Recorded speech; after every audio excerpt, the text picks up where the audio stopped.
Okay, now we should have microphone. Okay. Good morning, everyone. I'm so happy to see you all, and thank you all for coming out to the Beyond the Algorithm event hosted by the AI Democracy and Big Data, or AI Big Data and Democracy Task Force. My name is Jennifer Edmond. I am coordinator of the KT4D project, about which you're going to hear lots in the course of the day. And I'm here with Ilaria Mariani, who is, what is your role in Orbis? I'm part of a coordination team that is a big team, so I'm just being representative of a larger amount of people here. And thank you, everybody, for joining us. And again, we welcome you to the day. So start with a few housekeeping bits. So first of all, again, as of last count, we had over 200 people registered here in the room in Brussels with us and online for this event. And I think that that really speaks to the nature of the complexity and the interest in the issues we'll be talking about today.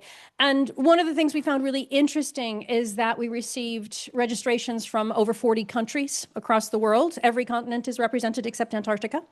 And of course, if you see the upper visualization there, we have computer scientists, we have people coming as individuals with an interest in these topics. We have industry players, civil society organizations, policymakers, researchers, and others. So again, this is an issue that is hugely complex and cuts across a wide range of roles, professions, and levels of expertise. And that's why it's so important that we're here together today.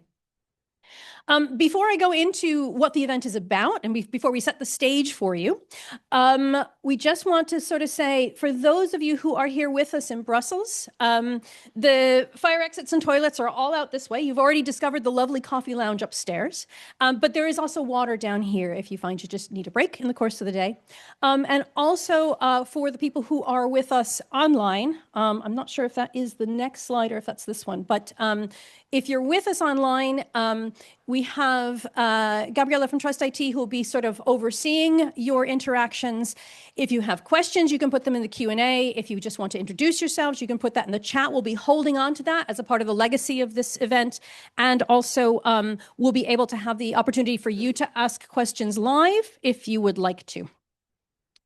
So again, that's the basic information for those of you who are online. And you can also, if you're online, you get the extra added bonus of the links in the chat that will help you to follow the outputs of the various projects presenting today. So then we move on to why are we having this event? And I thought, okay, well, what better way to situate this event than with an image like this? Because I think there is a lot of concern, there is a lot of fear, there is a lot of enthusiasm, but also a lot of consideration of the role that advancing technologies are playing in our lives. At the same time that there is a lot of concern about the state of our democracies in Europe and across the world. And where they come together, obviously, is an even scarier place. Now, the projects who have come together today to host this event all sort of saw this as both an opportunity for discussion and for consideration, and also an opportunity for innovation. When we started these projects, probably in our case about 5 years ago, building the consortia, building the applications, building the actual projects. And that's where I think we can have a really interesting dialogue here today, because within these projects, we have had very unique and distinctive approaches to this tension between AI, big data, and advancing knowledge technologies, as we call them in my project, and what we want from our democratic systems. So just a quick overview of who these projects are that I keep referring to. So there's actually, in the AI, Big Data, and Democracy Task Force, there are 4 projects who we kind of consider the sort of founding members. There are 4 more members who've joined us more recently, and we'll hear from them a little later in the day. But the projects who have really come together to bring to you their more or less final results today are AI4Gov, ITHACA, KT4D, and ORBIS. I won't read to you these short descriptions, but I'll leave them there for you to take a look at, because again, although we are 4 projects that have worked together, we're also very distinctive. And I think that that's one of the strengths of the task force, is that we've been able to come from a position where we were competing for funding and then move into a position where we were collaborating and sharing information very actively throughout our program. But I also want to note that this event was organized in cooperation with the European Association for Social Sciences and Humanities. And you'll hear a little bit more about them later on our last panel from Gabby Lombardo. So that's who we are. But let's talk a little bit more about what the day is going to look like. And for this, I'm going to hand over to Ilaria. Okay, thank you. So, why the task force was born? Because we needed diversity, we needed plurality. The reason behind it is the different approaches that we had in our projects, showing that diversity is needed, but can go together and move ahead in a coherent and plural way. So plurality is kind of a signature that we bring with us. The relevance is that we started with these diverse perspectives and find a way to, nurture each other, move ahead in a more valuable way, meaningful way. So we were born 4, we now are 8. Who knows how many we will be tomorrow, hopefully more and more, because this shows that the topic is relevant and different projects with different focuses are finding their space in this setting to discuss and move ahead. So we are super proud of our enlargement, progressive, and especially of the way in which we've been bringing the dialogue in between us. We're discussing the role of technologies, how they can impact democracy, the role of data, but not from a technological perspective, always with a socio-technological perspective. We put values at the center. We discuss how society should inform everything. And AI is in between as a mediator. So this is how we frame the situation, and this is how you will see that also storytelled today across the different panels. At the center, there is also the idea that citizens should have agency. They are the core of democracy, and they should be supported by data and AI, not be replaced or automatized in their decisions. So this is a fil rouge that will come very often across us. So, okay. The structure of the day is made of 3 panels, one on trust, the second one the second one on literacies, the third one on democratic technology with a human-centered perspective. And you will see that they are very much linked to the democracy shield and the discourse around it that I think we all know due to the last weeks and discourse about it. What you will see, and so please expect it, is diversity, plurality, multitude, and a discourse that is made of chorality. You will see the different projects, the different approaches brought on the same table, and you can compare and see how they all together make a bigger picture and a wider approach to democracy. So please be aware that there are 3 panels.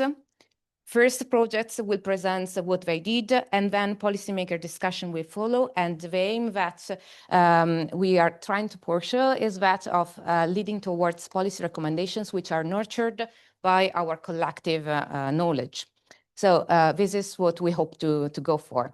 And later on in the day, we will give the floor to not the 4 founding members that will be present across the panels, but to the new members, so that you will see the legacy and who will keep on with the discourse.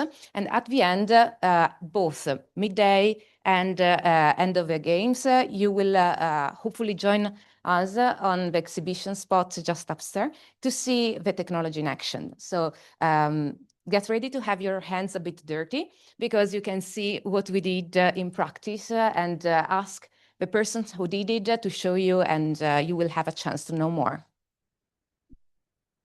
So let's begin. So I'd like to invite Tiffany and Grazia to come up and begin the first panel on trust. Great.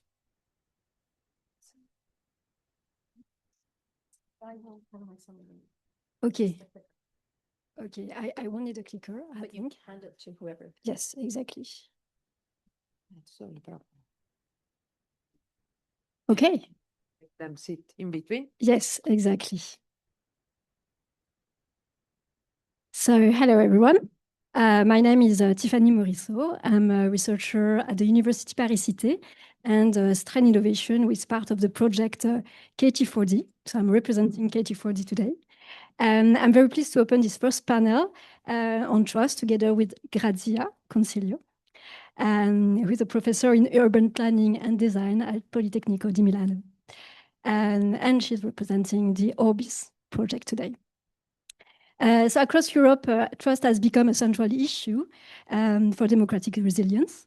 Algorithms shape how information circulates. AI-generated content challenges the integrity of democratic debate. And public administrations increasingly rely on data-driven tools. So in this context, understanding how trust is built, how is it evolving, how is it questioned, is very important to build democratic governance systems that people and citizens can rely on. So this is precisely why the 4 Horizon projects together and their perspectives, so AI4Gov, ITHACA, KT4D, and ORBIS, have been funded under the Democracy and Governance Call, and each will explore and has been exploring trust from different angles. And so today, panels brings together 2 projects perspectives, the one of ITHACA and the one for AI for Gov, alongside the European Commission's policy view on trust and democratic resilience. Our first speaker, will our first speaker will Epaminondas or Spiros? That I don't know. You will be the first speaker. Okay. I don't know, maybe Gabriele, because we have a slideshow, so maybe we can... Sorry? ITHACA, okay, so it will be Epaminondas, sorry. Thank you, Spiros. So our first speakers will be Epaminondas Koutavelis. Welcome, Epaminondas. You're a project manager at Connectable, a software development firm based in Ireland, and you coordinate the ITHACA project, which is on human-centered AI to support local democratic participations. And then we will hear from you, Spiros Borotis. You're a senior project manager at Maggioli in Italy. And you majorly provide digital solutions for public administrations and companies. And you coordinate the AI4Gov project, developing trustworthy AI tools for public administrations. And you will tell us more about that today. And finally, we are honored to welcome Anne Aglen-Morrissey, Deputy Head of Unit for Democracy, Equality and Culture at the European Commission. Welcome, Anne. You will provide the Commission's perspective on democratic transitions in Europe and the broader policy framework supporting trust from digital governance to citizen participation and democratic resilience. So thank you very much, Anne, to be here today. So we are delighted to have these 3 speakers with us today. Thank you all for being here. And let's begin with Epaminondas from the ITHACA project. Thank you. Yes, you can take that and just use this. Yes.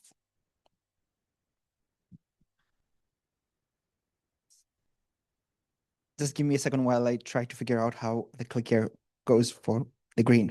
Okay, the green, perfect.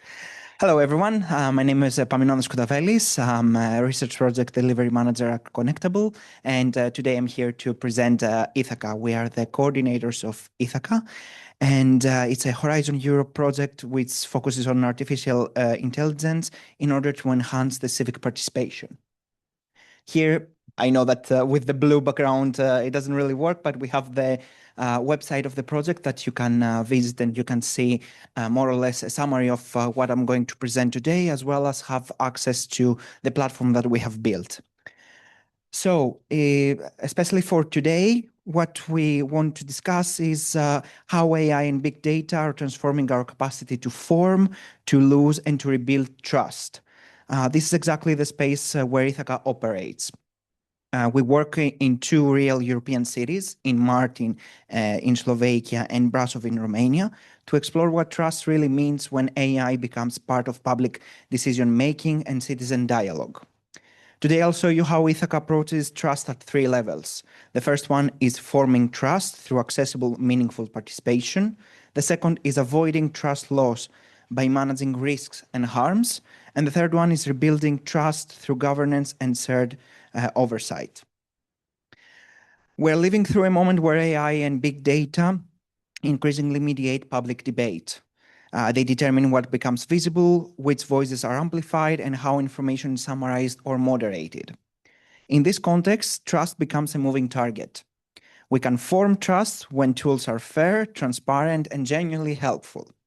We can lose trust very quickly when AI behaves opacely or unfairly, or when citizens feel manipulated or filtered out.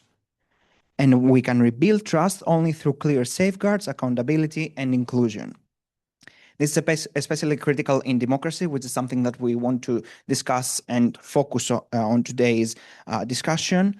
And participation depends on people believing that their voice matters and that the digital platform treats them with dignity and fairness. ITHACA tackles this challenge not in theory, but by experimenting with AI in real civic environments. Basically, we tried not just to build another platform. We tried to create a test bed where we can understand how AI interacts with trust in civic participation. We developed a human-centric platform that uses AI to support online discussions, to make them more inclusive, more manageable, and more meaningful for both citizens and public officials. What makes ITHACA special in these real-world pilots is that in Martin and Brasov, citizens tested the platform, responding to AI summaries, using translation tools, navigating safe discussion features, and providing feedback about what increases or undermines trust. At the same time, we're developing methods, governance, models, and policy guidance for how civic AI should be deployed in demographic settings. So this is both a technological and institutional, because trust depends on both. What I've presented so far illustrates how the platform works, but I want to take a step back and highlight the strategic goals behind ITHACA. These aims guide not only the technology we're building, but the ethical and democratic philosophy behind it. First, we aim to maximize the positive impact of AI in democratic systems. AI should expand the participation, deepen the deliberation, and increase institutional responsiveness, not replace or weaken the democratic processes. This means ensuring that AI becomes a servant of democracy and not a silent decision maker. Secondly, we are designing and testing a human-centric civic engagement platform. This includes the explainability, the fairness, transparency, and accessibility by design. And the goal is not efficiency alone, but legitimacy, rights protection, and dignity for every participant. Then we place particular emphasis on vulnerable and marginalized groups.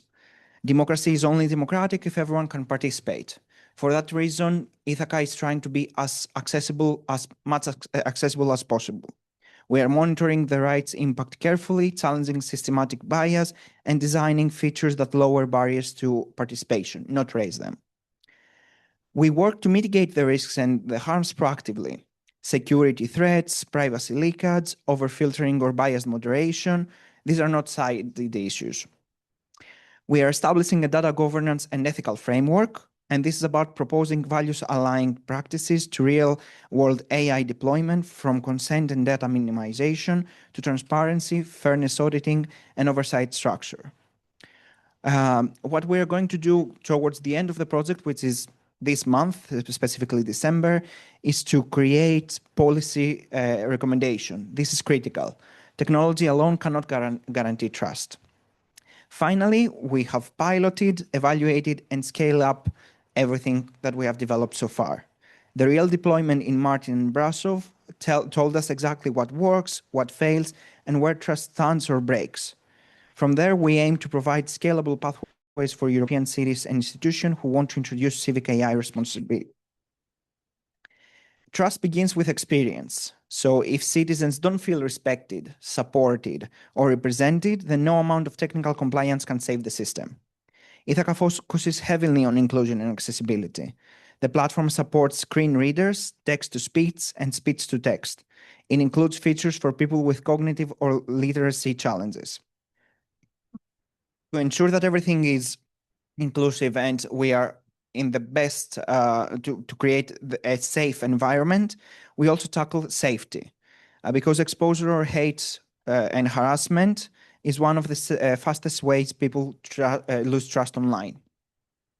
AI-driven toxicity detection for both text and images helps create a respectful environment, and users are warned before posting harmful content, and moderation becomes more consistent.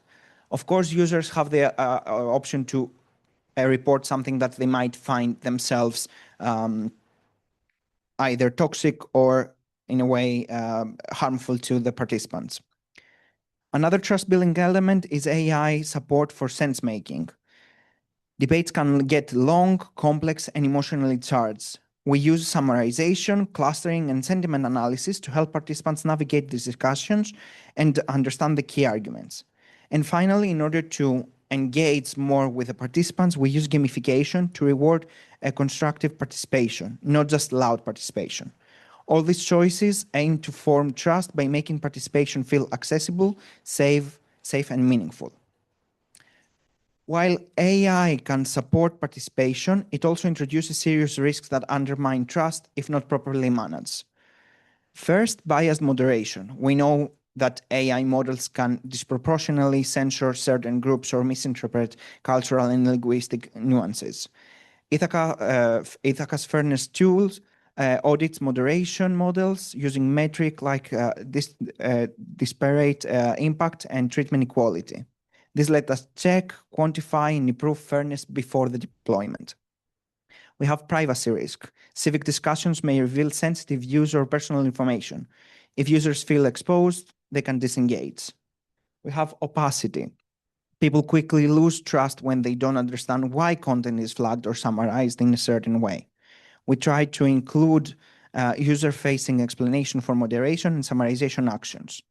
Finally, security vulnerability in AI components. The model scan tool checks AI models for malicious code or manipulation that could compromise the platform.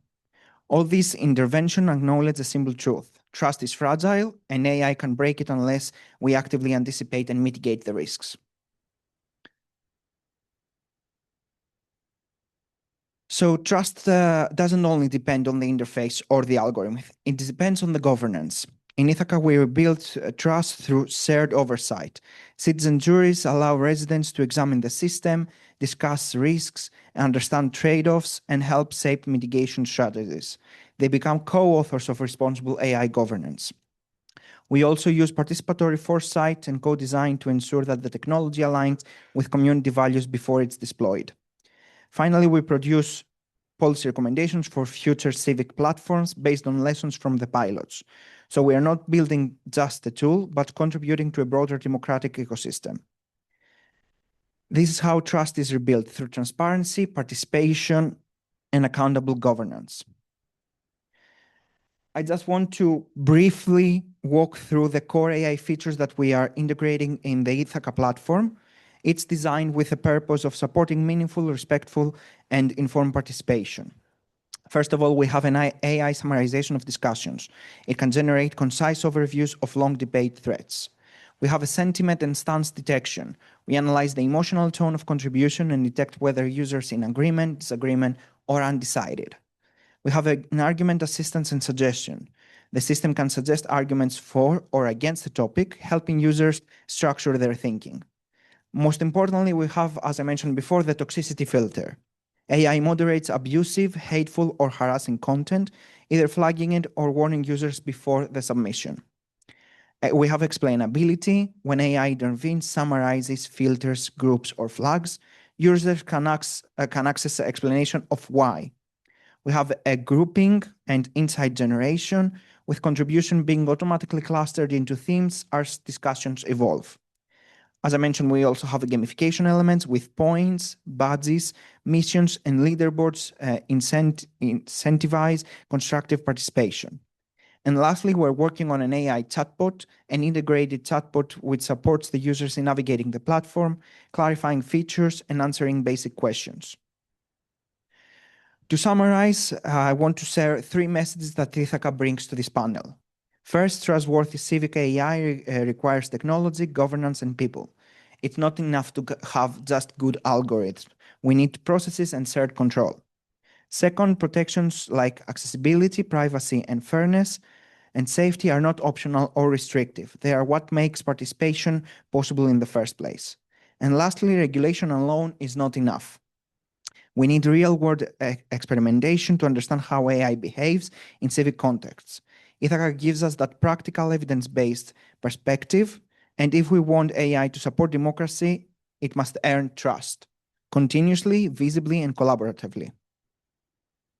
Lastly, before I close up, I would like to end with a quick mention to another Horizon Europe project that complements the work of ITHACA, the AI for Deliberation project. Together with us, we have one of the partners working in AI for Deliberation, Evdokia. She's over there, Evdokia Manganopoulou, who is going to do later a more focused presentation for AI for Deliberation. Just a small summary, while ITHACA focuses on local civic participation and trust building in cities like Martin and Brasov, the AI for Deliberation looks at how we can scale this up to institutionalized mass deliberation at regional, national, and even international levels. The project combines multimodal participation, meaning citizens can deliberate through text, audio, or video, with AI support for specific features like summarization, argument mining, moderation, and safety. It also experiments with gamification to encourage constructive engagement. Importantly, AI for Deliberation is developing a framework for governments that want to embed digital deliberation into policymaking in a trustworthy way. And it will test these ideas through large pilots on topics such as climate change or long COVID. Together, ITHACA and AI for Deliberation illustrate the broader European effort to make AI an enabler of inclusive, transparent, and trustworthy democratic participation rather than a risk to it. Thank you very much for your time.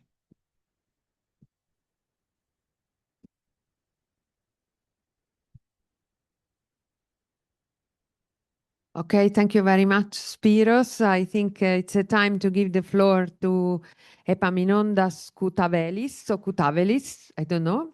I'm Spiros. Sorry, Spiros, sorry. To Spiros and the AI4Gov project. Thank you very much. Okay, thank you. Well, to be honest, I prefer to stand in the other corner for two reasons. The one is that to interact with the board, as there are the chairs over there. And the second reason is to be closer to the fire exit and the toilets. I hope that in case of an emergency, I shall not select the wrong door. You always have to look for the stair, which is not can be tricky. Okay, thank you. Okay, thank you for coming and joining us today. I'm the coordinator of the AI4Gov project. AI4Gov stands for Trusted AI for Transparent Public Governance, Fostering Democratic Values. So one more project related to artificial intelligence and democracy and how these terms may interact between them. So this is the partnership. We are located in Greece, Cyprus, Romania, Italy, Slovenia, Spain, and Denmark. The project also ends in the end of this year. So what are the challenges behind this project? The first one is that there is a need outside for evidence in AI-supported policy making. So AI systems, different types of AI systems have started, I'll not say dominating, I prefer to use the term supporting various processes, even in simple operational tasks or gradually in higher level or decision level tasks, even in the policy making. So there are masses of data are collected all of these years, They are stored in machines. We don't know in many cases where these machines are located and which rules govern them. And the data, so there is a road from the data used by big data technologies, and AI, which is about algorithms, uses data. So as to provide us some input. In this chain, there are some issues emerging. The first and most, in my opinion, the most critical affecting AI is under the term bias. There is bias everywhere in the data, in the algorithms, in the processes, and these things and these biases affect what AI systems provide us. Moreover, there are issues related to the ethics, the ethical use of these systems, the trustworthiness. So the question, can I trust what it gives me? Discrimination, for example, and this happens also in critical sectors like in health, where a new medicine is tested and it can be tested in a particular part of the world and then being sold in other parts where there are some, let's say, differences in between the origins of the people.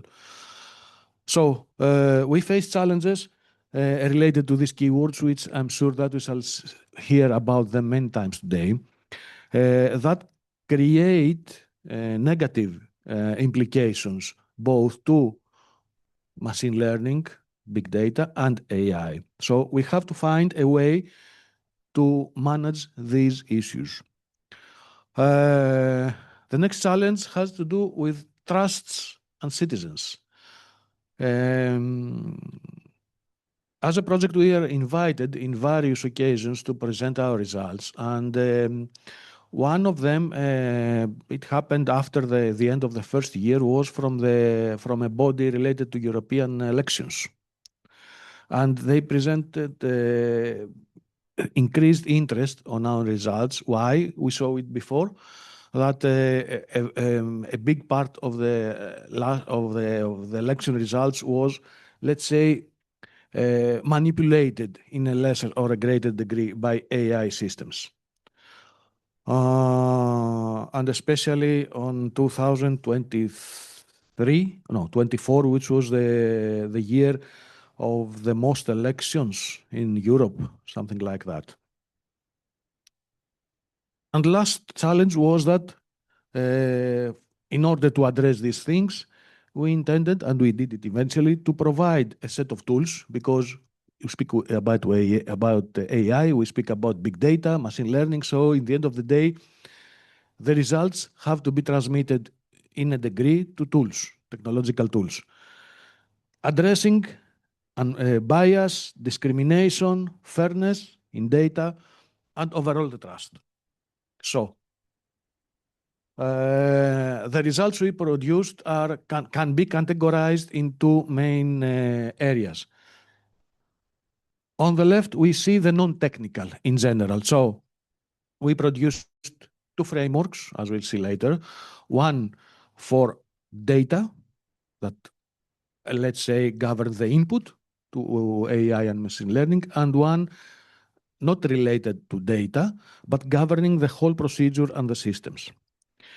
And to support that, we also produced training, 3 MOOCs, plus some we have some videos of some workshops, training workshops. Excuse me.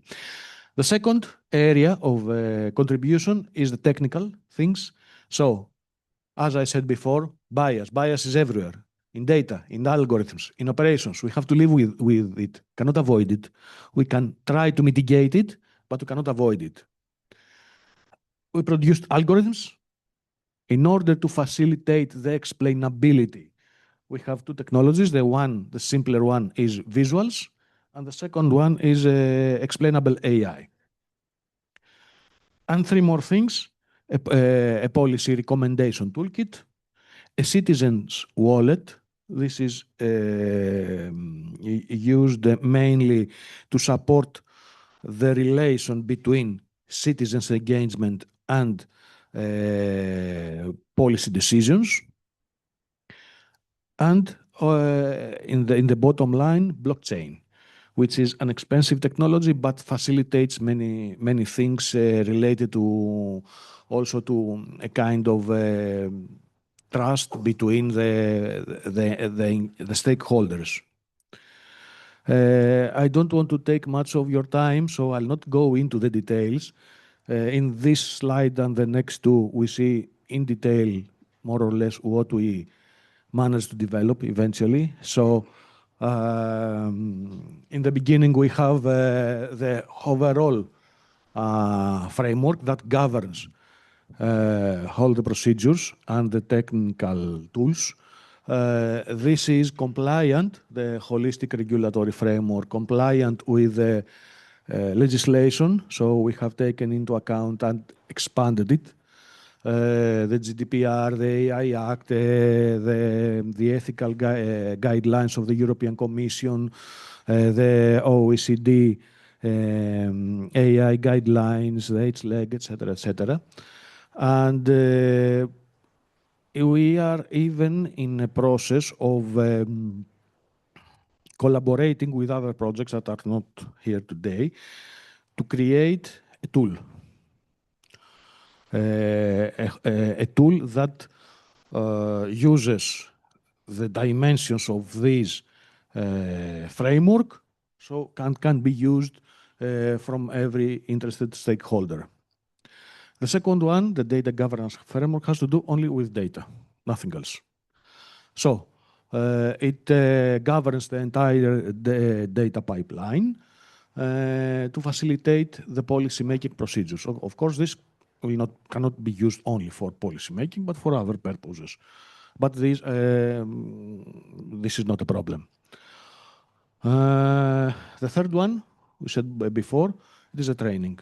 We have delivered 3 MOOCs, one for beginner level, 2 for intermediate level, oriented mainly to public employees. Why? Because more and more they will have to use AI systems for the daily work duties and to acquire new ones. And for this last one, we have developed 2 self-assessment tools. The first one is for applicants of funds, that they try to acquire some funds to develop a new system for the public services. And the second one is for the evaluators, the persons that approve or disapprove the funds. Now, concerning the tools, we have, let's say, two categories of tools.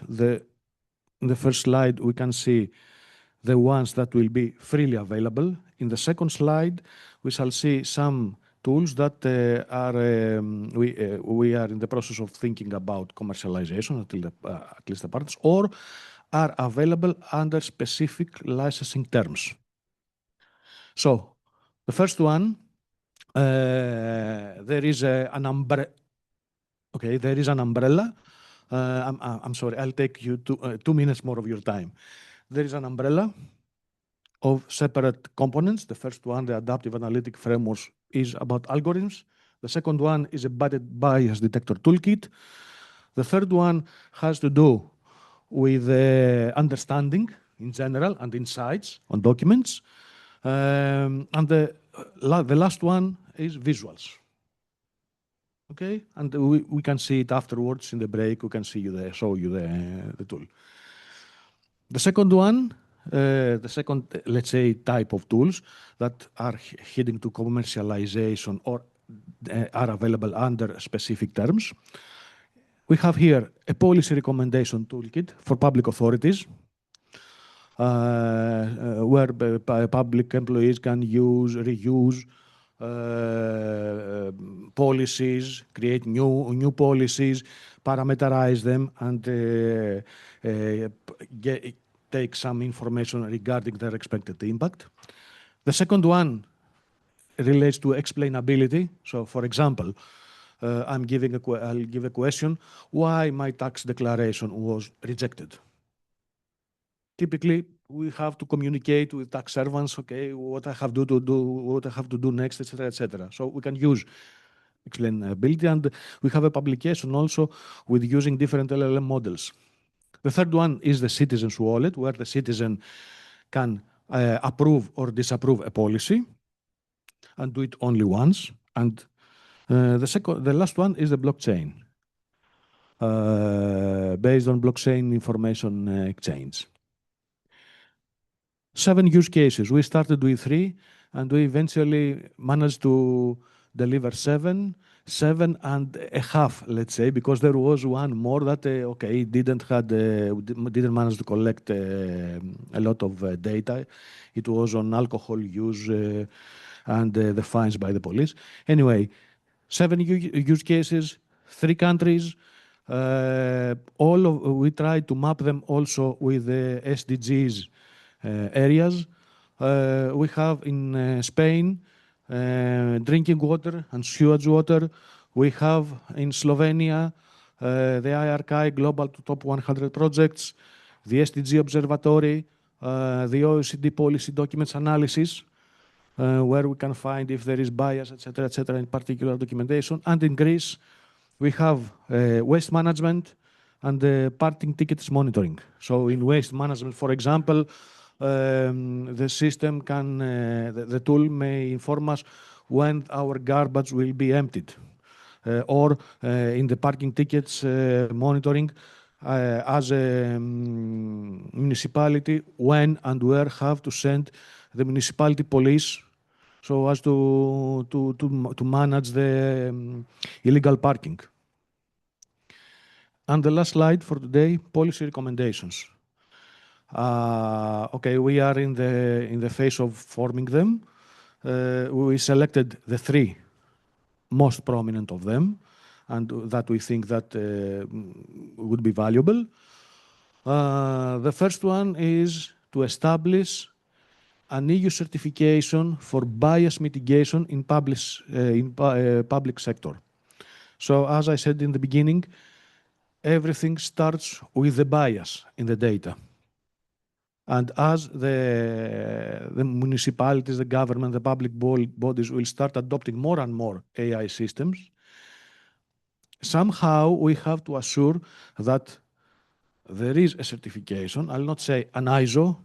This is a matter of discussion what it will be. A kind of certification, a mandatory certification when acquiring such a tool, a system, or whatever. The second has to do with the capacity building of the public. So,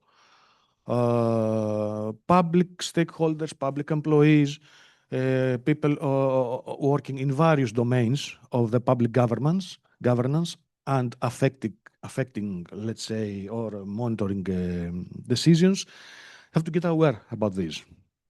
So, through MOOCs, through seminars, through mass trainings, people have to develop their capacities because tools are out there. More and more tools will be available, but people have to learn how to use, not how to use the tools, but to understand the outputs of these tools.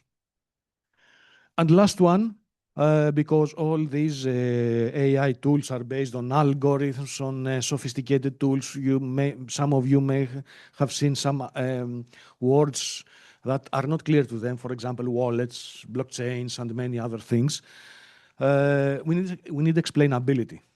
There are a lot of LLM models out there that can take information and explain them in a way that the citizen living in the mountains of a country and not having a lot of knowledge about that can understand what this is saying. This is it. Sorry for taking more of your time. I hope that most of the partners of my project do not attend today because I spoke only for 10 minutes, so that I left many things outside. We are here for any questions. Thank you for your time. Thank you, Spiros. So it's not.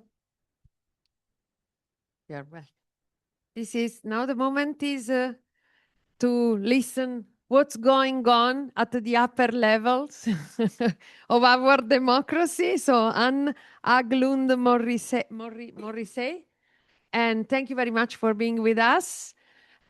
We give her the floor to let us know what they are thinking for our futures, and then we will start the debate.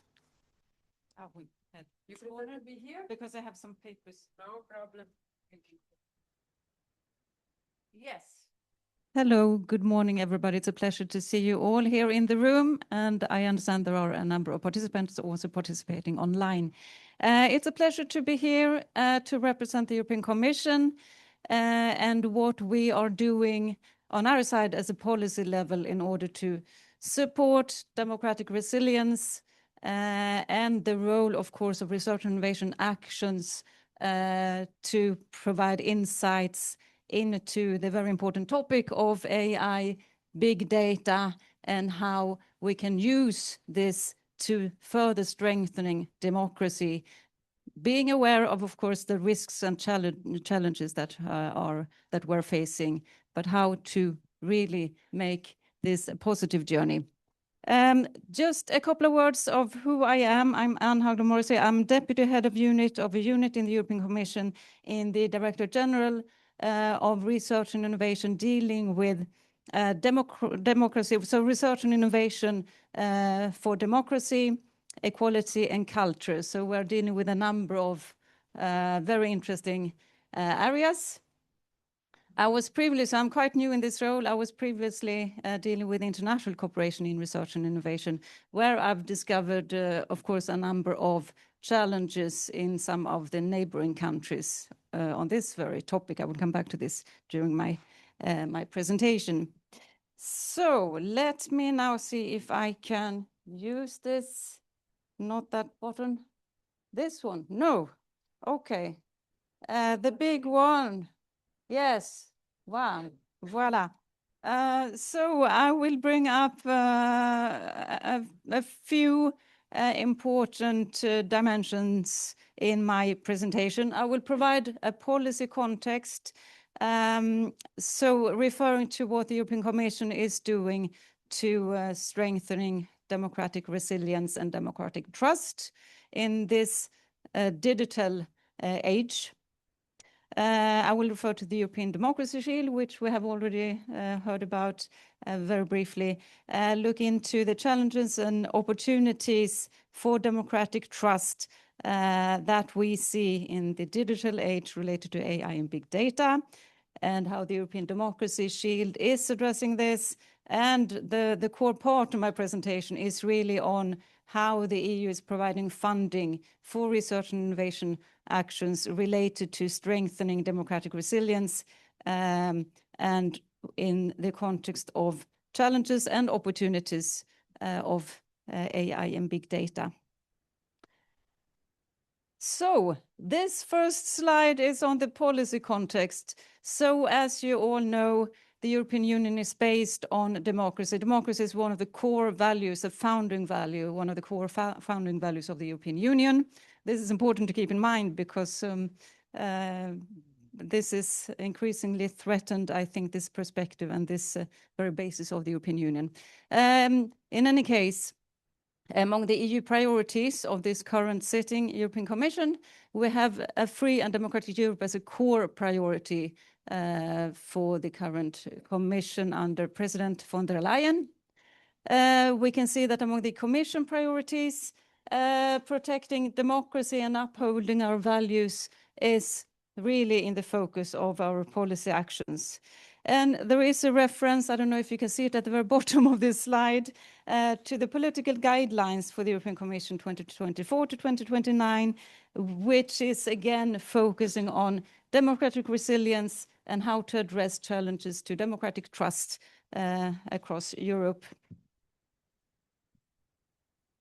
We have some very important developments in the last couple of years related to the increasing challenges that we see when it comes to the democratic situation, not only of the European Union, but also quite importantly in the neighborhood of the EU.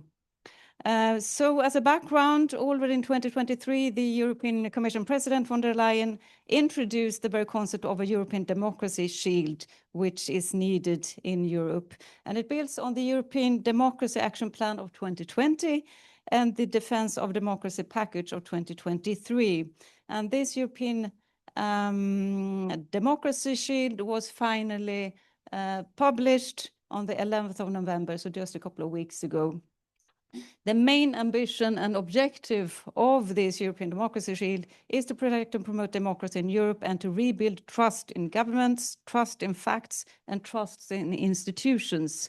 And we see here on this slide that there are a number of different actions across many fields, but really focusing on three main pillars. The first pillar, safeguarding the integrity of the information spaces. Second, to strengthening institutions, fair and free elections, and free and independent media, and to boost societal resilience and citizens' engagement.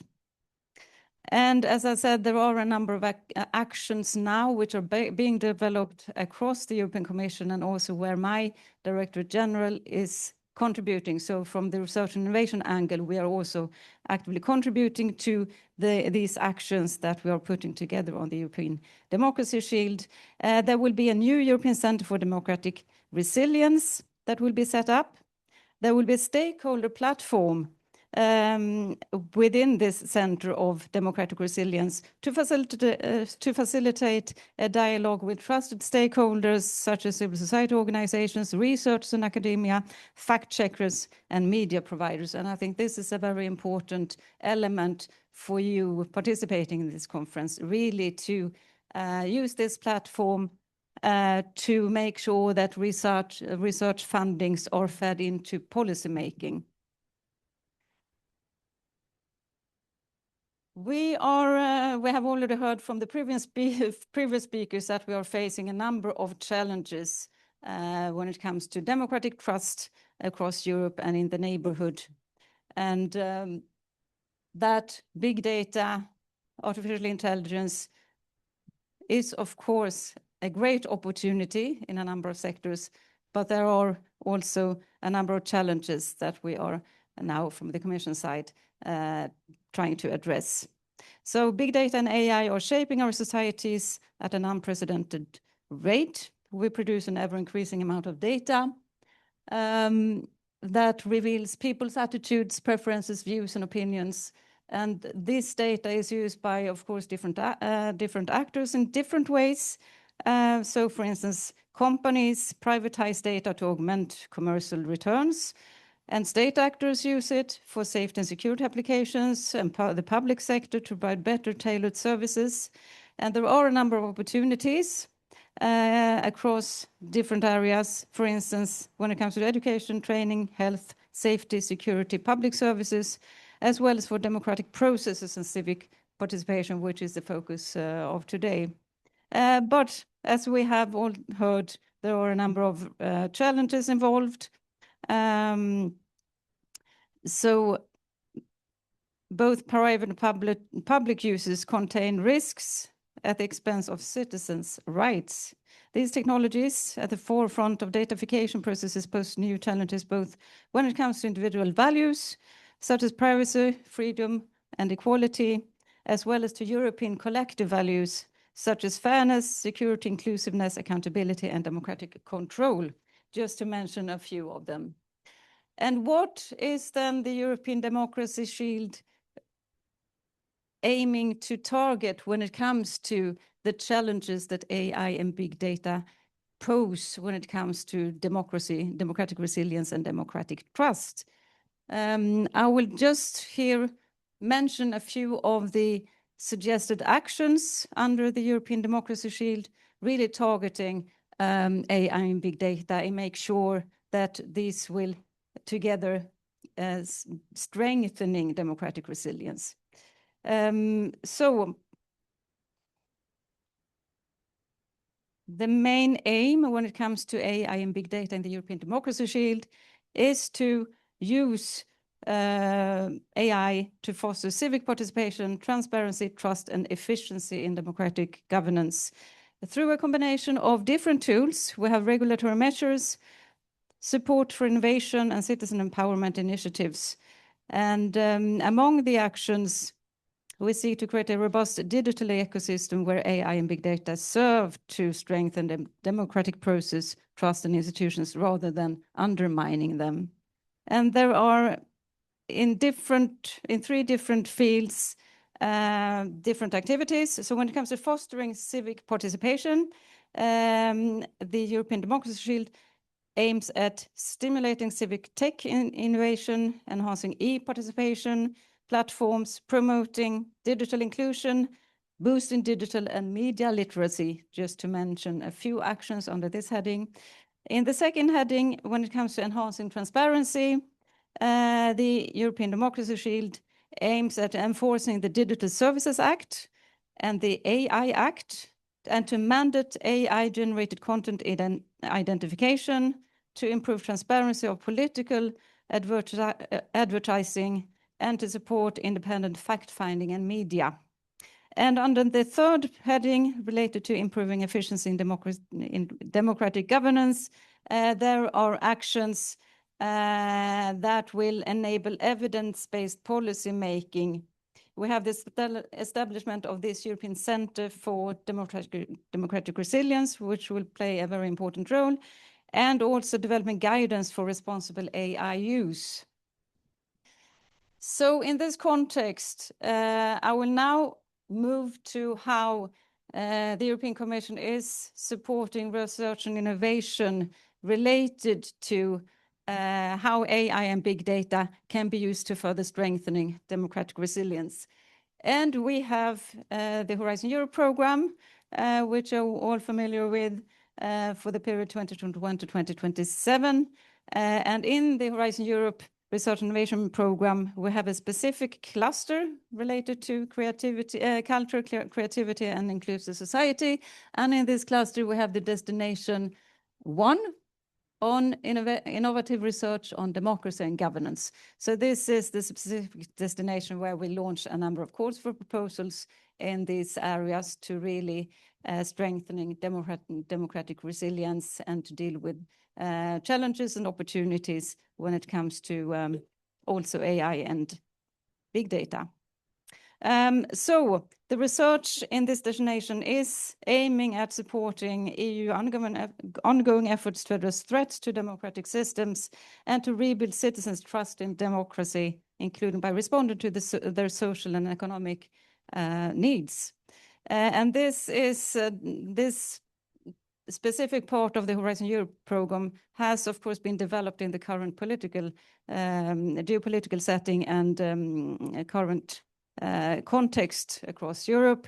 We have a number of accelerated and intensifying movements of rejection and challenges to democracy. And I would just refer to a few of them so that you see what we focus on in this specific destination. So there is the increased fragility and vulnerability over the years across Europe, where we see a number of countries moving towards authoritarianism, and there is an over decline of the quality of democracies, something that we see across the globe. There is a shift from governance based on expertise, rules-based multilateralism, and consensual policy making towards majoritarianism, unilateralism, nationalism, populism, and polarization. And the levels of trust in the political institutions of democracy decline. This is something that we see across Europe and also globally. And there is an increase in spread of misinformation, disinformation, and misleading information. So this is the context that we see, and we have then on the Commission side developed a number of calls to promote research and innovation across different fields. But I will focus on how Horizon Europe is funding research and innovation actions related to democratic trust, AI, and big data.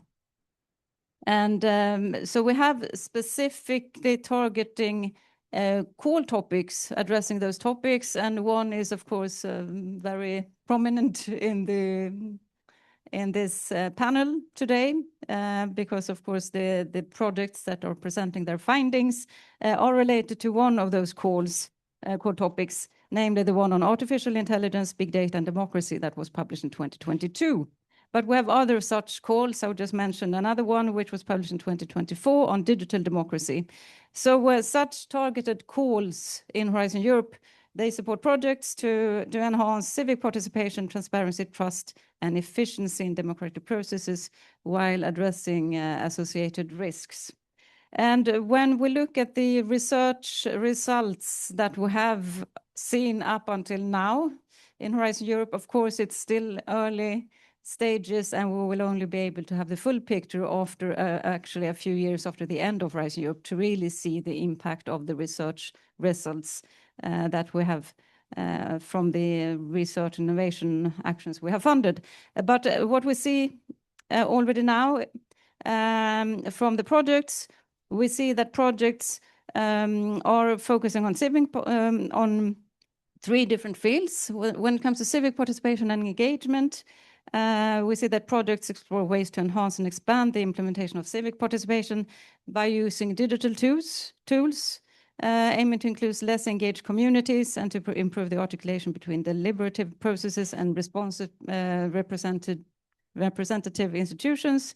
When it comes to transparency and accountability, we see that projects have a major focus on ensuring transparent and inclusive decision-making processes, addressing potential biases or unfairness in automated decision-making systems. This includes developing methods for contrasting meaningful explanations of opaque AI machine learning systems to empower citizens with the right of explanation. And in the third area related to efficiency and policy support, we see that research funded under this designation, several projects aim at stimulate the effectiveness of public policy by providing policymakers and citizens with tools for evidence-based policymaking, also taking into consideration minorities and vulnerable groups, as well as cultural aspects.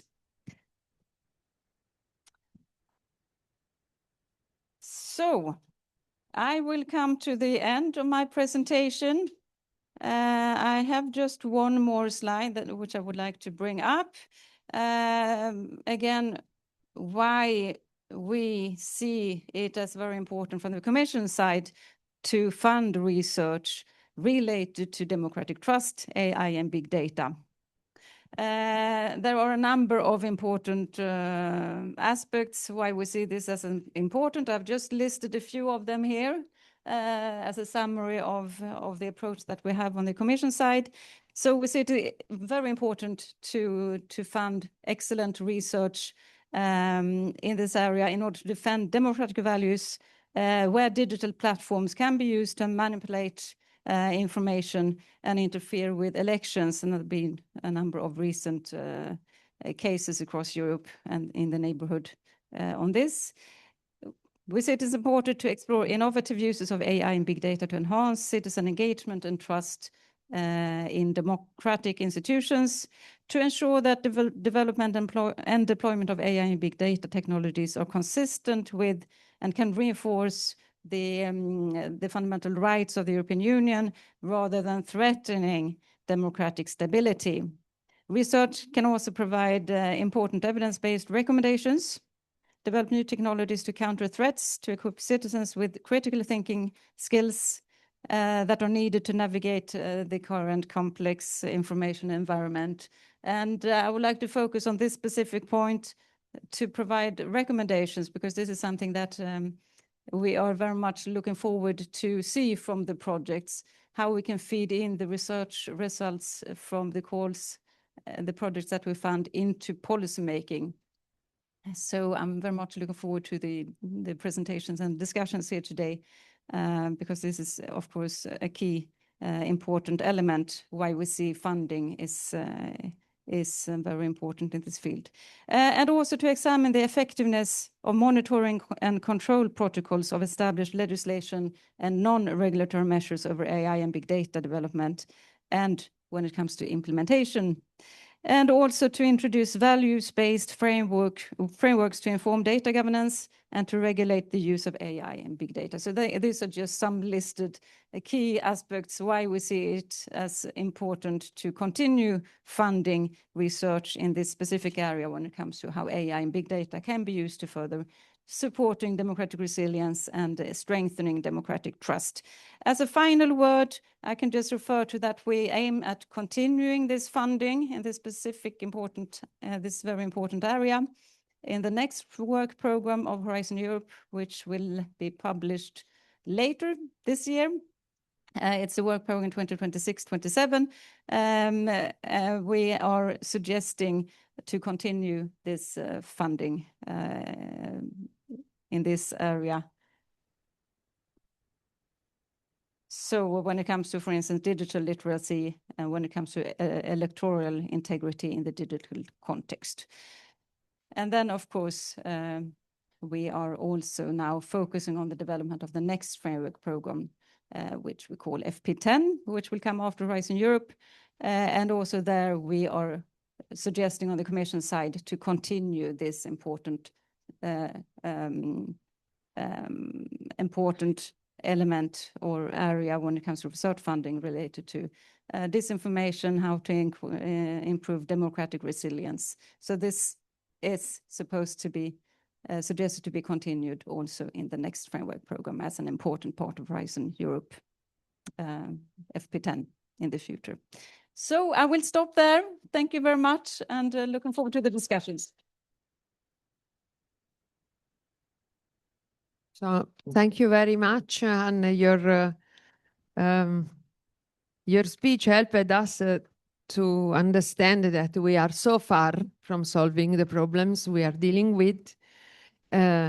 Although our projects are from all of us, and I am talking also about the ORBIS project as part of the coordination team, because we are being challenged by several questions. And I would like to start from the title of the presentation by Anne, Democratic Resilience or Democracy Resilience. I don't remember now, because I think that this term resilience is our problem in this very moment. We need to make democracy resilience. What does it mean?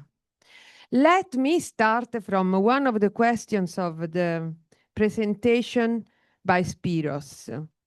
Do we really, and with a question, do we really need AI for policy making? Do we really need to prove that AI is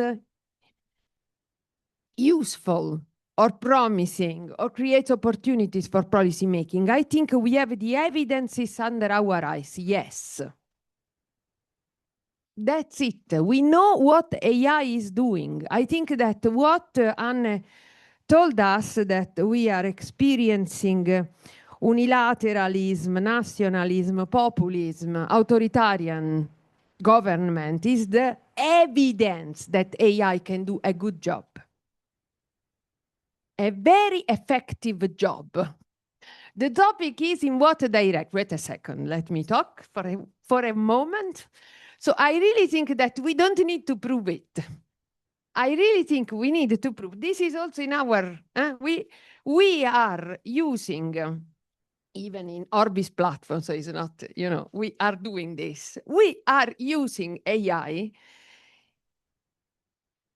solving the problems of democracy that we were experiencing when AI was not there. Facilitating debates, interaction, understanding how to gather collective memories. Sorry, I will be provocative a bit, but that's my role today. But we are witnessing things that obviously we were not prepared to. Data, big, huge amount of data, data explosion, data whatever, but an unfair access to data is creating the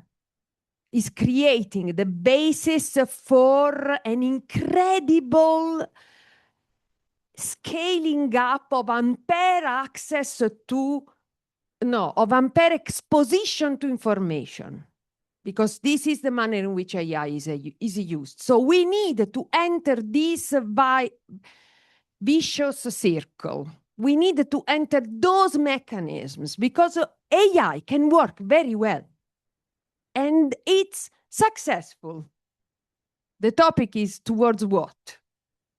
So my questions to you are there. Minorities, and I go to your presentation. So we also dealt with minorities. And my topic there, and this is also in ORBIS, so I am not critical about you. I am, posing a critical question. So our topic there is not only, obviously, is also part of the problem of the modes of minorities inclusion, no? Gaps towards digital literacy, gaps about modes of interaction. You can write, they cannot read. I can write the speech, watch language, and youth rights and things like this. My topic is here today. Do we use AI to sense what are relevant issues of minorities? We didn't in ORBIS, I tell you. So the topic is also to understand what is relevant for the minorities to be engaged. Because we can discuss, about the shape of the square in front, I don't know what. I am an urban planner, so let me go to the topic. But for some minorities who have problems which are not related to the use of the public space because they deal with survival issues, sorry, but that democratic space is totally useless. This is one very bad, stupid problem. Another topic is capacity building. This was about AI4Gov. So the next panel will be on literacy, and this is part of the game. The problem is, and this is very clear, that the capacity is very big and very good and very experienced and very literate from an entire ecosystem of platforms and minds who having the scope of undermining democracy. And we need to develop the capacity to be resilient in this direction. So the topic is not only let's use technology. The topic is, can we learn how to use AI and technologies to defend our democracy from what AI is doing to democracy? Sorry, but I think this is now our problem. The biggest problem we need to solve is not to develop the trust towards AI, is to develop the trust toward the systems, political power that are governing and shaping our democracy using technologies. Infospace. We want to safeguard the integrity of the infospace, access to information. Strengthen institution, boosting societal resilience. I am there with you. To me, these things were there also before AI. I want to be honest. So, modes for doing these things were different, but these were exactly the problems of our democracies before. So the topic is, what are we losing? There is something we are missing. We have the tools, incredibly powerful, incredibly promising, which give us the chance to be there, to solve the problems. So I think we are somehow losing the direction, because either we are proving what is already under our eyes, we can do a lot. Thank you. We knew. We will show you what we have done. Incredible things, as you did. But I really think we need to develop our research into a direction which is really getting into the problem, creating an integrity, safeguarding the integrity of the info space. I was there when we were discussing about, when the data explosion was challenging all of us, and we discussed about open data, we discussed about the info space, and now it's clear that the AI is stealing data and information all over. So that AI, not any AI, not the linguistic AI that we are not, the linguistic model. So it's important that we understand that we have a counter AI, and we need to understand to what extent AI and data use can help us to defend from the same enemy, from an enemy which is exactly the same. So I leave you with these questions, and then we give the questions space to the audience. We will have 5 minutes to finish the panel. So yes. Do you want to go first? Okay, thank you. Well, to be honest, I have already forgotten most of the questions. But in general, I think that there are various challenges, and the challenges expand exponentially together with the data volumes. But we have to have in mind that AI is here and will stay here. And for sure, it will be adopted in various domains, in various areas, in a lesser or a greater degree. As Europe, we have made some strategic decisions to go with deliberation, to go with democracy. These, as Anne said, these are fundamental values. And for this purpose, we have established and continue to expand legislations. Now the challenge is to move from legislations to practice. And in this regard, for example, the capacity building that Grazia mentioned before, most probably has to expand in various levels of, I'll say, the human capital development, from schools to vocational education, to higher education, to lifelong learning. So I guess that in the different levels of human capital development, different activities should be taken, should be applied. For example, in the on the lifelong learning, we have to expand the citizen-oriented programs to these these areas of trust, fairness, non-discriminations, how to identify bias, in simple terms. I know that the latest framework for digital skills for citizens, the DigiComp number 3, I think that now is out there. To be honest, I have not checked if it has incorporated such priorities. I hope yes, or if not, in the next update it will incorporate some.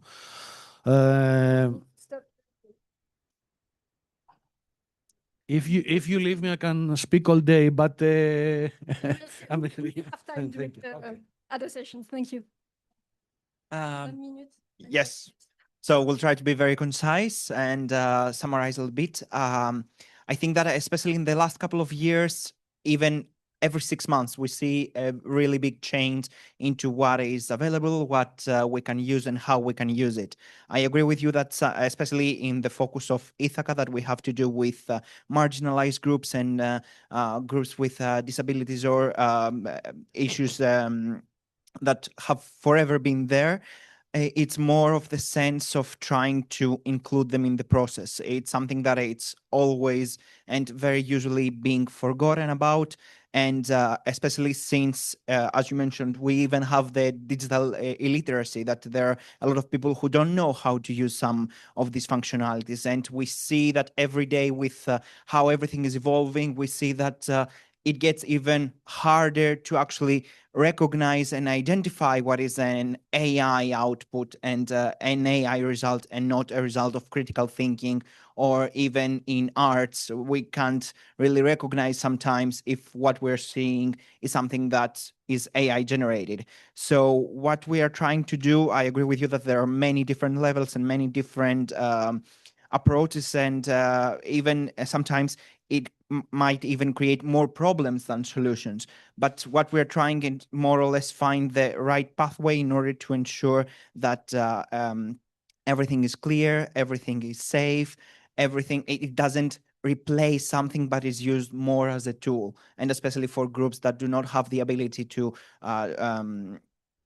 even express sometimes, or even participate in some things, try to give them this platform, this way of them being included in the deliberation processes, especially for things that affect them in a very straight way, and not just being there. So I just tried to answer a little bit of your question as fast as I could with a more general approach. I hope that. Yes, so to pick up and to follow the line of the previous speakers, I can just add that, yes, indeed, civic participation, civic education, digital literacy, media literacy, this is key, really to foster democratic thinking and being aware of risks of AI and technologies, big data from early ages. So this is really key. When it comes to a core challenge that we see is really disinformation, misinformation, and using data in an unfair way. I mean, this is a core problem, and I think the European Democracy Shield is really focusing on this, focusing on foreign interference, information manipulation, coming also from foreign actors, not only from within Europe. This is a core topic to really focus on when it comes to what we have seen in recent elections. And as I said, disinformation and misinformation. So this is a very important priority, and that we are also from the side of DG Research and Innovation working on how we can support input related to that from research projects and what we have funded so far in Horizon Europe. To end my 1 minute on a more positive note, we should not forget about the important opportunities, of course, that we have with AI. I mean, it's amazing also for scientists. I would just like to, because I didn't have time during my presentation to refer to AI in science, but we have a new action plan, EU strategy for AI in science, really building on the importance of AI in science and what it entails for scientists, really to take the opportunities that we have using AI. So this is important. And also to refer to the Commission, which is building up a pilot on a resource for AI in science in Europe, which is called RISE. And this will put the necessary tools at the fingertips of the scientists in Europe as a part of the Choose Europe approach. So just referring to these recent activities that we have in the Commission as well, really to explore the opportunities that we have with AI. So thank you. I would stop. Thank you. The end of the session. So thank you very much for. Thank you.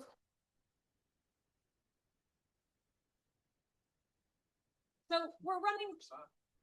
we're We're running just a little bit behind schedule. Obviously, we had some technical difficulties at the beginning, but that was a fantastic panel. I'm so sorry we didn't get to audience questions, but we're going to take about a 20-minute coffee break now. We'll make up the time ultimately in the lunch, and we'll see you back down here in 20 minutes for the second session. Thank you very much. Thank you very much.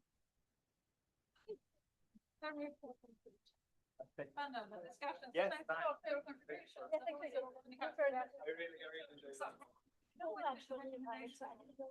Yeah, we are at the phase of preparing. We have highlighted.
There is more people to the panel, I think.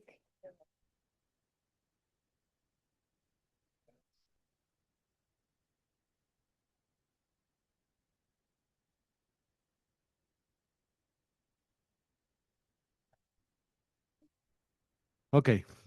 Well, after the first and very interesting panel, I'm convinced that the second panel will be even more interesting and more interactive, as long as we manage to keep the time, as Jennifer underlines. So, Mr. Angelos Liapis and me are the moderators of this panel. And we would like to welcome Christina Stamp, the head of unit of the European Commission. Sorry, I have my notes over there. This is my continuous error. Christina is head of unit of the Media Convergence and Social Media in the DG Connect. The lady on my right. We have also Mara Almeida, policy analyst of the European Commission. Ilaria Mariani. Ilaria? Come here. Ilaria and Anna Moro, both from the Politecnico di Milano, from the ORBIS project. I think that we can start. You have 10 minutes. Microphones here.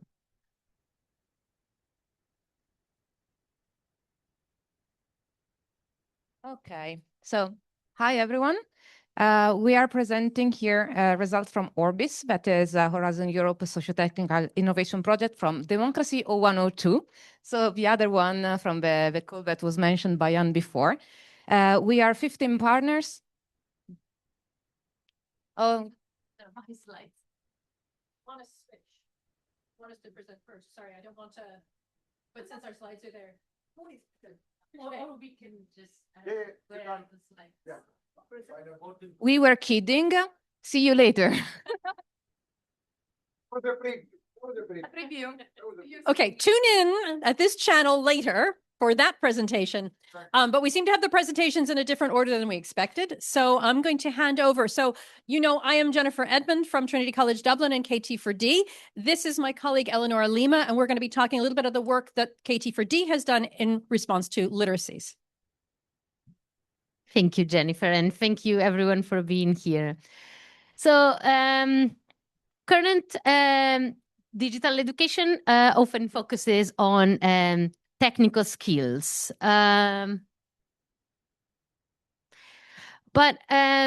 these competencies alone do not support individuals in evaluating if a certain AI system or tool is likely to be exploitative, harmful, or out of step with people's values and culture. And also, such evaluation is made even more difficult by the seamless, opaque interface of many AI tools. And just let me share an example to explain what I mean. So up to the mid-2010, no computer manufacturer bothered to produce a keyboard that represented all the letters in Romanian language. They use approximations, borrow letters from Turkish language, or they use fully wrong graphemes. And this meant that Romanian people and their language and their culture for decades had to adjust and accommodate to the shortcoming in the technology. But in this case, the lack of acknowledgement and respect from computer manufacturers for cultural diversity was evident, it was blatant. Every Romanian understood well that they were not the standard users that these companies had in mind. But what happens instead when this lack of regard for cultural identities, differences and values, which are fundamental for democratic life, are hidden behind the surface? And This is not an hypothesis, this is a reality in the case of many AI systems and tools. We know, for example, that this is the case with LLMs, which are trained to represent the values, language, and opinions of a small portion of the world population, even though they are sold to everyone as if they fit any community. And many AI tools and platforms are, in fact, culture blind. And they strip away the messy, complex, culturally entangled values that actually make democracy work, such as trust, community ties, complex and local nuances. So when a user faces a seamless, opaque interface, their cultural protective layer is disrupted. And it is then when they risk becoming passive consumers rather than active citizens. So the question is, how do we fix it? We don't just need technical digital literacy, we need what we call critical digital literacy. And in the KT4D project, we define critical digital literacy as the ability to assess if a digital tool is exploitative, harmful, or out of step with people's values. And this is the shift from asking, how do I use this tool, to asking, who does this serve? Does this align with my community values? Is this fit for democracy? And to support this vision, we, in the project, we developed 3 tools that are accessible via our website. Sorry. First, we develop for the general citizens who may not have a strong technical background. We develop an immersive escape room style game. And in this case, players take on the role of national leaders facing 10 ethical dilemmas involving AI technologies and governance. And the game uses this scenario-based approach to help participants understand how their decision might affect fundamental rights and democracy. Second, for citizens who are already comfortable with technology but want to understand how specific systems work, we created 2 interactive explainers, one on deepfakes and deepfake videos specifically, and one on recommendation algorithms. And together they complement the escape room by developing a more hands-on understanding of these technologies. And finally, for software developers, we created an interactive narrative game. And in this case, players take on the role of a red team investigating social harm caused by an AI-powered platform. And such harm the player will discover is rooted in complex cultural tensions that cannot be blamed on a single design failure. And the goal here is to help programmers see their work not just as code, but as cultural interventions. So through these tools, we are doing 2 things. First, addressing the immediate critical digital literacy needs. And second, and perhaps most importantly, we are pointing towards a broader reimagining of what digital skills actually mean in the age of AI. And with this, I'll leave it to my colleague, Jennifer Edman. So when you start to develop these kinds of tools, and I think as well of the MOOCs that were mentioned earlier, there is a sort of also a question of kind of a moral hazard. Can you actually contribute to the, what I would say, misapprehension that users at the end of the day are responsible for the responsible use of technology? We heard from, I think it was ITHACA, talking about you've got technology, you've got policymakers, and you've got users, and they are all needed in this framework. That said, the idea that users need a particular kind of literacy is really important to us. And the work that we've done in KT4D has showed us both the opportunities for this and the limitations. And I'm thinking in particular of an interaction we had when we were testing the tool for software developers, where of course one software developer puts his hand up and says, yeah, but isn't the responsibility for all of this ethical stuff in the hands of the users? There is still that impulse to push responsibility in different places. But if we do not have every partner in that triangle taking on responsibility, we don't have the level of immunity that we need in order to resist what could be negative impacts from technologies. So another thing that has kind of grown out of the work we've done in KT4D, and this is actually sort of looking at the work we've done at the macro level. This wasn't something we expected to do, but it's something that has become very clear to me in the course of doing the project work, is that we also have a blank slide. We cannot let software users be expected to bear the full responsibility for how technology is used, but they can be encouraged to be conscientious about the choice. The way in which software is presented to many users is encouraging a certain passivity. And as you will hear later, one of the things that democracy cannot withstand is that kind of de-agentizing that passivity. So something that we've been looking at encouraging is the idea of an acronym, because that's easy for people to remember, that can actually capture the kinds of skills that we need. If you tell someone they need critical digital literacy, they're going to look at you funny. But if you start to kind of break it down into a set of parameters, it becomes a bit easier. So we've been thinking in terms of a kind of a trust framework, not that you've gone back in time to the last panel, but one in which we encourage people to think about their technology choices in terms of tools, resources, use, software architecture, and toll. And I'll talk very quickly about what these means. In terms of the tool, there is a lot, again, my background is in cultural studies. And one thing that frustrates me is the slippage between the humanity of a person and the sort of the appearance of humanity that we're often giving to AI tools. They speak in the first person as if a human being. We talk about them as an intelligence. There is a lot of priming of seeing these as agents in their own right, rather than as tools. So the first thing we need people to remember is that this is just a tool. It's not a person and it's not magic. It's somewhere between the two, so that the polished interface can often stop you thinking. Second thing, resources. This is really important. What does it take to build this? What does it take to run? Again, a lot of the work I do is with researchers who don't realize that many of the tools they use are based upon an ethical standard they would not use in their other tools. So this may include the environmental costs. This may include data acquired illegally. This may include labor that was not remunerated, and the embedded interests that may be in the tools. And we think this is an important thing for people to consider when they're taking on the use of a tool. You know, do I put a prompt into ChatGPT? Well, that depends. Do you need it? And that brings us to the third parameter, use. Why are you using the tool for? What are you using it for? What is your purpose? And is this tool fit for that purpose? We are often encouraged to use generalized tools for things that they were not built to do. And that can have to do with training data.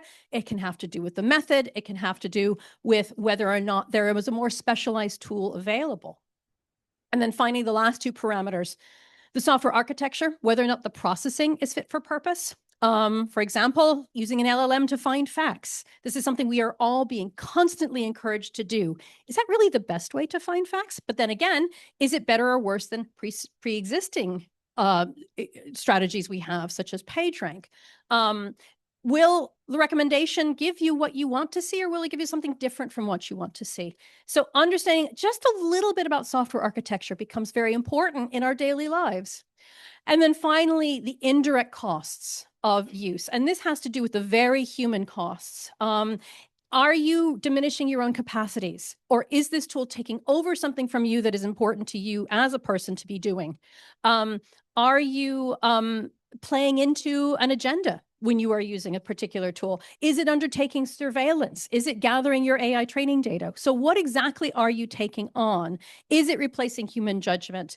And is it selling a version of improvement, such as efficiency, which we may hear more about later, which may not be accurate and may actually not be in line with what you want? Because one of the things I have learned in the KT4D project is just how messy and inefficient democracy is by design.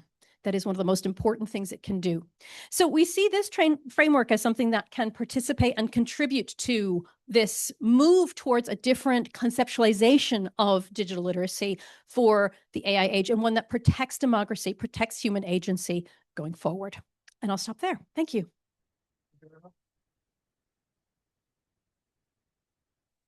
I have a question.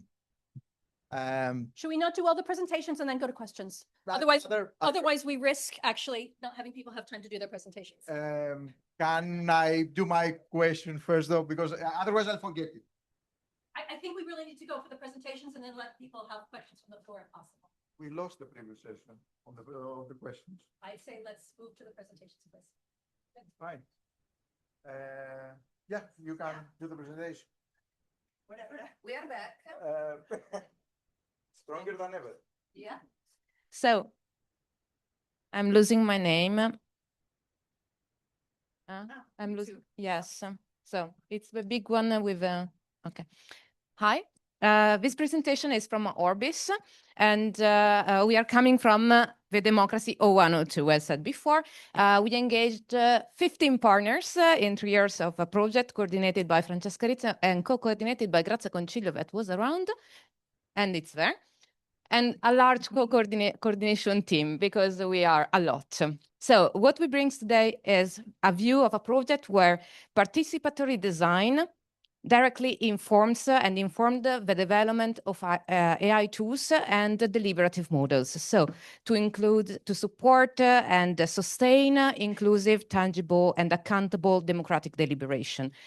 We are not bringing the presentation of a project. We leave it for upstairs where there is a video. So moved to later. We will focus just on outcomes. So we'd like to start by questioning what literacy means today, because it's no longer, as said before, a personal skill, it's a democracy capacity. In the broad discourse of literacy, ORBIS has framed it as plural, multi-layered and systemic. So literacies, not literacy anymore, are collective competencies that allow societies to engage with data, AI, and complex participatory processes, hopefully in trustworthy ways. So a premise to make here is that AI-mediated participation should only be considered legitimate and fair if people can access, understand, and question the socio-technical infrastructure behind it. Across the 3 years of ORBIS, it has shown how these literacies emerge in practice and how design can meaningfully support them. These insights have direct implication for policy. Recognizing that digital participation platforms are socio-technical infrastructures where literacies are unevenly distributed, policies can guide the development of AI-enhanced platforms that embed meaningfully explainability, accessibility, contestability, and trustworthiness by design. Not just hoping that somebody will critically put that on it, but including that more designerly doing. And we need to align with what increased AI-mediated participation means for citizens, new demands on their capacity to navigate and interpret digital democratic environments. Based on that, we built 5 literacies. The first one concerns the ability to enter a deliberation system and interact with that. Obvious, but not really for granted. The way that a platform is designed already shapes who can join, who can speak, who can contribute. In ORBIS, we try to reduce barriers through intuitive interfaces, hybrid inputs, low-threshold contribution pathways. Yet, our 6 pilots in the real world showed that access to deliberative spaces, especially those complying with EU security levels and authentication requirements, remains complex and uneven in the access. Second, access alone does not ensure participation, though. Once inside, people need still support to articulate position, engage with disagreement, make sense of other contribution beyond their own ones, and our pilots showed that access is structurally unequal. Again, design choices are indeed determining who enter a democratic process, how often they can join it, and with what confidence they can participate. Participation literacy for us is literacy to participate in deliberation. ORBIS demonstrates that AI can help people express themselves and navigate complex debates. Our findings highlight a core insight, though, that meaningful participation depends on designing AI-enabled features that strengthen rather than automate people's reasoning capacities and protect the deliberative quality. Number 3, in democratic processes, interpretation is where legitimacy is built. Interpretation literacy is more than reading charts. should be, more than reading charts. It is understanding why these patterns matter for democratic decision-making. Interpretation literacy allows both participants and facilitator to see not just opinions, but the reasoning landscape behind it. Although the context still lacks standards and shared methodology for representing public inputs in ways that are transparent and contestable, because this is the situation, ORBIS has shown that citizen-generated data can be transformed into accessible insights without flattening complexity and diversity. Fourth, next is explainability literacy, that recognizes that AI can mediate how arguments are classified, which relations become visible, and what insights are highlighted. ORBIS has argued that we need an approach to explainability that aligns with democratic values, not just technical transparency requirements. So to do this, we adopted a human-centered explainability concept and approach that shifts the focus from explaining the model to explaining the deliberative effects of AI. So through integrated visual and narrative cues, ORBIS has enabled participants and facilitators to see how individual voices are transformed into shared knowledge, which contributions are grouped, follow reasoning paths through knowledge graphs, explore uncertainty, and accept pluralities, among the others. Ultimately, in democratic settings, and it's the fifth, yes, being literate means recognizing that your perspective is one among many. So, and that systems on the background can reconstruct different knowledge depending on who you are and the role you cover. ORBIS make this visible from participant dashboard to facilitator insights and policy recommendation, fostering a meta-literacy and awareness of how socio-technical systems curate and differentiate knowledge for different actors. Together, these 5 layers are defining what we can call democratic AI literacies, a competence that enables people not just to use AI platforms, but to actively participate in shaping democratic decision with awareness, hopefully agency, real one, and critical understanding. But ORBIS does more than build technology. It builds socio-technical conditions where these literacies can emerge in practice. And here is where I give the floor to Anna Mora to bring you into our practices. Thank you. So thank you. So I'm so glad to be here. I just tell you that I'm from the field of urban design, urban studies, and planning. So that I have really a perspective on practices that I try to share with you in this moment.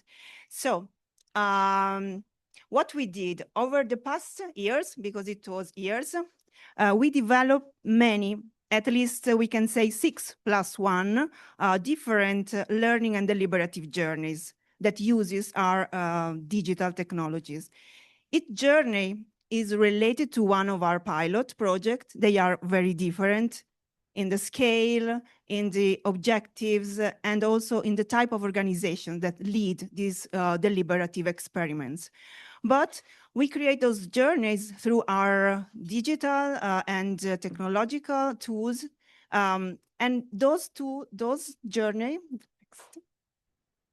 you see, they are they've been created from the perspective of the users, but they also tell you a story of that is related to a process, to a democracy guided perspective. These journeys for us can be used entirely. They can be even used partially, and steps can be bridged and used together. This can be done depending on the needs and the maturity of the discussions, of course. This approach allows participants to explore the same tools in different ways. And this will be always adjusted to the specific need of context. The goal, so you can see, is not to standardize practices, but is to nourish the differences and to let diverse deliberative pathways emerge. So next. One of the key lessons through these deliberative and learning pathways are that for our cases, we saw that meaningful democratic participation never happened on a single and through a single format. What we did is that we tested through experiments, and I like to stress this word because we experiment a lot, and we then correct and transform the project many times, updating it. We use different tools from focus group. You can imagine that allowed participants to grasp the potential of the tools and to improve their informed position, to larger scale online deliberation, using videos, using dynamic presentation, and moments of collective prioritization. Citizens in these activities were not merely asked to vote. Well, they were asked to vote because voting is often an interesting way to engage people quickly and easily. But the objective was to bring them to more meaningful and deeper exchanges among themselves. So I have to say that it's also the heterogeneity of our communities, the pilots that I mentioned, that provoke these differentiations in the pathways, because we work with mature contexts, and there we refine the forms of discussion and the decision-making process within and beyond the organizations. And we work also in pioneering contexts to engage those who rarely participate. For instance, working with small, medium enterprises and farmers in Western Greece, where their low digital literacy required tailored forms of engagement. We work with youth in different contexts, but also in socially fragile urban peripheries. And there we needed to get in partnership with the local association to get to them and to engage them with their perspective. I have some record of our activities. For instance, an elderly resident that asked us to have a QR code to access to one of our tools for their activities. So, and this type of easiness of people in being engaged easily provoke a sort of very positive atmosphere that is rooted in accessible tools and shared ownership. Very quick on this, yes, then another very relevant element has been the role of mediators, of course, negotiator of meanings. These persons are the bridges between our perspective and the interaction within communities. And in the end, just a few words. So we have been using through the entire project, the ORBIS project, a deliberative transformative framework.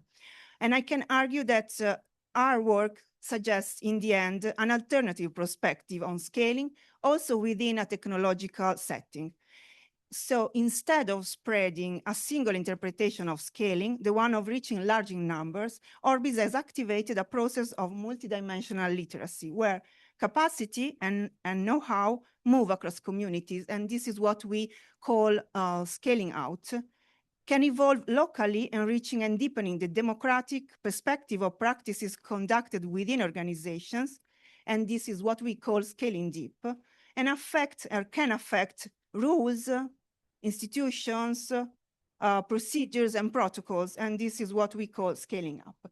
And to conclude this part, talking about scaling, what we learn is just not merely replication happen. What we sometimes were able to see is that a sort of self-organized adoption of our tools, of our methodologies, that is really crucial from the perspective of literacy. We don't have time to go through these. Just to let you know, there are permanent repositories for learning that you can access through Zenodo. There is a video series that will be uploaded quite soon with how to use our socio-technical tools and processes. There is a training of the 22nd of January coming, thanks to DCF, and we have Elina Macri here that will conduct this. And everything is shared in an open and reusable way. We built a technological infrastructure that it's open to share knowledge. You can find it on GitHub and open source documentation. These are our QR code that you can access just on that site, but because here they are cut off, but follow us to know more. That's it. Thank you. Thank you very much.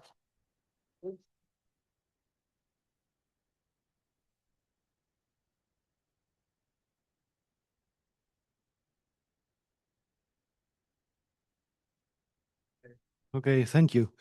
Now I would like to invite Mara. It says Mara here. Okay, I'm sorry. So, Christina, the floor is yours.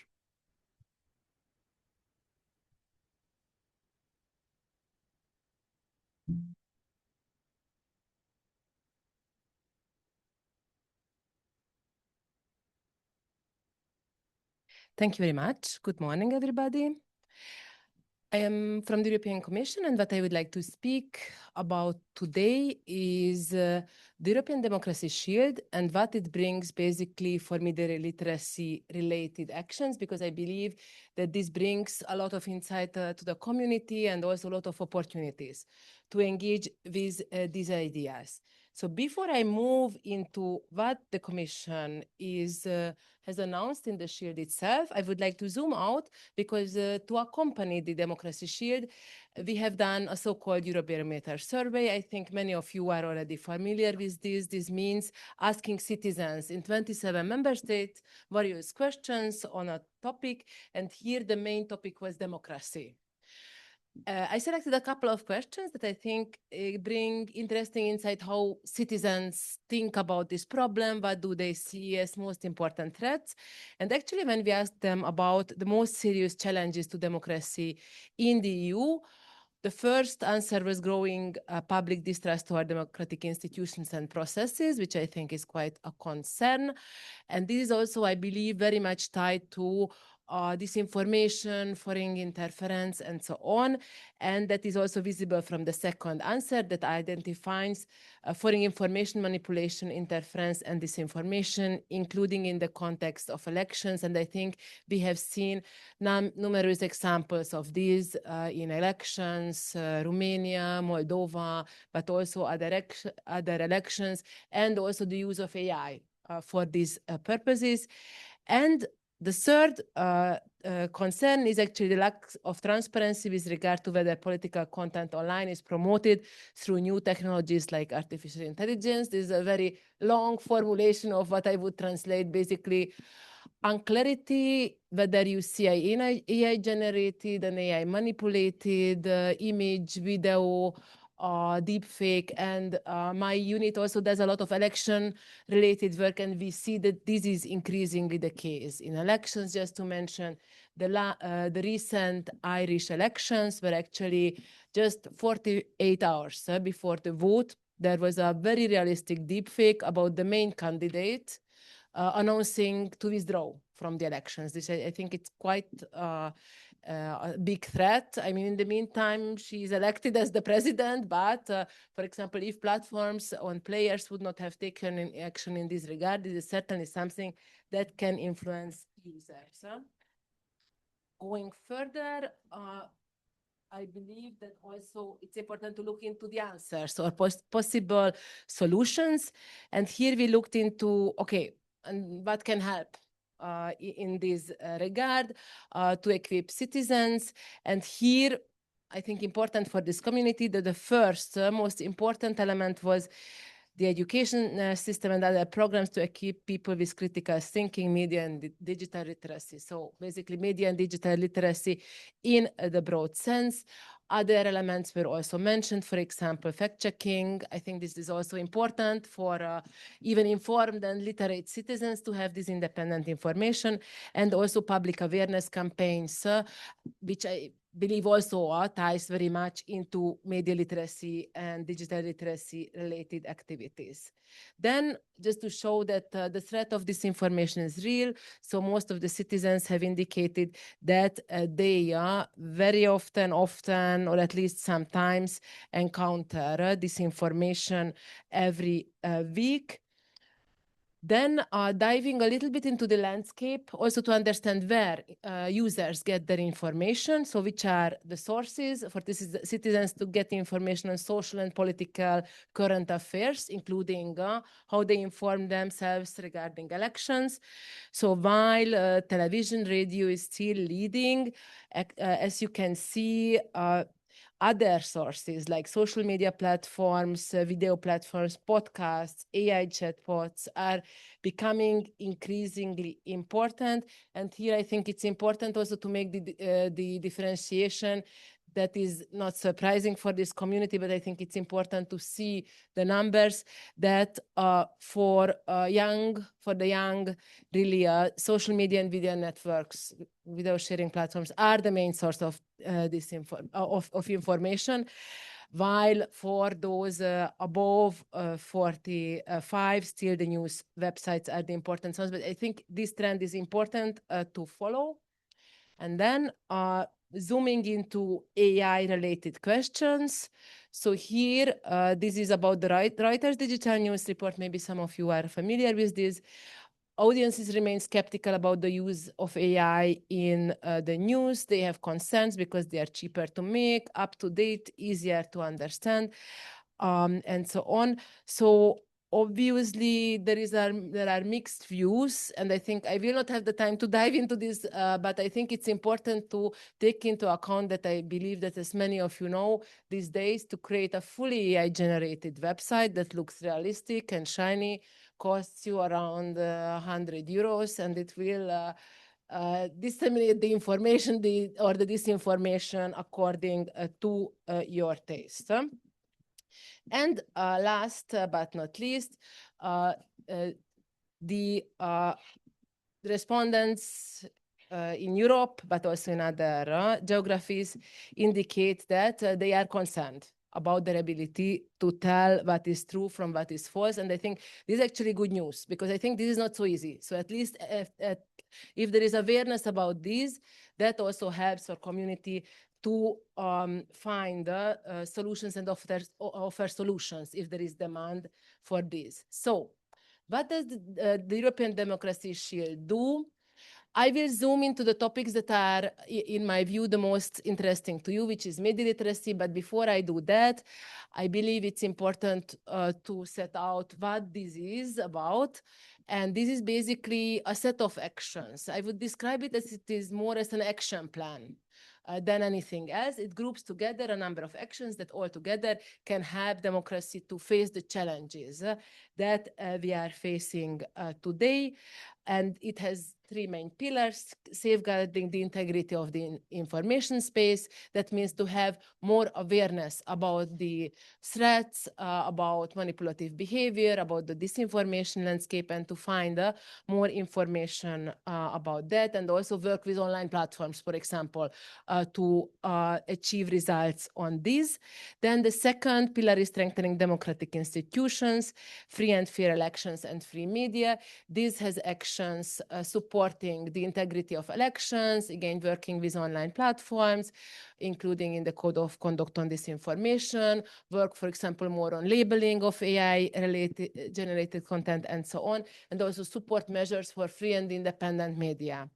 But I would like to more dive into the last but very important pillar of the Democracy Shield is boosting societal resilience and citizens' engagement. Again, there are a series of actions, and there are also more several actions that are more about citizens' awareness, citizens' engagement, also important for your community. But my unit is mostly concentrating in media and digital literacy. And here what we propose in the Democracy Shield is to focus media literacy actions. First of all, not just to target the young, so to reach all population segments, also adults who are not in the schools anymore, also senior citizens, and then equip them with the necessary skills, taking into account current realities, which is foreign interference, disinformation, a very different political and geopolitical landscape, to give them tools to navigate better in the information environment and to have access to reliable information. What does it mean? Also to have all the ability to better recognize deepfakes, AI-generated videos, understand the role of AI also to generate easily websites that look like a real website, a real news site, but may contain this information. So to roll out this type of skills and also adapt to new user behaviors, because we cannot stick with recommending citizens to turn only to news, reliable news and the newspapers if the population is turning to different sources. So we have to adapt to these new realities and offer them tools to better navigate if they want to get their information from a chatbot, if they want to get their information from video sharing platforms, and so on. So here, the last element that I would, so basically we have these new actions. And then where I wanted to go into is how we support the media literacy community of that you are also part of. That on the one hand, we already have a media literacy expert group with member states representatives that serve the purpose that member states exchange best practices among each other, look into new challenges also such as AI literacy. We are also, the Commission also announced setting up a new network, a network of independent experts to support the media literacy community, but this is not media literacy practitioners in the strict sense. Here, the idea is exactly to bring in new insights from data scientists, engineers, fact checkers, communication specialists to help with new tools and new insights to freshen up the media literacy community. And also the European Digital Media Observatory and other existing communities will play an important role. For example, the EDMO, the European Digital Media Observatory, has national hubs that are also rolling out actions on the ground adapted to each member state's needs, and this will continue to play a key role. So to sum up, media literacy is an important priority for the Commission for the upcoming 2 years and beyond. And I believe that there will be a lot of new opportunities to engage and to be part of these actions also for your community.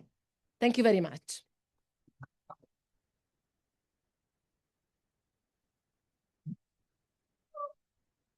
Thank you. Thank you, Christina. And now our last panelist, Mara. Yes.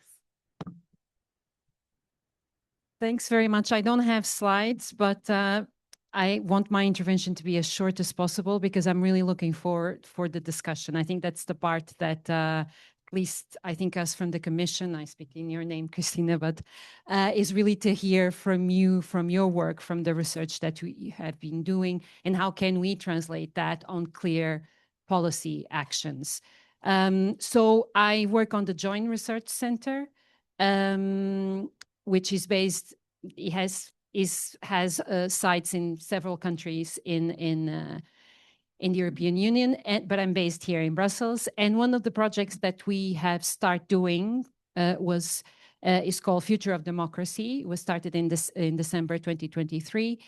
And basically that project, we were very much interested to kind of look forward in terms of thinking what would be the future challenges that could be affecting democracy in the European Union. That work will be published soon, but I think I'm speaking about that work because what it came from that was, of course, the impact that technology is having in different dimensions. And one of them is really AI. Although AI is not the cause of many of these challenges, is of trends that we are seeing, is clearly enhancing some of the issues that we are seeing. It can be, the rise of populism or the mistrust in institutions. AI is having definitely an impact on that. So because of that, we thought that would be interesting, and now this is the next stage that we are, to do another report on the impact of AI on democracy. We've been working very closely with international researchers coming from different disciplines. So this report on the impact of AI, again, we have been working very closely with experts on AI. We are now working towards finalizing this report, hopefully next year. And basically the points that I wanted to bring is more specific from this report that we are doing. So we have focused basically the report on 3 dimensions: the public sphere, so the impact of AI in the public sphere, the political competition, which of course is in terms of elections, and also the impact of AI on the democratic state. I'm not going to go very deeply on the 2 last ones in terms of elections and on the state.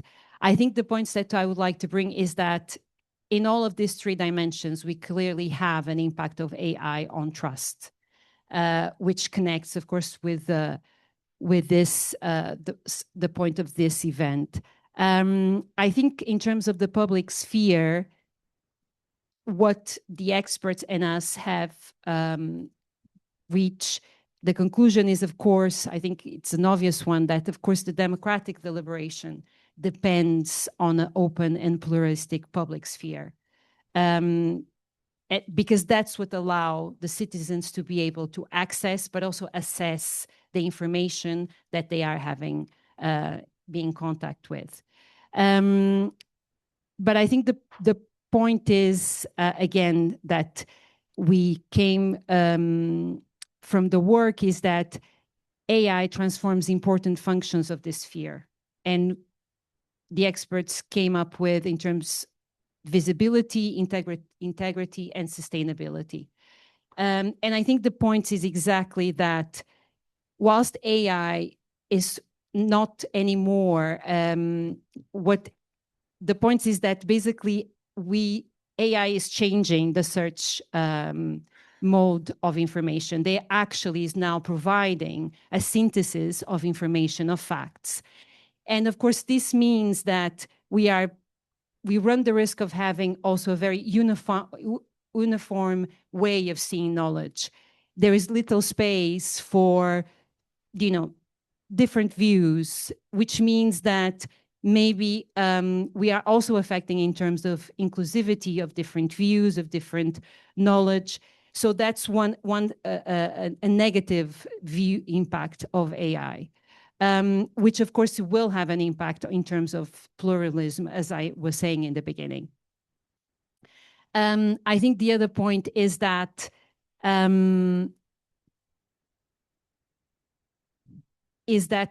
also we reach to the point that if citizens start thinking that AI has an impact in terms of deep fake information, then we will run the risk of really living in a world of doubt, where citizens basically will not trust because they are not able to distinguish what is true and what is not true.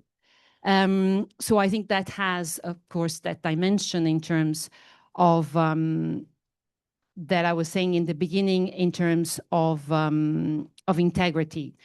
The point of sustainability is really in terms of news productions, because many news outlets are using now AI. And that, of course, that will have an impact of how journalism is taking place and how information, again, is presented to citizens. I think the point in terms of elections, clearly there has been a use. We are expecting for AI to be used even more in the future, which, of course, it has a good impact in the sense that small parties will be able to be part of the political competition. But the question is, how much fragmented the political debate will become and how AI will be used by these new parties compared to traditional parties. And then, of course, the other point is in terms of how the democratic state actually uses AI, how data is processed, how predictions are made by the state in terms of the future. And I think also this implies trust of policymakers actually on the data that they are receiving, which will have an impact, of course, on policy decisions, which again will make citizens not trust the decisions that are being made by the policymakers.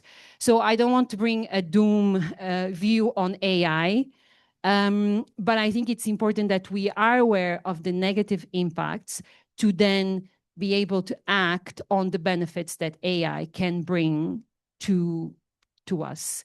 And of course, I think it's important to consider that many of the AI providers are not based in the European Union. And I think that's, of course, something that the Commission is aware and very much working on that. And I think the first step has been the AI Act, which, you know, I think most of you are aware, which of course is the first one, I think, at the world level in terms of regulating AI. But it is an issue in terms of AI capacity building in Europe. And I think literacy is very important, but there is many other dimensions that we should consider. I leave it like that. I leave it here because I think it would be important, and I'm very interested to hear from your side in terms.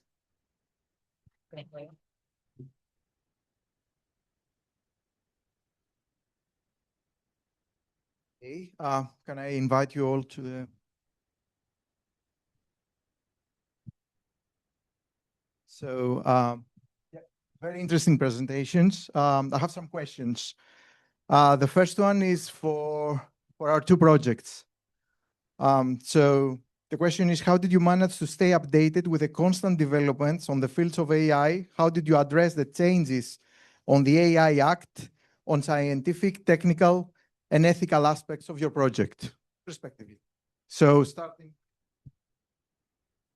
Sure. Thank you. Okay, so I'll start. So how did we stay up to date? Well, I guess we have a very broad consortium of researchers, some of whom are in the technical fields, and we have been very active in sharing knowledge. So things like what technologies we built on and what we brought in were very important. In terms of the political side, again, our breadth was a real benefit to us. And of course, one of the earliest things we did in our project was actually come out with a policy brief looking at the AI Act from the very distinctive perspective that we, as a largely culturally based project, brought, looking at the perception and the conceptualization of risk. So I'd say that would be the answer from KT4D. Do you want to address that? Yeah, so in which remains updates is, of course, looking around what's the novelty, but mainly it's going down to the people, put it in practice, see what emerges, and simply iterate and renovate.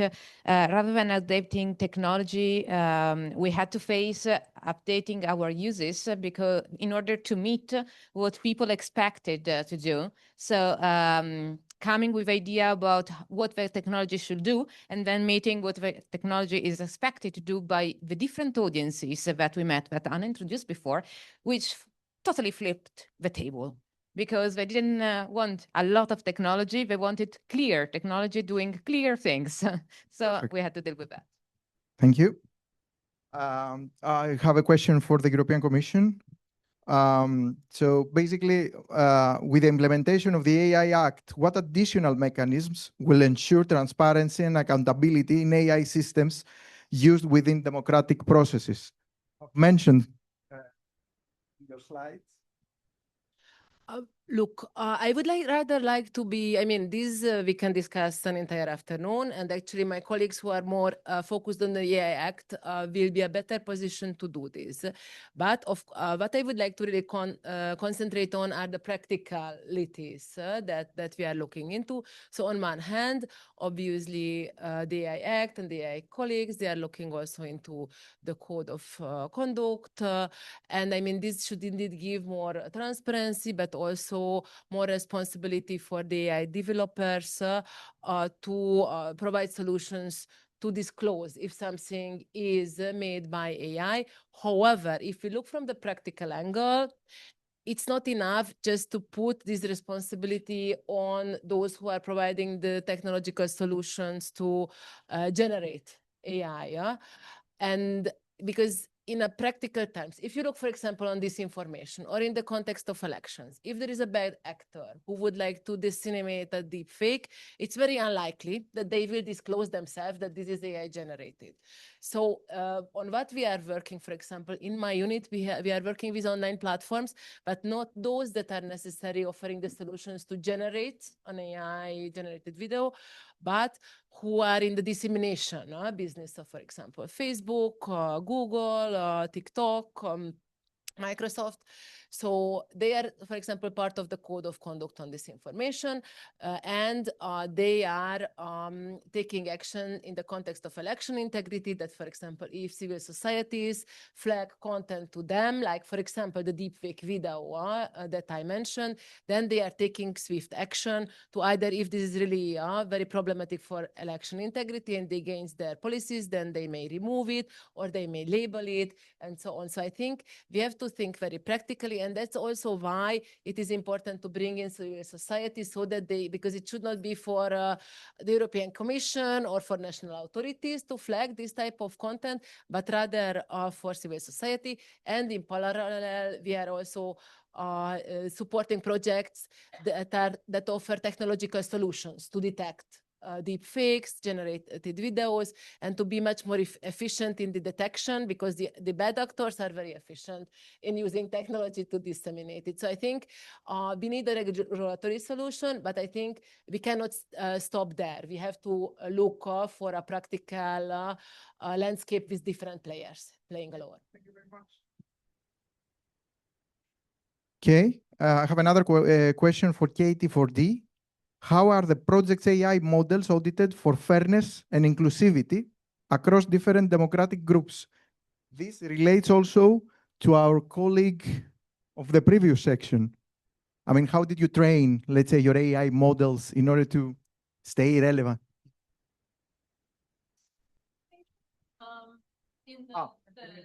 Okay, if they can answer it, that would be great, actually. Yeah.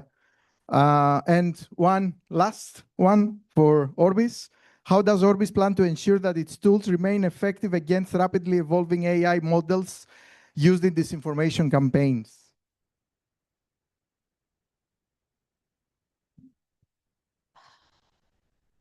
Well, we are not.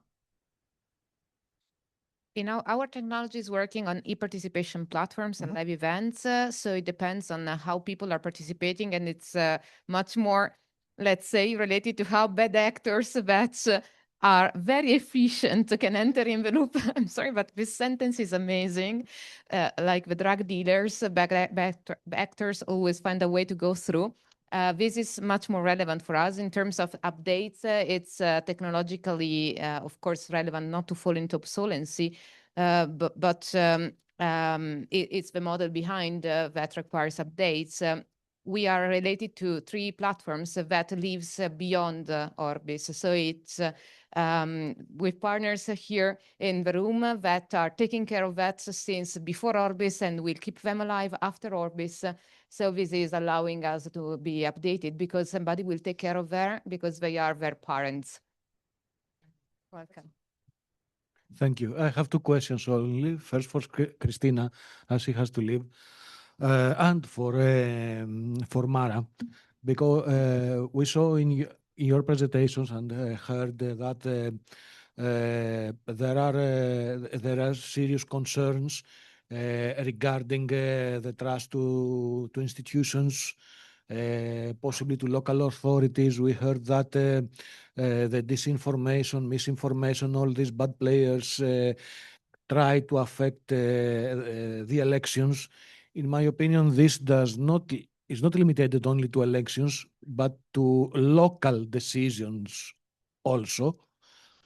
On the other hand, we heard that in the Commission you use some tools trying to identify these, I'll say, weaknesses. But I guess that these tools are not open to the public and not, let's say, usable from the public, even if they were open. So my question has to do with the following. Do you think that it would be helpful for the public, the citizens, to have some kind of tools that could support them in their daily browsing, whether it is the social media or all over the internet, etc., tools that could provide some kind of approval based on particular dimensions like trustworthiness, fairness, non-discrimination, all the stuff we heard today, possibly coming from trusted third parties.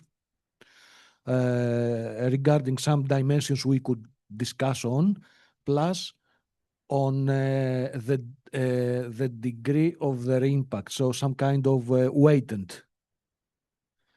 Or maybe, okay, we have the opinions of the vast majorities and the vast minorities, but when we use an AI and would like to receive some answers, we would like to understand also who said that, how many people said that. So is it reflecting the opinion of minorities that have a common, let's say, agenda? Or are there some trolls of the World Wide Web that spread their opinions, these bad guys, everywhere? So first of all, actually, all the information and the tools that we have or that we finance are currently fully public, so everybody can have access to that. And I would maybe group them in two different groups for the time being. One is the fact-checking community at large. So we are financing independent fact-checkers, and it's important that they remain independent in their work. So they decide what to fact-check. They have high ethical and professional standards, and these fact-checkers are active in the entire EU. We are providing support to this community to the European Digital Media Observatory, and they are publishing quite a lot of material, debunking, for example, narratives, also measuring the use of AI. For example, it's interesting that, for example, during the European Parliament elections, the use of AI to create disinformation or to illustrate it was 5%. Now it is 10%, so it's quite an increase. And again, this is the quantity, but the impact may be actually quite important. So these insights about main disinformation trends, tactic used, debunking narratives are regularly done already by EDMO and the national hubs. Then also we announced support for the European Network of Fact Checkers. This also provides further funding for fact checkers who are facing these days very big difficulties, both in terms of financing and harassment to do their work. So the Commission provides funding for them to carry out these activities in the EU and also in some candidate countries, which also face this type of challenges. And then we are also announcing in the Democracy Shield to set up a so-called common research framework that will provide financing for tools, computational capacity, and also for people to do the work to detect more manipulation techniques. So how do disinformation actors spread, for example, their content? And then the other set of tools that we are financing, for example, through Horizon projects, are tools to detect, for example, if a video is fake, if a picture is fake, or to help to identify, not to have manually to check e-speech pieces, disinformation, but look into the patterns. So there are several research projects for these, and we hope that these research projects will have more and more uptake. There are also, I mean, you mentioned, this is a broad topic. The last element that I want to mention that are also, of course, solutions that, for example, help users to verify if, for example, if you see a content from a journalist, is this a real journalist? Where did it publish? Or is this publication trustworthy? And so on. So there is no unique tool for this, and I think this is good, because especially in the current environment where whatever I think public authorities or the Commission is trying to do to fight the spread of disinformation, in the sense of disinformation campaigns, is often depicted as censorship. While we are not taking content down, we are helping users to give tools to navigate better. But I believe that it's good that there is no one solution out there, but I believe that the different solutions together can help users to better navigate, in particular if they are aware about the risks. So if they are media literate. So I think media literacy alone will not do the trick. You need the tools, but you need the tools together. Thank you, Christina. Mara, do you have something to add? Yeah, I think Christina has gave all the kind of work that the Commission has been doing for quite a long time on the issue of misinformation, disinformation, but also on AI. And I think, of course, it's not only the literacy is very much important, of course, but it's also about training of public administration, for instance, in terms of how public administration or civil servants use the technology, but it's also about how citizens perceive the technology. And I also think it's important to understand how citizens see AI, which I don't know if we have the full knowledge of how they see the technology, how they see it in a beneficial or not. And I think that would be important to fully understand how AI is seen, if it's seen in a similar way in all the member states or in a different way, depending on the country that we are talking about. But I also think that we should also see AI for the benefits that it can also bring. And I think, again, the question is, how do we harness that benefits that the technology can bring? Thank you, Mara. Do we have any questions from the audience? Yes, sir. Thank you. I would like to maybe go a little bit away from the digital literacy, and I think and media literacy, and think about like the civic literacy and the spaces for civic literacy that we have or we don't have in our communities right now. And I'm wondering how much this is part of the EU conversation of actually building the democratic social infrastructure on the ground to create a soil where AI cannot penetrate, or the bad parts of AI cannot penetrate in the same way. And I think this is something that very often gets lost when we're in any kind of technical community of it's becomes very techno focused. But I think the solution, as I also the panel before, is the problems that were here before social media and before AI. So, and we have had an experience of the last 30, 40 years of a decrease of any kind of like community building spaces on the ground and so on.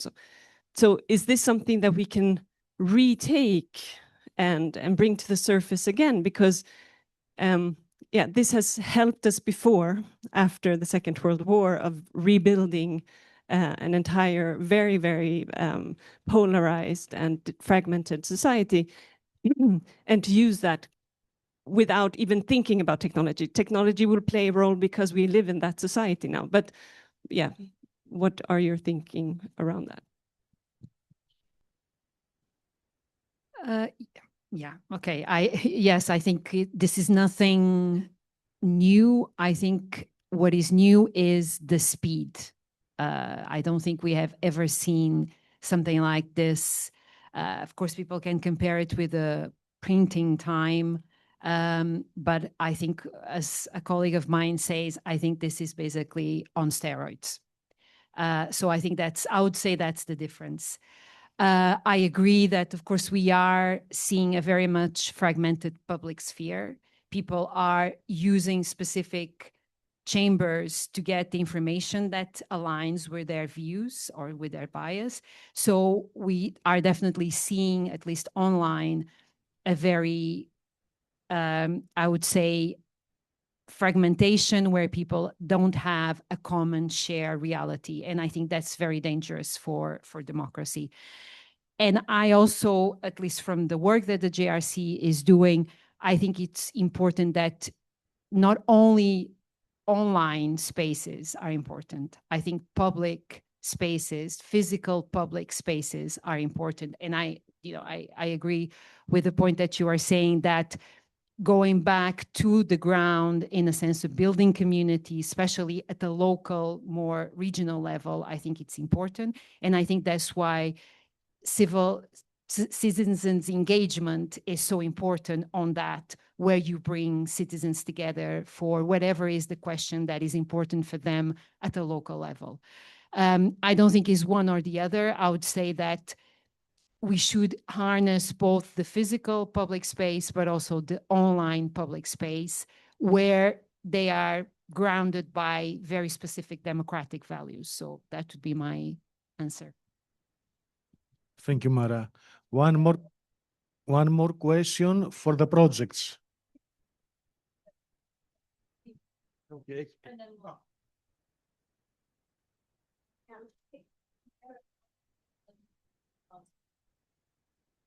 So thank you. I have one question for Mara, and it's a pity that Christina and Anne are not here because I'm Elena Macri. I'm working for ORBIS. I run 2 pilots, and I'm afraid that I cannot share the views that the European Commission is having. I see that you focus too much on finding tools for AI, what the big companies are doing, but do you have tools to spot when a deliberation is fake? When it's flawed? Do you think, you mentioned a lot about media literacy, but do you think that people that participate into deliberations, they really need media to find out the truth about their place? If there are going to be renewable energies in their mountains, they know, they will find the right information. So hearing these directions from the European Commission, I feel that, are they really on the ground? So I'm working with teens, and this is one of the pilots that ORBIS is running. And teens are massively exposed to social media, disinformation, but we see that they have the capacity of the right decision making. They don't have the chances to have a say, to sit on at the table. So I feel that, you know, all these projects massively financing tools for AI, and are they in the right direction? Honestly, you mentioned a lot about the media literacy, but I see that people, it's the governments that you have to work with, the people that you interact every day, not largely the citizens, because deliberations every day in member states are about things that people can find information. Of course, deliberations about Brexit or something like that, yeah, it has to do with media information.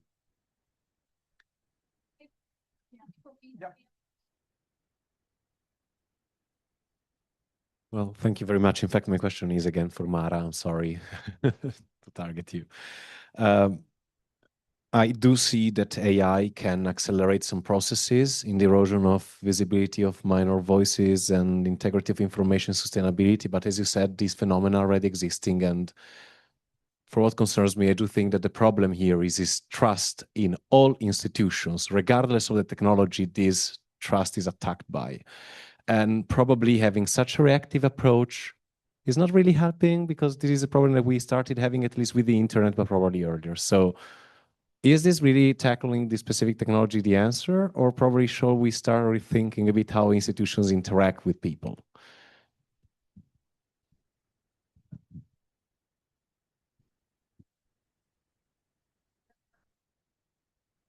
They're both questions. I'm happy to. Oh, yeah. No, meaning that, yeah, just a small reflection very quickly that, so considering the tools that we have, we can start from there, and we see that some of these tools can really help somehow this engagement, because I have to tell you, people are interested in participating, and okay, it's a lot of work, but you can find ways. But this is something that cannot always be related on, to find a direction, to tackle a specific policy towards a specific institution. It should be like having a little bit more of ground, more of space to develop this public sphere in the digital and in the spatial dimension, to create a sort of alternatives, visions that becomes, experiments that might affect in a very deep and intense manner our institutions. Okay, those are 2 really big questions, but 2 really far too short answers to them. as to whether or not young people have the skills and the access to information that they need. So I teach in a university, and I'm noticing that I'm becoming the sort of the therapist for people struggling with technology. And these are young people, 18 to 22, who are coming to me and saying, we don't know how to live with our digital lives. We feel like we are being exploited. We feel like we're not being given what we wanted, and yet we feel like we can't participate. So I think that there is also a tension with feeling that the channels they have access to are not in their interests. So maybe there is still space for that kind of high level questioning. And as to the thing about your question about institutions, I think you're absolutely right. But one of the things I love about technological change, and again, I work in a field called digital humanities, where we're always looking at how the changes of technology change the way we create knowledge.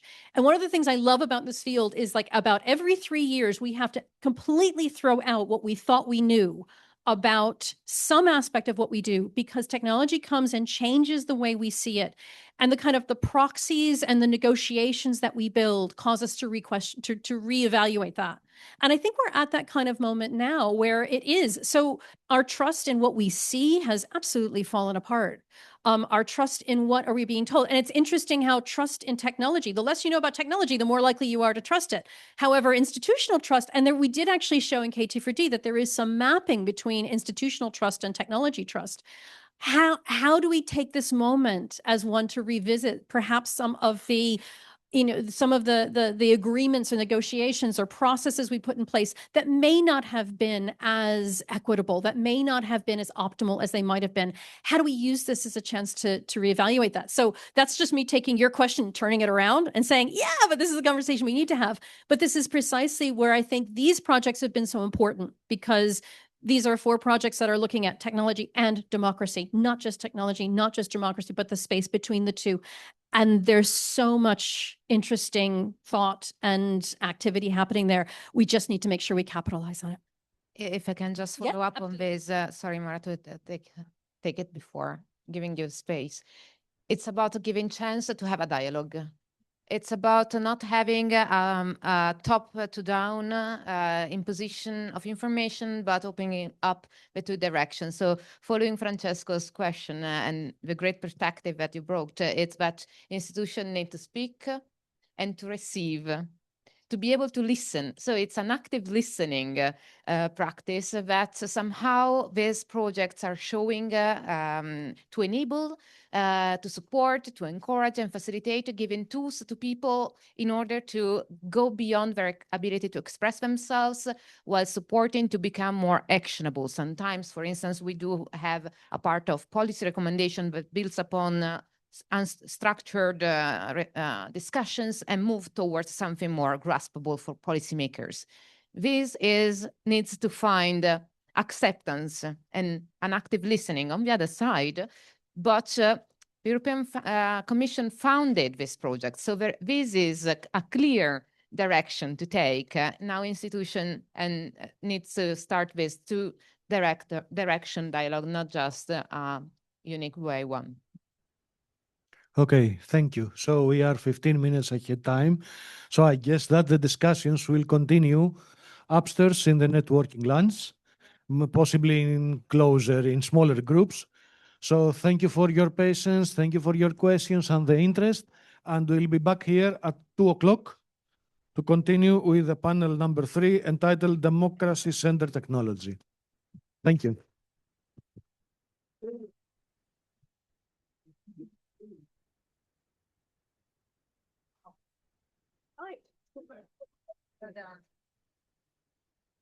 I think it's hard to compare linguistics and conceptualization.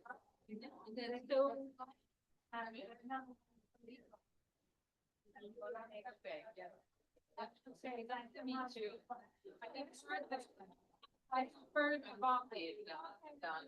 No, only good things, only notes. So it's nice to taste what the name of the others.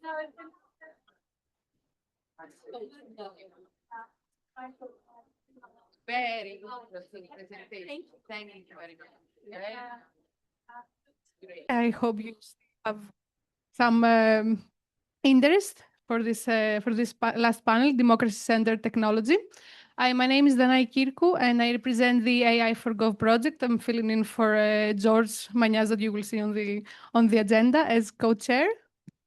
And nice to see you all again, back from lunch. I'm Konstantinos Moustakas. I'm a professor of the Electrical and Computer Engineering Department at the University of Patras. So we have in the panel both sides of the coin, engineering and political science. And definitely in this panel, we will discuss about how to bring people in, how we can make democracy, how we can make technology help democracy and support it instead of undermining it.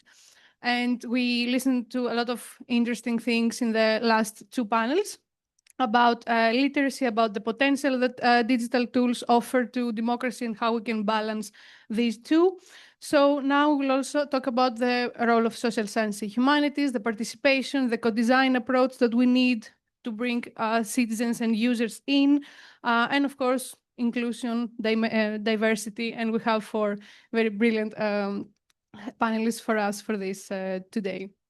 Okay, so the theme is technology, more or less, in this particular panel. So there have been very interesting talks before, very interesting discussions. I like them very much, especially the last one was very good. There have been also, so this domain is a little bit multidimensional. So there have been some arguments. In some of them, I have to counter-argue. I'm sorry. So there has been a point that forget technology and trust. There are bigger problems we have to solve. I have to counter-argue for that since, of course, we are talking here today about AI and democracy. There are, for sure, more significant problems, but these have to be dealt with by the experts. Here we're talking about this domain, and technology is a core part of it. It's like we are having in our hands, let's say, a nuclear reaction, and we have two choices. Either we open the Pandora's box, and I don't know what happens. Nobody will know what happens after that. Or we try to take advantage of this technology, of this domain, for the aim of having a democratic society following the principles of EU that are very, very important and differentiate us from the other continents. In AI, you can condition the systems. So people that know technically how AI works and have worked with that, you can condition the systems. You can say, okay, I want something similar to this image, but please take this text that conditions the search. How can we condition AI and AI systems for democracy? How can we inject principles of democracy, even if they are not very well quantified? So these are big problems that I think in the near future, the EU has to really focus on if we want to be different from other efforts in other continents. But we are here to listen to our speakers. And we have speeches, we have discussions about explainability, trustworthiness, transparency, social inclusion, and more. So maybe we can start with the first presentation. Yeah. This one? Yeah. Is it me? There. With this one? Yes, the big button. And it's me. Yay. I'm going to sit. Yeah, so thank you. I'm going to be talking again about the KT4D project. But I'll start with an anecdote. I was recently advising a foundation that was very proud because they were or are developing a totally agentic citizen assembly. So no people involved at all. It's just AI-generated synthetic citizens based on more than 143 samples. This was a very moment of pride. So meaning 143 attitudinal data points used to generate synthetic citizen positions.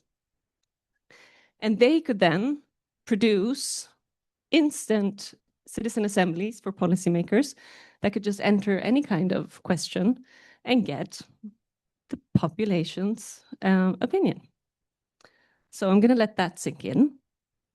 Coming from the democratic society, where our mission is to make democratic decision-making as close to people and to the ground as possible, this is obviously not a future that I want to envision. So it's been really interesting to be part of the KT4D project and work on this issue. And what we've been doing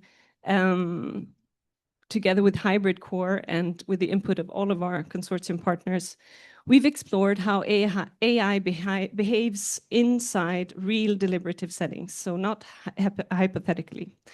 We were able to build a form of an AI demonstrator built to fit the deliberative purpose and to test in democratic exchange settings. And the core tension became very clear. AI is optimized for speed and seamlessness, and democracy is optimized for meaning. So my contribution today is going to be focusing on this tension and what we learned about using AI in deliberative, democratic deliberation. So democracy is not a system that is optimized for speed. It's designed to hold disagreements, to slow things down, to allow time for collective sense-making. The very structure of democratic institutions, separation of power, checks and balances, is a form of deliberate friction. Why? Because slowing down prevents hasty decisions, opens spaces for different life worlds to be heard and to be made, and fosters the creativity needed to imagine shared futures. Modern AI and technology, digital technology as we know it of the last 30 years, is an optimization machine. It's about removing friction, about accelerating decision-making, and to some extent collapsing complexity. And of course, democracy does not. As I said, it creates spaces for disagreement, emotional expression, contextual nuance, and slow thinking. And these are not efficiencies, they are democratic goods. So referring briefly to Graham Smith's framework of democratic goods for deliberative settings, AI can help with what he calls institutional goods. So the problems of scalability, of efficiency. But democratic goods, like inclusiveness, popular control, considered judgment, these require time, friction, and human negotiation. So the question is not whether to use AI, it is what democratic qualities are lost when we adopt AI uncritically. I'm going to talk slowly because I get so nervous, so I'm just going to try to chill up here. So in KT4D, we created a real deliberative environment. We call this the Digital Democracy Lab, and tested how AI affects these kinds of settings. So we worked in 4 cities, in Brussels, Madrid, Krakow, and Dublin. Participants deliberated on the future of labor markets and the AI era, using the demonstrator that was built with a designed or pre-designed LLM and retrieval augmented generation.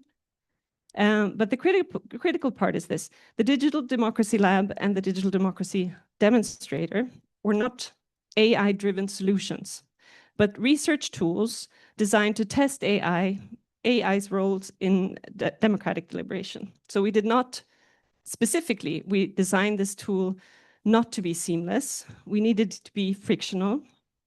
And people interacted with the AI collectively or with this demonstrator collectively, negotiating prompts together, not isolated in one-on-one chats. And we tried to make the technology as transparent as possible to be able to explore its metabolism.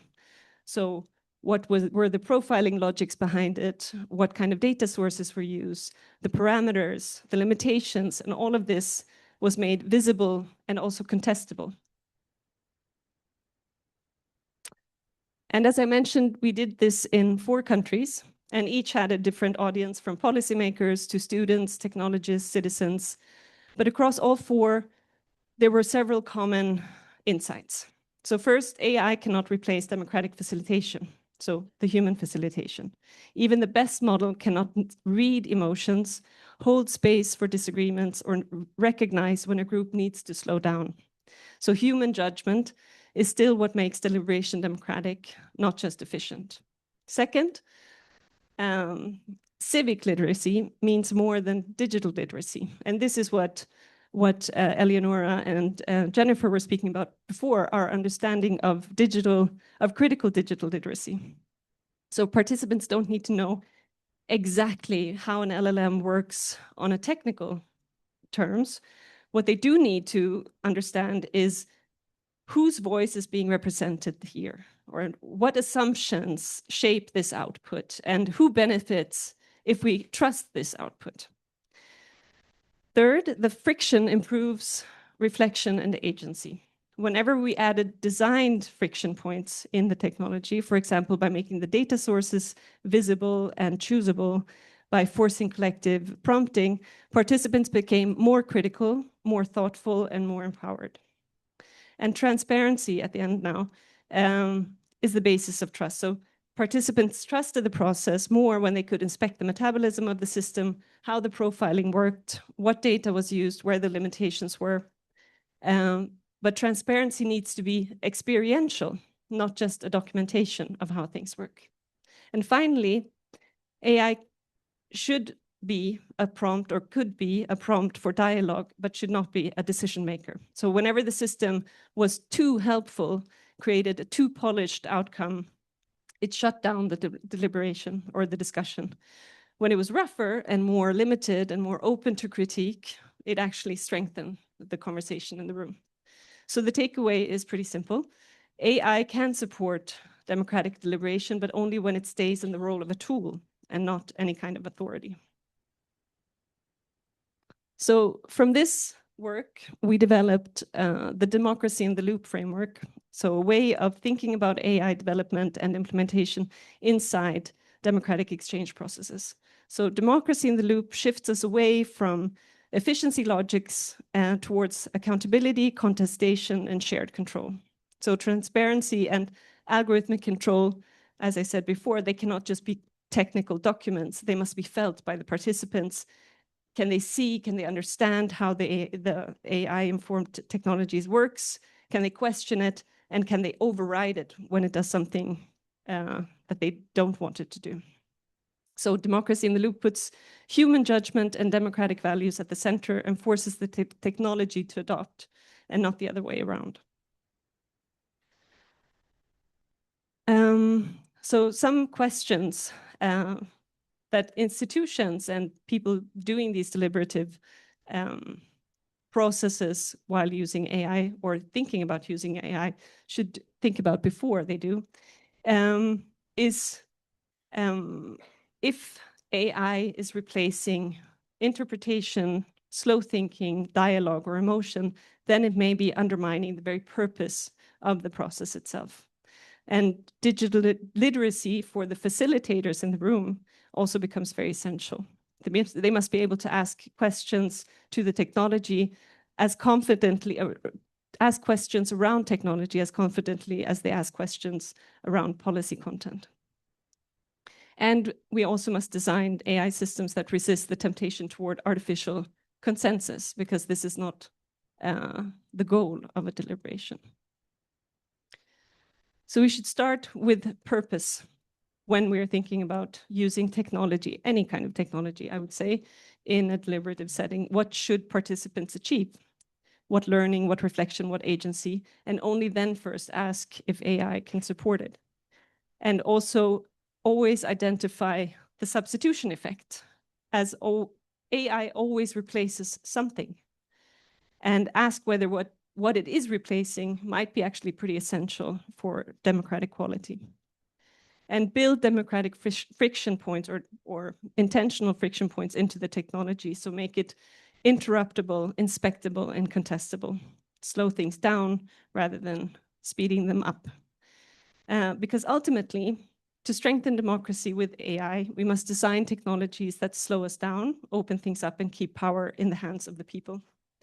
And be aware that we're probably going to be facing a totally agentic citizen assembly pretty soon. And before that happens, it's important that we have the words and the regulations and the literacies to be able to go in a different direction than that. Thank you.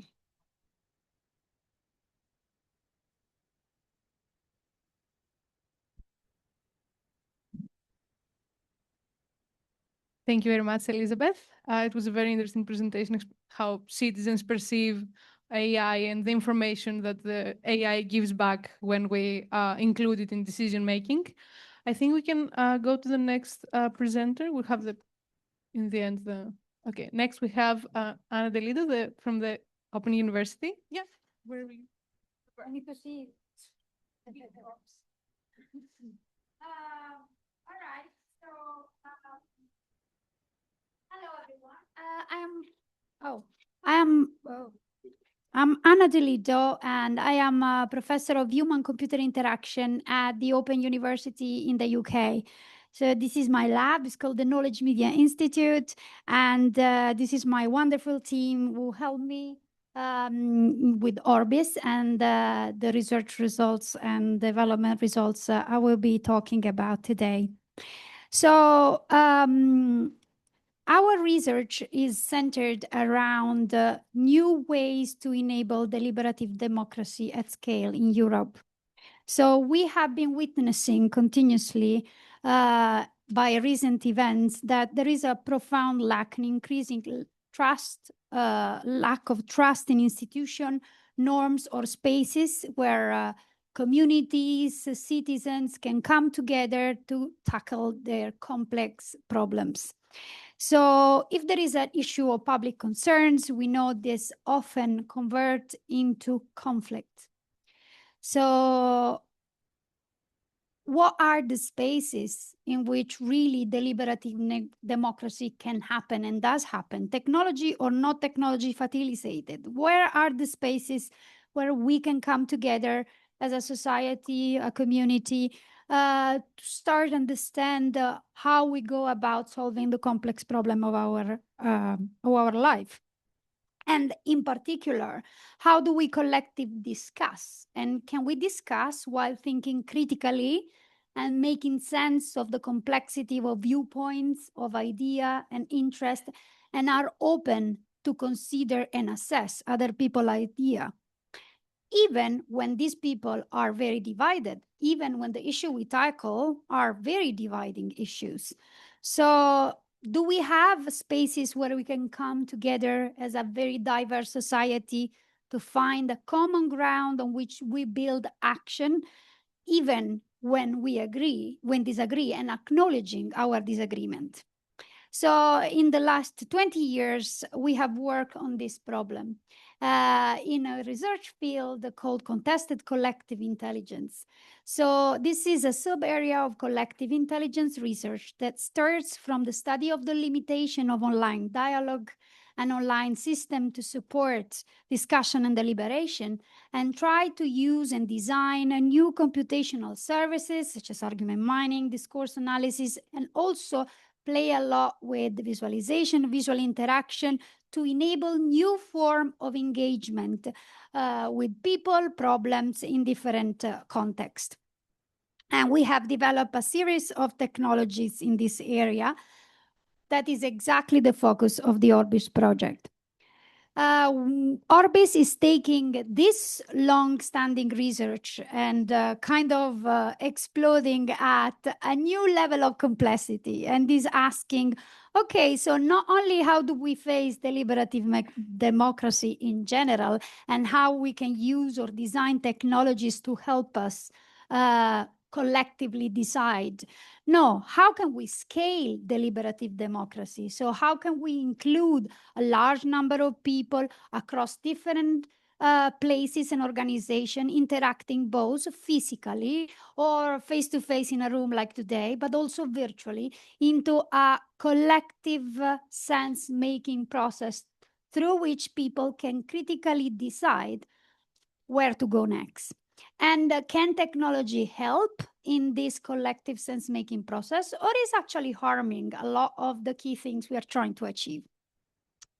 So with our 14 technology partners, with 4 universities, our 6 amazing use cases that were selected as 6 democratic innovation initiatives, and our think tanks and technology SMEs, we have developed an approach which is really built around, if you want, a human AI collaboration framework, which design AI solutions for deliberative democracies that don't have the objective to, in a way, it tackles perfectly, it connects perfectly with your framework, by the way.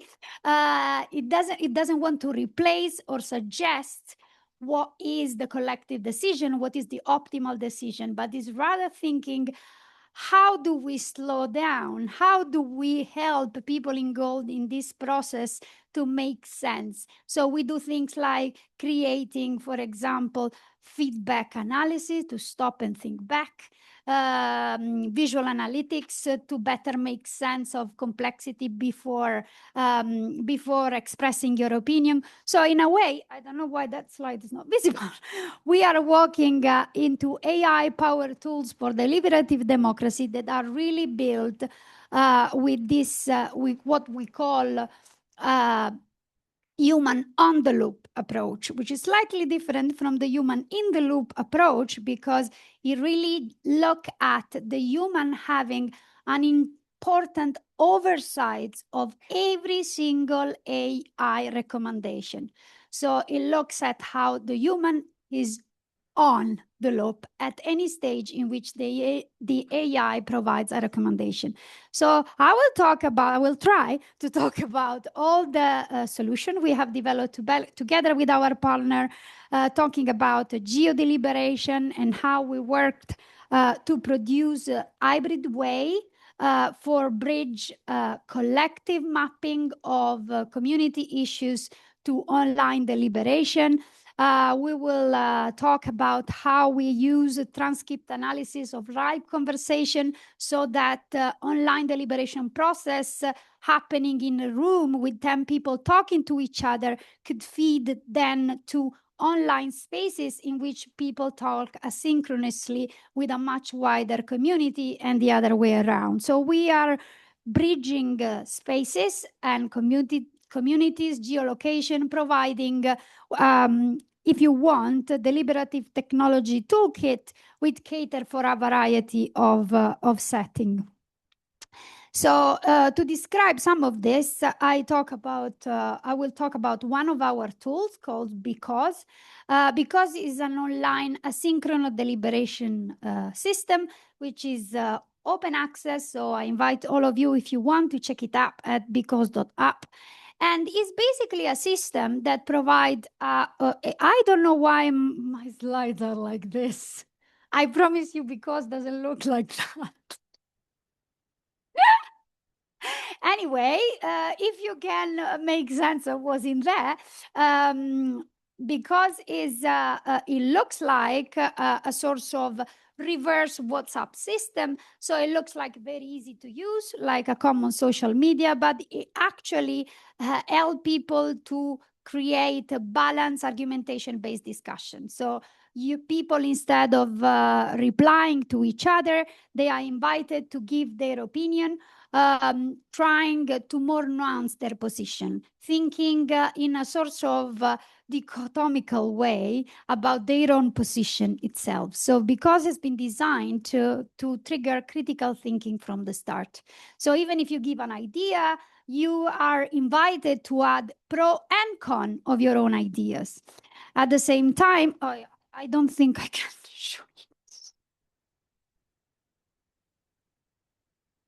I really don't know what I should do, but I can't show you. I think you should go and check Because online, because there is no point of me to tell you this. Anyway, so as I told you before, we improved Because with a transcript import. So what was special of this import? As I said before, it was the human creation workflow that we built in this import. So we had the import, for example, of a transcript of this meeting here to be uploaded on Because. At that point, an AI-generated structure of all the discussion, key question, idea raised during this debate would appear on the screen, giving the possibility to the moderator to choose how many position I want. Do I want how many arguments I want? Do I want an import that is very critical? So having a strong argumentation emphasis, so to kind of find the two sides or the many sides of the argument, and then I can change this parameter and import the conversation. At this point, you can see on this down part, you can go through all the import and assess if this is really the type of import, if there are hallucination, if this is the idea that really came up. And then you can give your approval. And of course, because keeps a log of all the import, so for inspection, transparency, so that really the provenance of the idea is maintained. At this point, all this conversation is then imported online, well, that can be discussed asynchronously. At the same time, we have also improved because by bridging the gap between localized discussion, what we call geo-deliberation, and online idea creation. So working with the Milan municipality, Municipality 9, and with the help of Rob the Mat, we basically designed a Telegram bot that people could use to go around in their neighborhood in Milan and then record for example, infraction into parking areas. They would be able to talk to the bot in a very simple way, take pictures, and then the bot would ask them, oh, I think you are classifying this as a need of a pothole repayment. And then the AI would help them to classify this feedback. At the same time, then, if we would approve, we would collect many people, many different people. How many people did you involve on the ground? I don't remember. 130 people going around in their squads in the morning, and then all their different input, they would be going into a geo-deliberated and human AI collaboration approved tabbing of all the different problems in the area of Milan, from which they could then open discussion that could lead to online deliberation. Of course, this was a quite powerful instrument for Rob the Map to go and talk to the Milan municipality and having on the ground evidence for the different needs that they would have, for example, in terms of improving infraction in parking and so on. So transforming what is a static map of data into a first step toward collective problem solving. Another key innovation is the work with USI, the University of Svizzera Italiana. I think they are there. Hi, guys. With which we built a conflict moderation feature in Because. Of course, I told you that one of the objectives is ORBIS is a scale deliberation. So when discussion disagreement scales, there are lots of problems of potential polarization and conflict. So how can we foster a more constructive dialogue? We know that in face-to-face event, there are trained mediator, conflict mediator that know how to talk into people into a room. So we work with USI that it's exactly specialized in conflict mediation and knows very well about the theory of conflict mediation, how humans facilitator can really go and lift and prevent conflict. And what we did is basically building on the base of the guidelines they created of good moderation, we built an automatic or actually semi-automatic conflict mediation tool. So how does it work? Oh, sorry, I'm going the other direction. The tool classifies and detects into the discussion when one of these difficult conflict indicators appear into the discussion.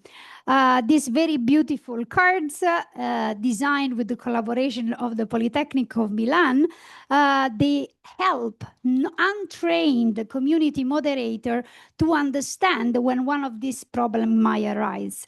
And not only that, the cards appearing in the system also give the moderators idea of what they should do if something like that happen. So if there is fragmented focus, or if the group is going in circle. So we implemented this human-informed but AI-implemented feedback directly into the BISCOS system. So now, if you are a moderator of an online discussion group, you can click Detect Conflict on your discussion. And if conflicts are detected and you are a facilitator, you will see this bar appearing. Basically, it will tell you when a circle issue problem happening, what is the reasoning for that. So it explains why it detected this in this way. But not only that, it proposes action. So think that you could tell either the group or to the individual person arising the conflict so that this conflict doesn't spark. So we classified two types of implementation. Other private. Oh, could you please elaborate on make our life more relevant concerns? What specific factor are you prioritizing? And the facilitation and the feedback and the action, they are so very well thought because they are built on this very high quality data set that has been built by UC and we have used for the AI training. All right. Final innovation, synthesizing collective intelligence. So another key advancement with work with the Novel Core has been developing different type of analytics. So as the conversation scales, there's going to be a lot of things happening in the discussion.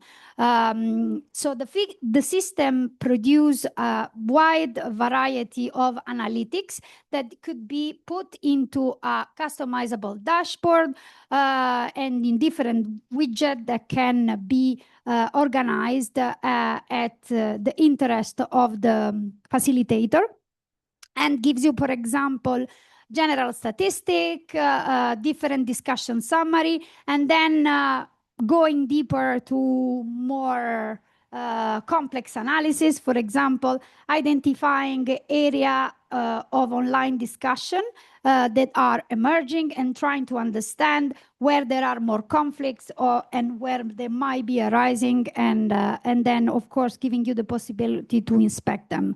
Of course, we use also visualization to highlight interactive clustering, and one of the key output of the ORBIS toolkit is this panel that provides policy recommendation coming directly from the community discussion.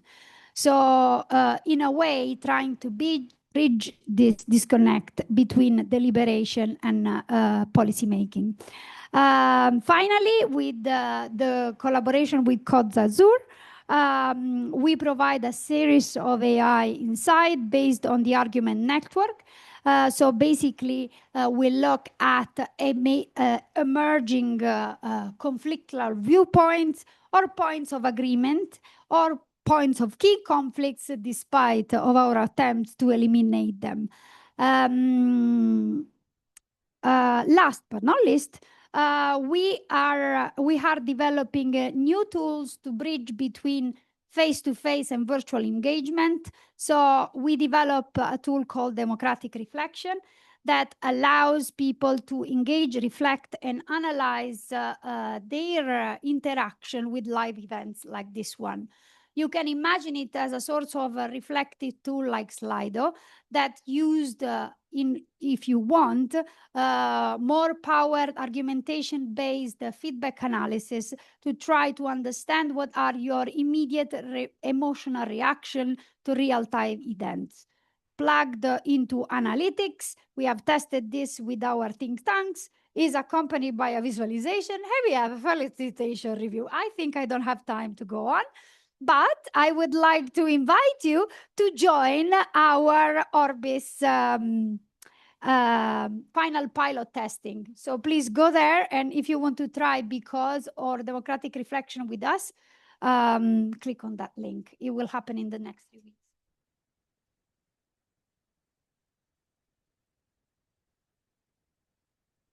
So thank you very much, Anna, for the nice presentation. It's good that some slides were not visible, since we would need even more time. So I think the next presenter is Sichuan, I think.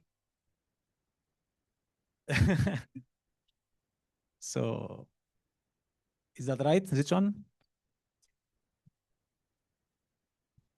Who is a manager at Public? I don't know if this is correct, what's mentioned here. Correct. So. Sounds like we have a different preference spots for the speaking here. Right, so I'm going to talk a little bit about the kind of innovation pillars to kind of the technologies. Should I press this? All right, okay. Cool. Okay, so very glad to be here. I mean, like we talked a little bit about the kind of trust this morning. So there's a policy answer to that. There's a regulatory answer to that. And then what I'm trying to bring in here is kind of like a view from the safety tech sector, which is a sector that the company that I'm working with collaborated quite closely with. So here we go. Just a little bit about myself for those I haven't met before. I'm Zishuan. I led the AI and digital governance research in a London-based company called Public. So basically, we work quite closely with the UK governments, European governments, regulators, but also civil society organizations, researchers, to really understand some of those very complex, online safety, online harm, and also the digital safety challenges here. And one of the core things we start to look into is the AI-generated harm. And on some of those challenges here, when we spoke with the regulators, with the government, with the kind of researchers, with the civil society organizations, one of the questions that we keep coming back to is how do we build a digital system that people can generally trust?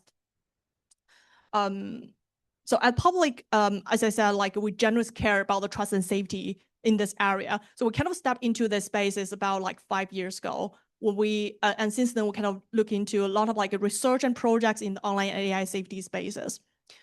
And also every year now we are doing this research to map and research in around 600 to 900 safety tech companies, safety tech innovators. So we look into what they are doing, we spoke with them, we engage with the kind of researchers in this area, engage with the brilliant co-founders in these areas. And the reason that there's a kind of a range here is that there's it's a sector that really difficult to define what a safety tech means. But basically, those are the kind of tools that can provide to kind of protect the users and then to ensure the safer online experience, to kind of ensure the trust in the digital spaces.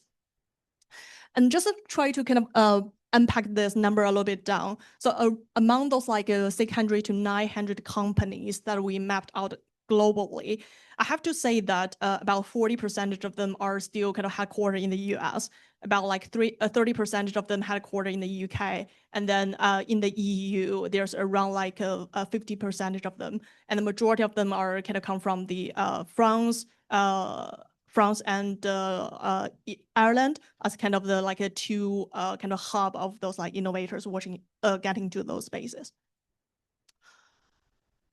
So before we get into that, I just want to say that I'm not representing any specific tools, but I just trying to kind of provide a system view into how the technology might address the trust, the challenges to address the kind of online threats, AI-enabled threats, address the deepfakes. But before getting to that, just a little bit about, let's be clear about what we are up against. So those are kind of the numbers from some recent survey conducted by the Alan Turing Institute in the UK. I'm not sure this is not the surprising numbers that we're seeing, there's over 90% people really concerned about the deepfake. We heard about the same thing from the European Commission survey this morning. But at the same time, we're also seeing the kind of the AI-generated CSAM has risen at the alarming rate. And we're also seeing the kind of new form of the cyber fraud, just happening in minutes. So we're really dealing with this industrialized harm that powered by the AI that are faster by humans, that are cheaper than the traditional harm, and also kind of harder to trace. So critically, and those harms and those risk factors are starting to translate into the real world in the area like the election, in the financial services, financial system, the reputations, and also trust to the public institutions. And also the threat landscape is evolving. So we're not only talking about the traditional AI, but also generative AI very soon, if not already, the autonomous agents, the embodied AI, and probably in the future, predictive AI as well. So my team, we spend a lot of time trying to understand what are the risk factors, what are risk accelerators that are in this space. So let's take generative AI as an example. What we are now seeing is kind of massive scale in the area, like one bad actor can generate millions of artifacts very soon. There's also realism and the fidelity. You will hear about this thing, like a very similar thing earlier. Like it's very difficult for both the machine and also human to distinguish what is reality versus what is generated by AI. There also like a faster speed cyber attacks that once took weeks now can just take seconds. And also normalization, like the AI system tend to generate content that is more extreme than what it currently exists, more extreme than what is within the kind of data sets that the machine is training on. And when all those like capacities combined with the misaligned intent with the bias amplification, they started to kind of enable this full spectrum of the threats here, all the way from the disinformation, from the deepfake, from kind of the privacy leaks, from all the way to the reputation and harm to trust issue to the public institutions. So this is kind of like the problem landscape. Now shifting the focus into the technology side, or I know I kind of started to mention about the safety tag earlier. So what this one is, this is kind of the definition by the UK Government Department for Science, Innovation and Technologies. So essentially those are the innovations or technology or the solutions to facilitate safer online experience and protect the users online. We spend a lot of time trying to define the sector, but also try to develop this taxonomy to give like a fuller picture about when we talk about the safety tag, what we are generally talking about. And what we find is that there's like a wide range of the solutions here, all the way from the system wide. So the tools to kind of tracing, locating, and also removing those illegal content. At the platform level, those moderation detection tools. At the user level, the kind of the age assurance tools, the digital identities, but also kind of the device-based protection, the parental control features in our devices for parents and for the children's. We see the similar things in the kind of other areas as well. One of the things we're just start to see quite a lot is one is the physical domain safety. So when we talk about the safety tag, it's no longer only about the online spaces, but also kind of the tools to prevent the harmful incidents happening in the real world. And lastly, like quite recently, like from last 12 months, we're seeing a surge about the innovators focusing into the kind of AI safety, AI security, and AI assurance area, especially around the AI assurance. Just a couple of months ago, UK government published this report into the kind of AI assurance spaces. So we're starting to see the shifting towards more independent, trusted third-party assurance of the AI system to kind of to use the technology to protect the users, not only at the kind of the deployment level, but also from the very first beginning when the AI system is started to design and developed. I always define or talk about the safety tag as the kind of immune system of the online services. But just like all the immune system, it wouldn't work without the kind of the supporting bodies. So if we zoom out a little bit, safety tag cannot and does not work in isolation. It is kind of within this like whole ecosystem. It only works when the government, when the regulators support the tool to kind of provide the clarity, provide the policy clarity and also the regulatory clarities. It only works when the tech platform with the AI developers start to kind of integrate them through, use them when the researchers and civil society organizations really kind of understand them, test them, and then provide the kind of fundamental research layers to that. But there are challenges and there are the hardships. We spoke a lot with the safety tech, with the technology innovators almost the day to day. And there's a lot of like challenges that they are facing and also the ecosystem is facing. So firstly, we still face this generous question, how are we going to detect harm without mass surveillance? How are we going to protect children but not tracing everyone? There's no kind of like a single answer to that. There's not an easy answer to that. And secondly, we're talking about pace. So regulations and policies, they are moving in months, in years, versus innovation, AI system is probably moving in months or if not like weeks or days. So there's like a very different pace. Obviously, very likely we're seeing the EU AI Act, which is a very important step forward in this space. In the UK, we are seeing this like AI Opportunity Action Plan, Government AI Book, and also testing framework. So there's a lot of like good things, good fundamental points that are arising, but we need to see more. And finally, there's a very kind of practical challenges faced by the innovators, by the technology providers. So like quite often we hear about the kind of lack of access to the data, to the training data, to help those tools to be able to identify the deepfake, to kind of detect the deepfake. There's a generous lack of the training data, representative training data in this area. There are also like the fragmented market, about the fragmented buyers, and also kind of challenges with the earlier stage tools, how that those like technologies can be sustained, how those innovation can be sustained in the longer term. I'm going to close with a little bit about what could be done. So I'm so glad to see that one of the themes today we're talking about is from the research into the actions.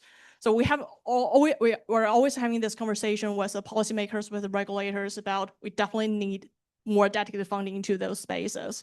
Just like this brilliant fund from the EU Commission of all the projects that are presenting today. But besides that, we also kind of need like safe space, like the sandboxes, like a test bed, or even the demonstrators to help the innovator, help the tech players in these spaces to kind of trial their solutions, to kind of mature their solutions. For industry, if you come from the industry today, let's do not treat the trust and safety as compliance priority. Let's treat that as the kind of core product features, as the kind of core differentiators for your products. And for the researchers, there's a very important role for the researchers to play in these areas.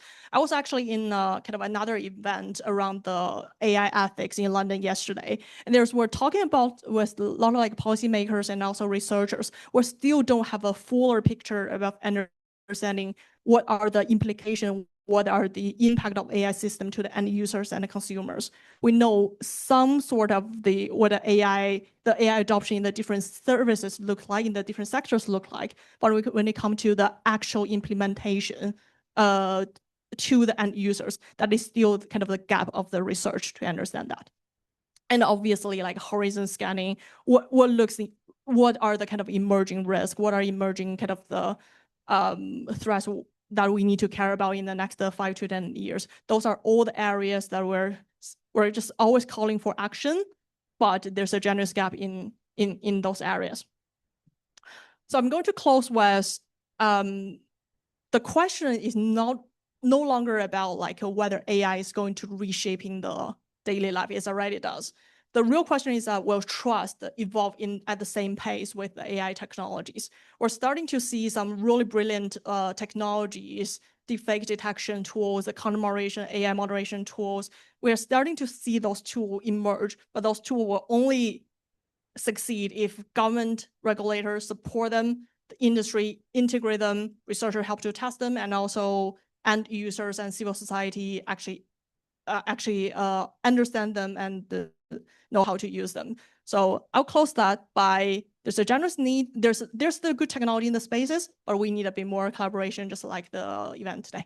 Thank you.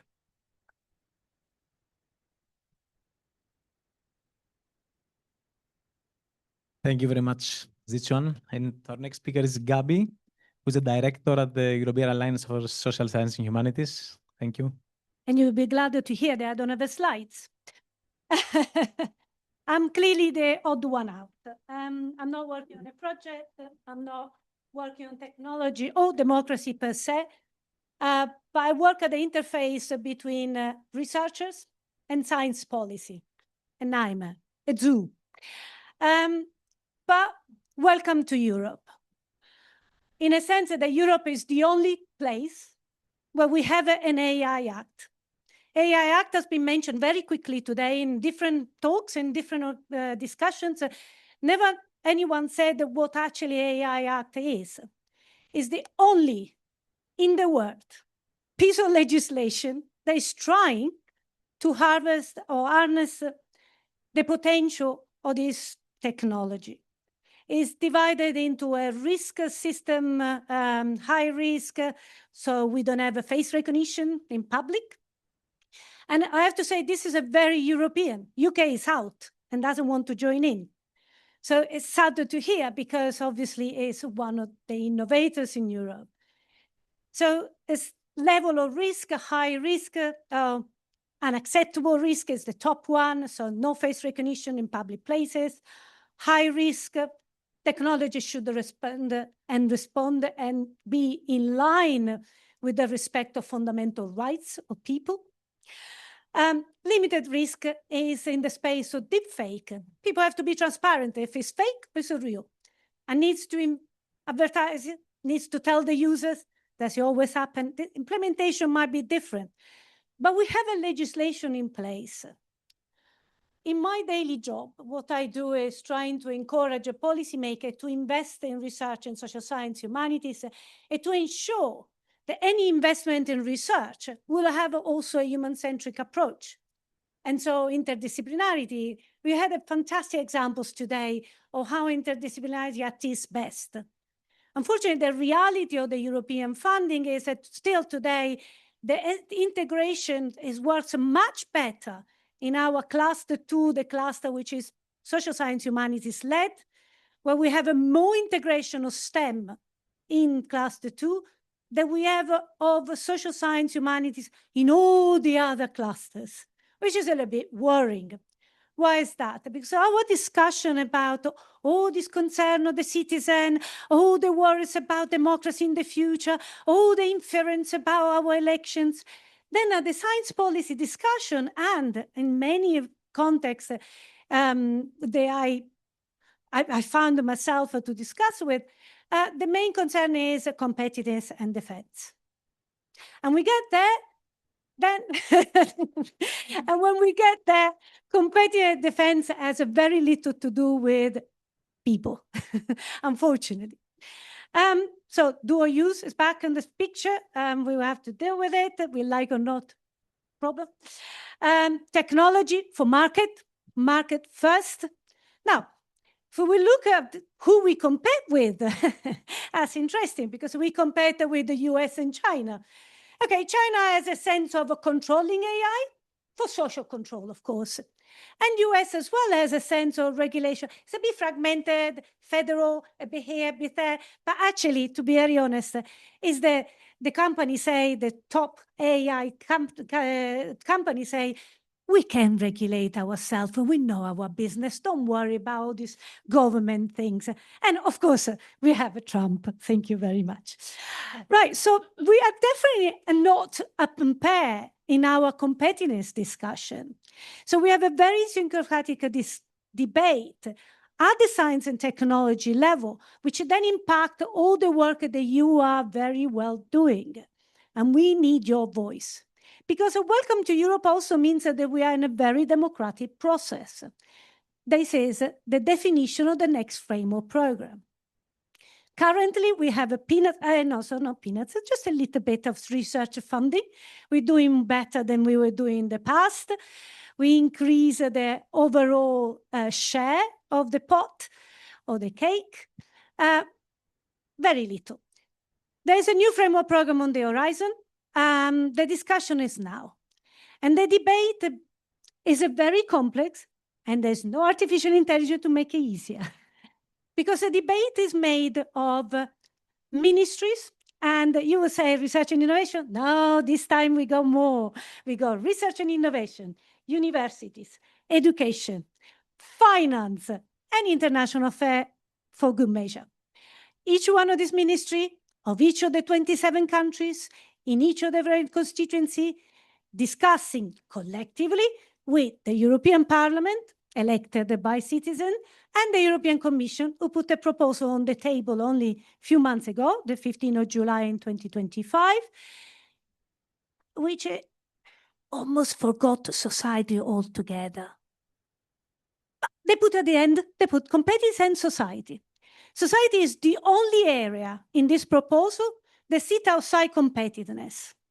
Okay, there is a competitiveness fund which will top up the funding for research, but society is not involved in this discussion, which means that 78% of Europeans are working on service industry, working on creative industry, working on some of the human-centric discussion. They're not very competitive according to this discussion. Manufacture is competitive. And what else is competitive? Oh, it's competitive in artificial intelligence and in technology and deep tech. What is it? I don't know. Some companies are doing, and we're competing with the US, and we're competing with China, and we have to do better than that. That's the debate. That's the real debate. But that's a debate, and it's a discussion. It's a discussion which requires you, researchers, to get your voice heard. The work that we do with the Humanities and Social Science Alliance is very much this. We interface at the science policy level to say this research matters, because it doesn't matter only the researcher doing it. It matters our future, our present and our future. So it is really important. What you do, example, what you do, in-action activity, pilot, test beds, take it to the policymakers with a very loud voice. This is really important in this negotiation. The negotiation has only just started. We really need a critical mass at European level. We really need to showcase the society matter and society is competitiveness. And I close that. Thank you so much.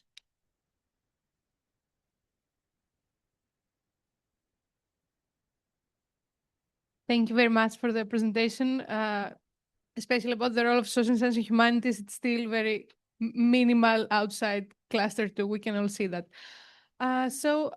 Thank you all for the presentations. That was very interesting. You come from different perspectives in this topic, so I guess the discussion will be productive.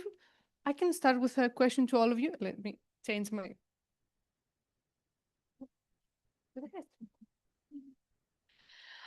So I will start with a question to all of you. So from your perspective and from your point of view, what do you think is the most decisive approach to actually make emerging technologies support democracy and not undermining it? If you can summarize the most, let's say, important thing. You can start, yeah. So I'm going to start from another point, and this is a little bit outside of the KT4D project, but something that I've been doing for the last 2.5 years is to work with a lot of municipalities on the question of AI use in public services, digital use per se in public services and so on. There is such a lack of support on that level that you have municipalities and regions completely alone trying to solve all of these issues on a very practical scale with very little institutional knowledge and a weird institutional system where the technology development or procurement is very far away from the people that are actually then supposed to be accountable for them. And you have national governments that are leaving them there, and you have the EU doing something up here, but that is very seldom coming down. So I think if we want to have any kind of change on like our democratic services, our democratic processes, we have to start there with a huge push of taking all of these resources down to the ground, learning and teaching about this on that level, creating different kinds of networks and so on. They're there, they're slowly building, but they're still so much alone. Thank you. Well, It's difficult to pick on one. As we said, this is a system of high complexity, and there are so many moving parts. So it's not one size fits all. Europe is doing its best to an extent, having been the only place with a certain framework of legislation, which might be outdated in 2 days, but at least there is a sense of say, this is a priority, this is what Europe is.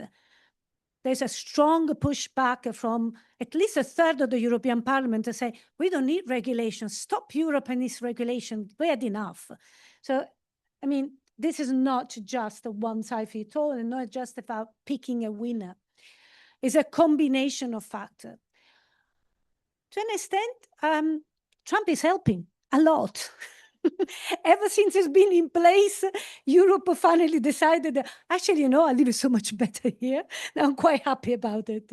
And yeah, I could have been richer there, but it's not bad living in Europe. And I can say what I want, I can love who I like, and I can be who I wanted to be.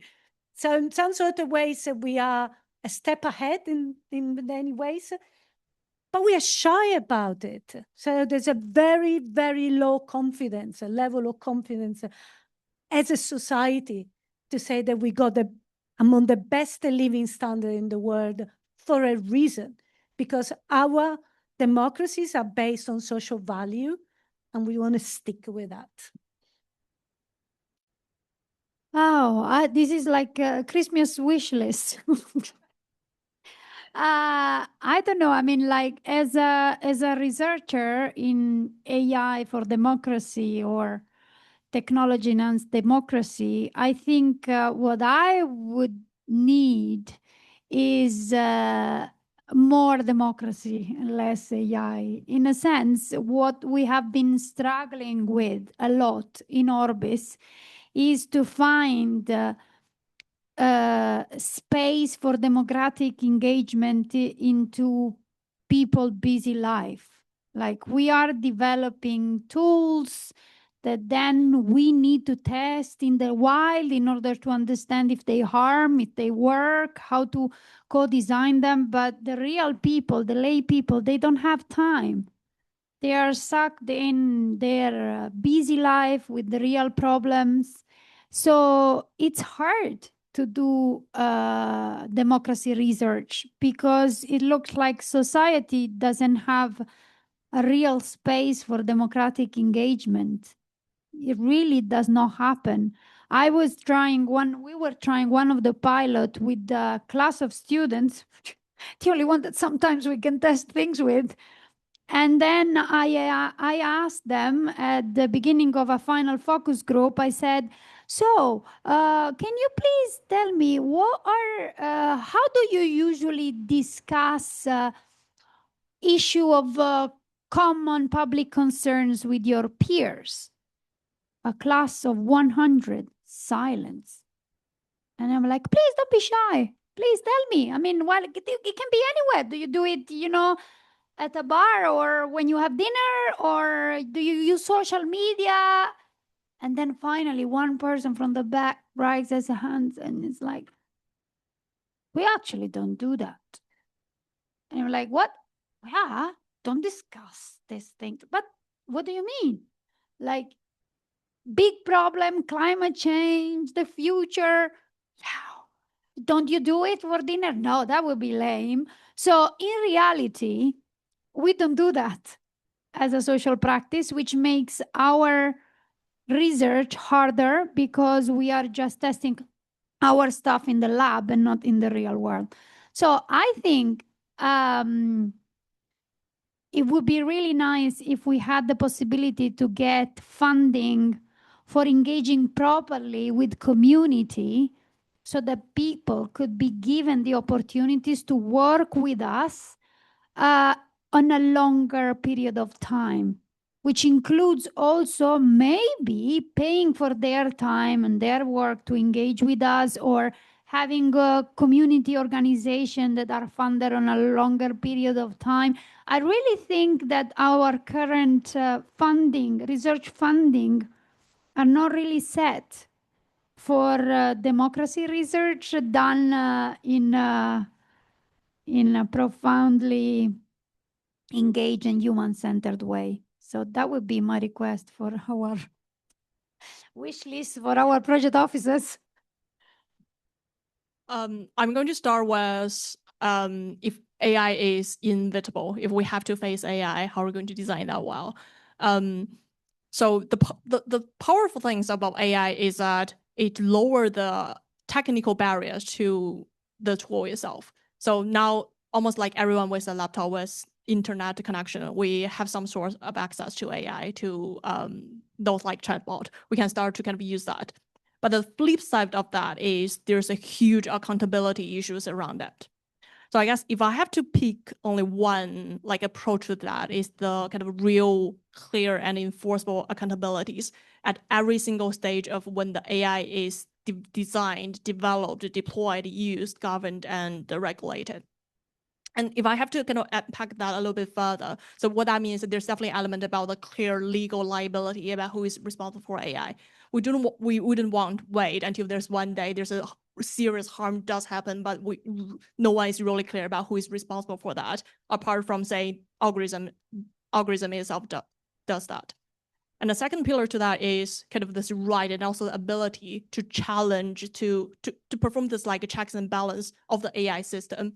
But obviously, like the back engine of that is the expandability, the transparency of the AI systems. So they kind of like join together. We start with this like transparency and expandability of the AI system.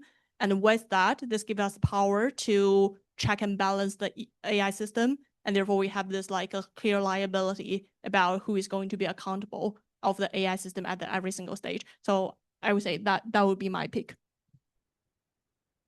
Thank you. Thank you very much for your answers and comments. It's difficult for me to resist asking a couple of technical questions, but I have to give the floor to the audience. So do we have any questions?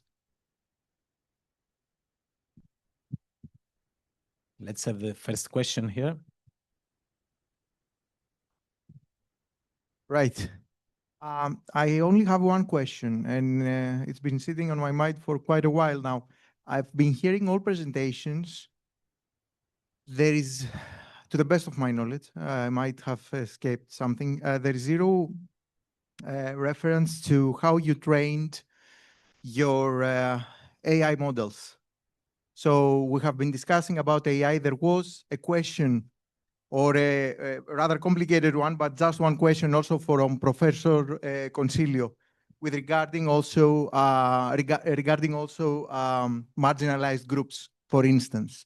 How do we train our algorithms with data that we know that 9 out of 10 projects, one of their main difficulties is how to find data to train the algorithms.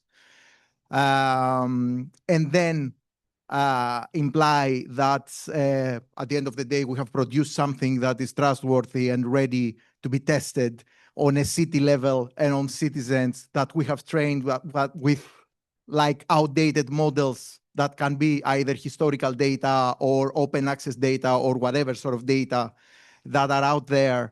But at the end of the day, it can be 5 years like ago or 10 years ago that society could be sort of different, or there were different problems back then. So it would be interesting to hear your view on that. Something like more technical or more tangible, if you will, regarding to the progress of your projects. I think I will defer to our model trainer. So I think we have Lucas and we have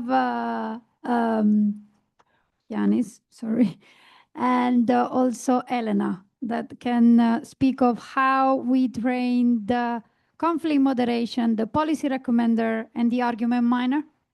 I think I will, because there are different ways of doing it. So.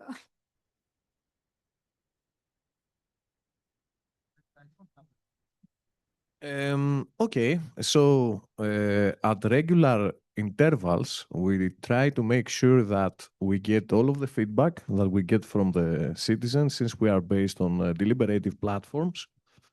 And we train our models based on that.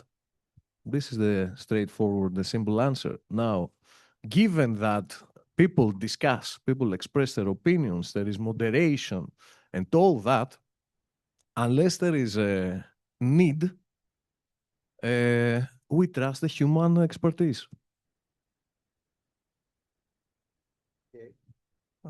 Okay.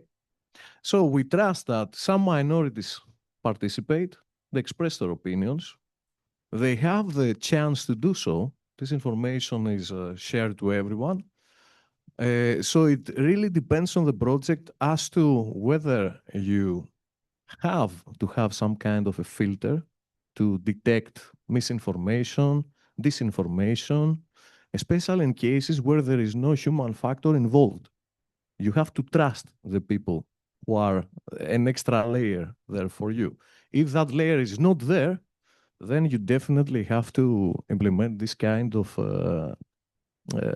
filters, so to speak, in order to make sure that you train your models in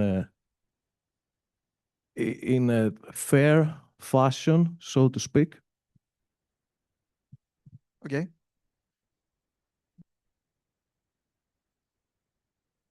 So, thank you. So I cannot resist anymore. This was very close to one of my questions. So the question is, so AI is very powerful, but it's a tool. It's still a tool, and tools can be fine-tuned.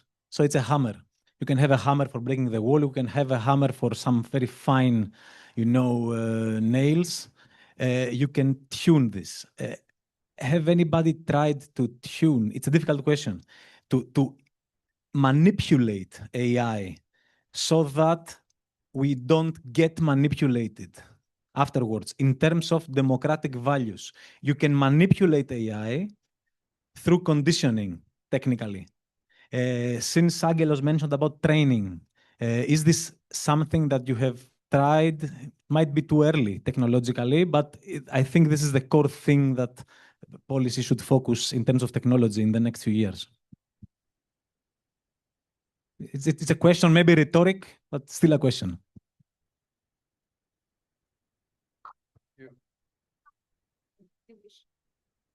Well, I think that the real point is to define AI. I mean, when you talk about AI here, you talk about generative models. And when you talk about generative models, it depends the task you want them to perform. So yes, we do fine-tuning of the models, but fine-tuning a model technically just means, to adapt the data that you use to a small amount of in-domain data so that you basically somehow improve your results on your domain. That is not the one on which generative models are trained.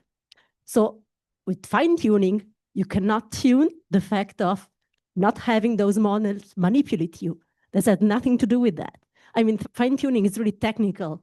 Well, I know you're a bit provocative here, but it's not in the last layers of the models that you can address something like not having those models using data that you want them to use.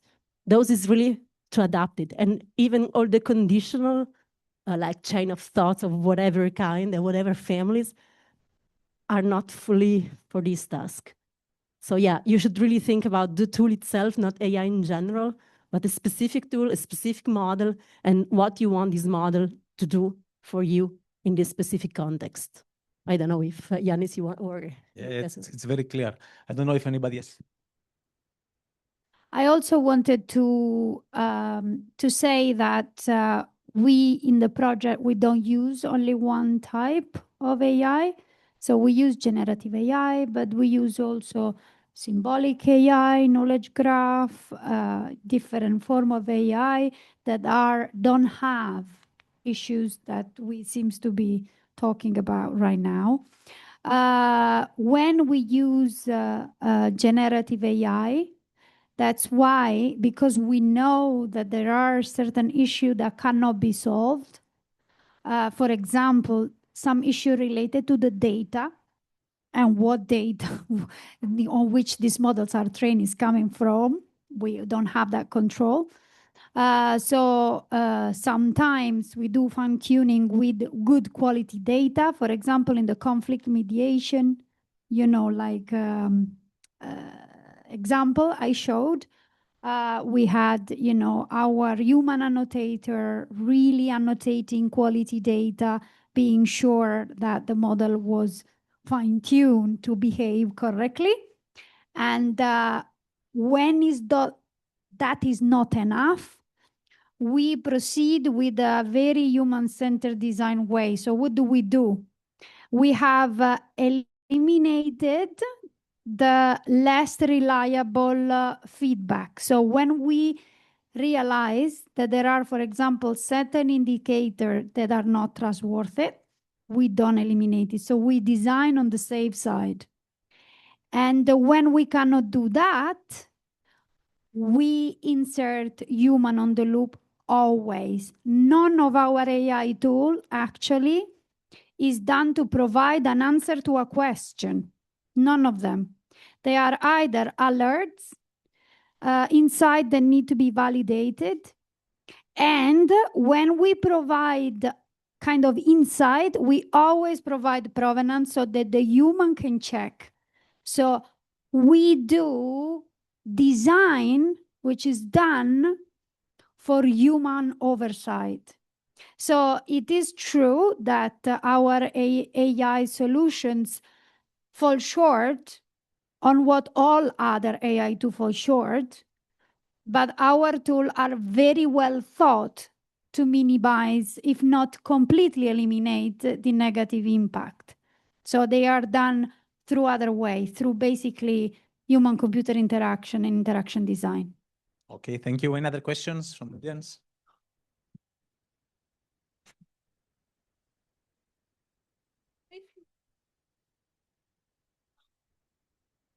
Thank you so much for the presentations. For the full disclosure, I am also a member of the KT4D consortium and worked with Elizabeth on the digital democracy lab and demonstrator. But in most of the projects I have been involved, I sometimes have feeling the sense that we are becoming obsolete. Why? Because this would be the question to all panelists. The first of all, I feel like we are acting in a reactive way to the developments in AI.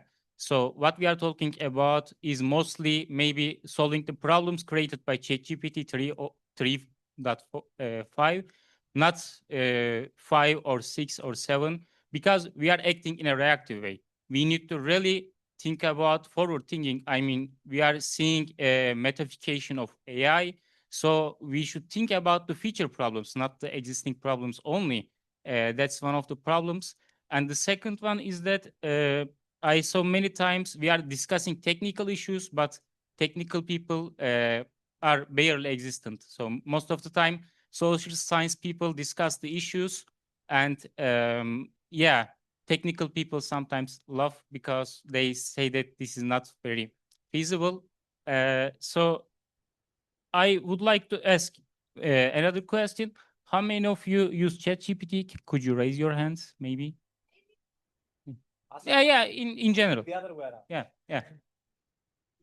Yeah. How many of you use Mistral? Yeah, very few people. So I used all of them, and I completely agree. Meaning is important, but at the same time, efficiency is important as well, because if a European-made GenAI solutions is 2 generations coming behind from the American ones, people won't simply use it.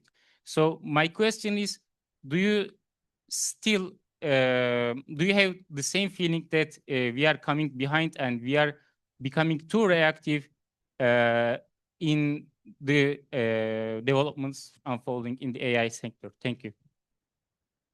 I mean, I know you mean well, but I'm going to go back hard on you. I mean, well, first of all, the 3 people that spoke before, they are all very technical, including a professor, an AI professor. So I wouldn't say that you haven't spoken with people that really know much more than I do around AI. For what concerns into lagging and chasing. I mean, I don't know. From the project I have heard, I wouldn't think this is the case of this project at all. At least in the ORBIS project, I can tell you with absolute certainty that all the AI solutions we produced, they were directly informed by community and human needs that had been going on for at least 20 years in this research field in deliberation. So I don't think we were chasing problems created by AI. Actually, we have found an opportunity on the AI capability right now to solve human issues we haven't been able to solve for 20 years. So at least in this cohort, but I understand where you're coming from. And I also can send you back a provocation telling you something we have discovered in one of our experiments. So we have discovered in our experiment that by providing a very simple analytical feedback to a discussing group, which were basically giving them some very simple statistical analysis, simple stats, not even complex stats. In the right moment during the conversation, we were able to incredibly reduce the polarization in that group. So to me, this means that we are really underusing our capability in AI or computational support to support human processes. It looked like, well, actually, we're not chasing. We are let them go, and nobody's caring about the human dynamics that keep failing, and they keep pushing AI going in one direction, while with very simple AI solution, we could get greatly intelligent teams. So I can bet, even if we are 20 years behind the latest US model, trained not with the latest data, if we find the right way of integrate that outcome in our working tools, we're gonna get huge improvement in our human dynamics. We are really not playing in this team. We're not playing the game of the big corporation. We're really trying to use the tool at our disposal, which are already incredibly efficient, but providing them in a way that can really help the human interaction through slowing down, to help reflection, to help us going ahead inside the friction, helping us to make collective decision even when we disagree. You know, like we are really trying to do a different, we are going in a different direction. I don't think we are running that risk, at least. I am so strongly convinced of what Anna said just up to now that my question for you, always as a provocation, because it's a good way to reflect, is why don't we use these tools? The topic here is that because is an incredible tools as others, but they are kept, stuck in this, you know, limbo between research, experiments, and when it goes to reality, it loses energy. So my topic here is that maybe these democratic tools are scaring.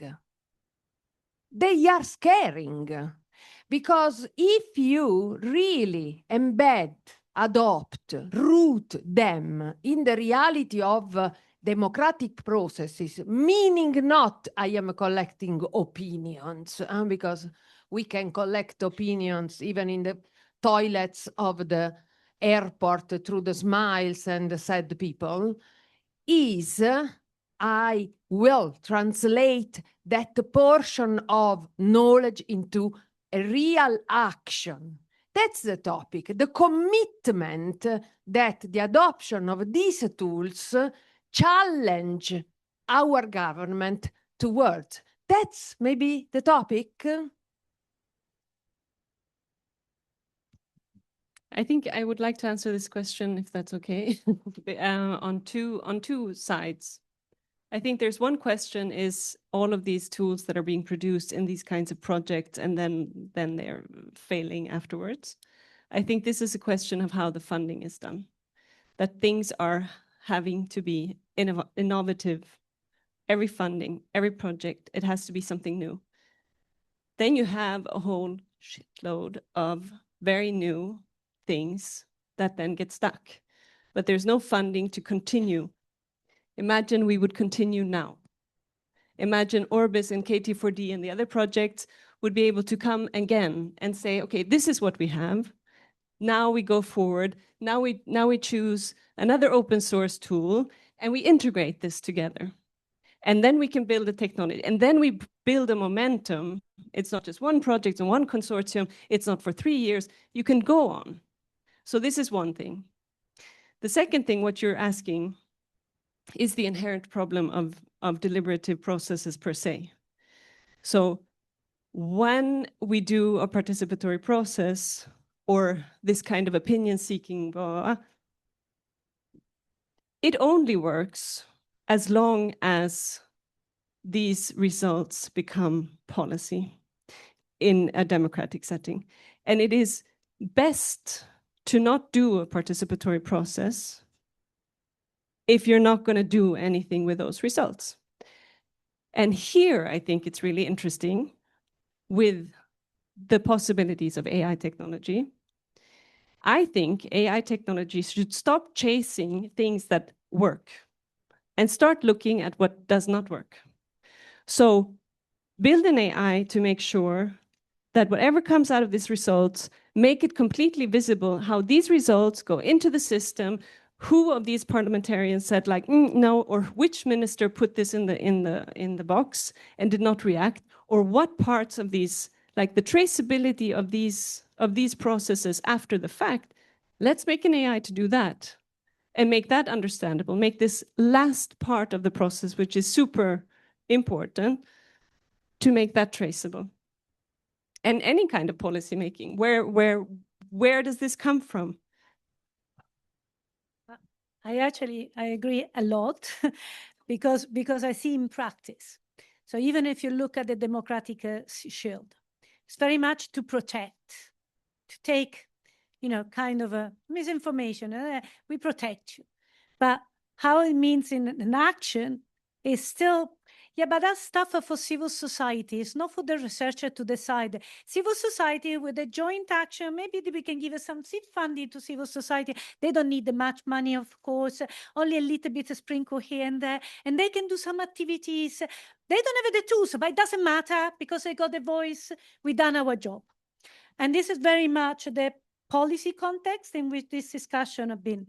We had a really interesting workshop on democracy organized by the Vice President for Democracy at the Parliament, not even a month ago. It was coordinated also by a number of Finnish universities talking about innovation in democracy. There was no assault from research community, as if that's not even a research topic at all. So there's really a disconnection between what the research is capable to do and is capable to deliver. And we go an innovation council. You know how the Innovation Council works? The real criteria to be funded by Innovation Council. If you bring 3 euros from every euro invested. This is not a way to calculate innovation. If I save 10 euros, do I do innovation? Do I do a productive innovation? Is it efficient innovation? It is, but unfortunately, it's not one of the criteria. So unless we change some of the criteria that make us relevant for a context, but governments are not prepared for that.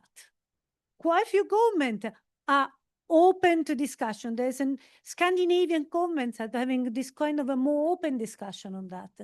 But when it comes to action, we're still sitting on the fence. Was someone else? I just add like a quick thing. So the reason I want to jump in here is that on the sustainable funding or like the future funding element. This is also the challenge because for the company that I work with, we also deliver a lot of like innovation programs for the government departments. And this is also kind of the challenges that we're facing as well. And one specific things that maybe as a fruitful thought here is that think about not only the public sector funding, but also the private sectors. We're talking about this like AI thing. We're talking about the intersection between the AI and democracy. There's a lot of funding available, and then a lot of like big AI firms and also the kind of like the private sectors investor watching this space.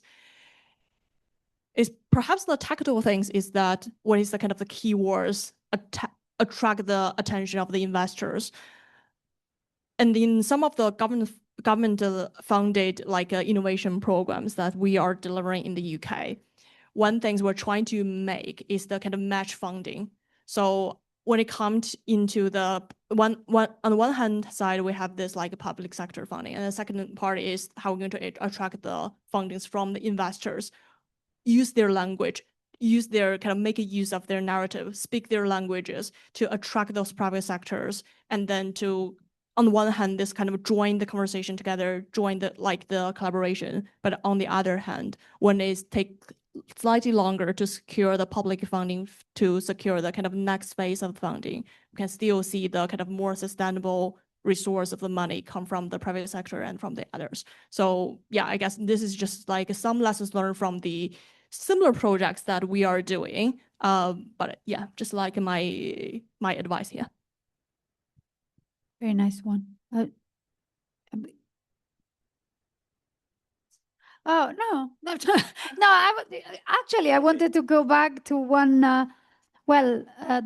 some point that Elizabeth and Grazia raised. I mean, first of all, I think I totally agree with Elizabeth on, you know, the length of the funding. Like, for example, in a EU project, the end is when it becomes exploding. Now I came across your, you know, democracy in the loop framework. I'm thinking, oh my God, now I want to redesign our tool with that framework in mind, because I think would be perfect, because we have such the same approach to how we are designing this, but there is no time. So there is this problem of how we keep the momentum and almost build a movement, a network around people that are really trying to develop AI for democracy or technology for democracy.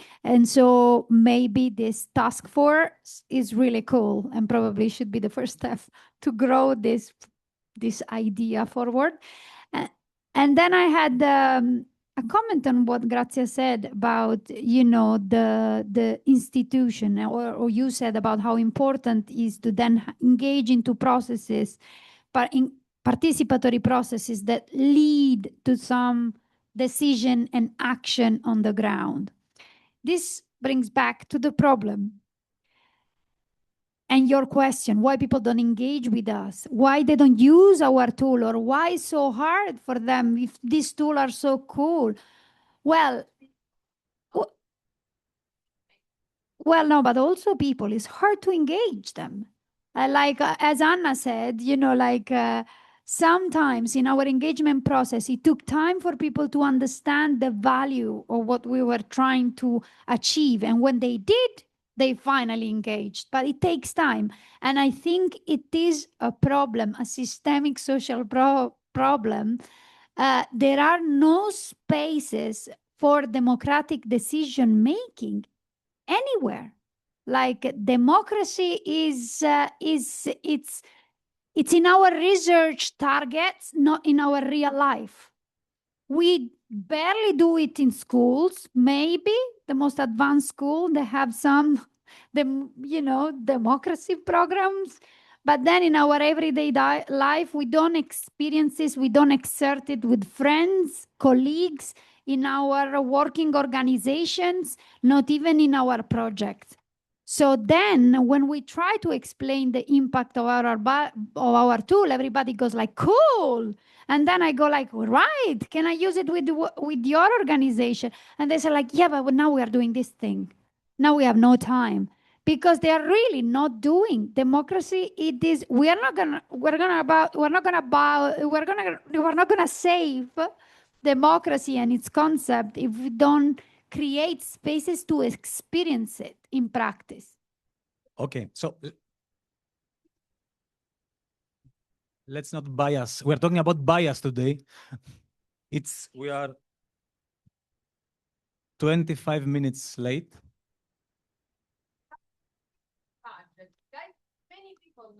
Great. So a take-home message that maybe is interesting is that it's a so multidimensional problem. So it's somewhere in the latent space, and everybody who tackles the problem projects onto their own domain. For example, Anna had an HCI domain, very interesting, HCI projection. So I take the tools, I do stuff, very nice stuff, novel stuff. The tools are there, I do novel stuff. Elizabeth and Gabi have the social and participatory projection, which is really, really important. Two questions we had from the audience, including me, from the technical perspective. So when we're talking about how can we manipulate AI, I was thinking about modifying AI so that it's universal and you can get it democratically universal, not having a tool taking advantage. So it's another perspective. We have the social sciences perspective. So it's the policy perspective from Zitsuan. I think the big deal now is to try to bring all those together constructively. It seems that everybody is working on their side and doing nice stuff that do not converge somewhere. So unless somebody stops the session and complains, we get one last question. Nobody wants the last question. Let's go for coffee. So thank you very much for attending. Oh, okay. Coffee. Okay, no coffee. Okay, so we have just a little bit of final business to do before we go up. And I think there's maybe coffee or something more. What? No? Okay. So first of all, I just wanted to thank you all for the day. We just have a couple of closing remarks. For me, thinking about what Konstantinos was just saying, actually, I think that this has been a very rare opportunity to hear those kinds of perspectives alongside each other and in concert with each other. And yes, we absolutely need more of them. Yes, I think the projects that we've been presenting the results of today were shining examples of this kind of dialogue. And I think this has been, for me, a very rare opportunity to hear those kinds of perspectives coming together. So that's been fantastic. We're going to have a couple of words from Ilaria, and then a couple of words are my project officer and the project officer for, is it ITHACA or AI4Gov? AI4Gov. We'll say just a couple of words as well. And then we'll have a very, very quick lightning set of introductions to some of the new projects. And then, alas, you will get your refreshments and they will be hard earned. So Ilaria, I'll turn over to you first. I will be quick. I just want to make you notice a thing. We've been discussing about projects that are funded under a very technical call in Cluster 2. But what you heard today was far away from being just technical. Persons were at the very center in every second of our discourses. We've been doing co-creation, we've been doing co-design, we've been doing participatory design in every way. We've been doing a stakeholder engagement through all the projects. And so it's just to say that technology is not technology, it's social innovation in our cases, and our projects are showing that very, very well.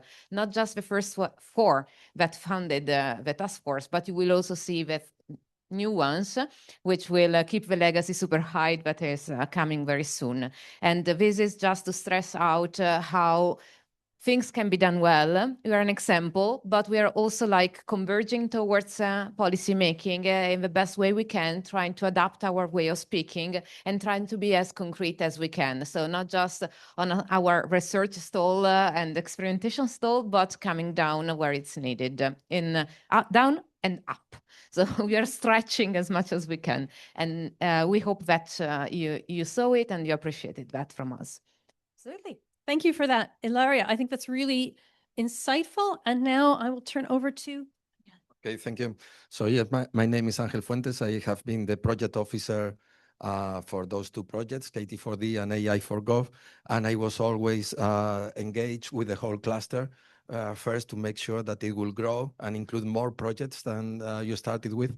And basically, I wanted to congratulate you. I wanted to congratulate you for the event today, the participation, the engagement that you got from my colleagues from the Commission, for example, as well, and for your key messages and for all the work that you've done over these last 3 years. And I really enjoyed some of the findings that you described today, or some of the points that you raised for discussion, such as the impact on the young people, the youth, and how they are, at least some of them, I hope they were more actually, feel entrapped by these new technologies and have realized about it. Also about the points that you made about shared responsibilities, I thought it was also very interesting, and that hopefully my colleagues in the Commission will try to do more about it. And so I basically am looking forward very much to the outcome of today's discussions, how you write it down and summarize it using generative AI or not. I don't mind. The thing is that indeed there are interesting points. Another one was this one about how AI is actually exacerbating issues that were already there from 20 years ago, at least, or more, and how this AI misuse is polarizing things even further. What I would like to highlight very quickly is just a couple of things. For example, about the timelines, the different timelines from the research community, such as yours and my colleagues in the Commission. It is very different. So, for example, it has been mentioned today, these projects are coming to an end after 5 or 6 or 7 years of when these questions arose in the minds of my colleagues in the Commission. 5 or 6 years that are actually an eternity, when ChatGPT didn't even exist before, as Ilaria was reminding me earlier on. So how can we address the questions that will come up in 5, 6 years from now? Is not easy. So you have to understand these very different timelines that my colleagues in the Commission are facing. When the questions arrive to their desk, need an answer tomorrow, not in 5 years' time. So this is also why I will encourage you to, I know you don't have more funding straight away. Of course, please keep searching for it, whether it's in the private sector, in your regional or national governments, etc. And indeed insist on the European Commission side to have more funding where relevant. But I will encourage you to continue to be engaged with each other informally. It doesn't take much resources, but I think it brings many benefits to you as a group to keep engaged, networked, and to reuse your outputs, your recommendations, as soon as the Commission or anybody else needs them.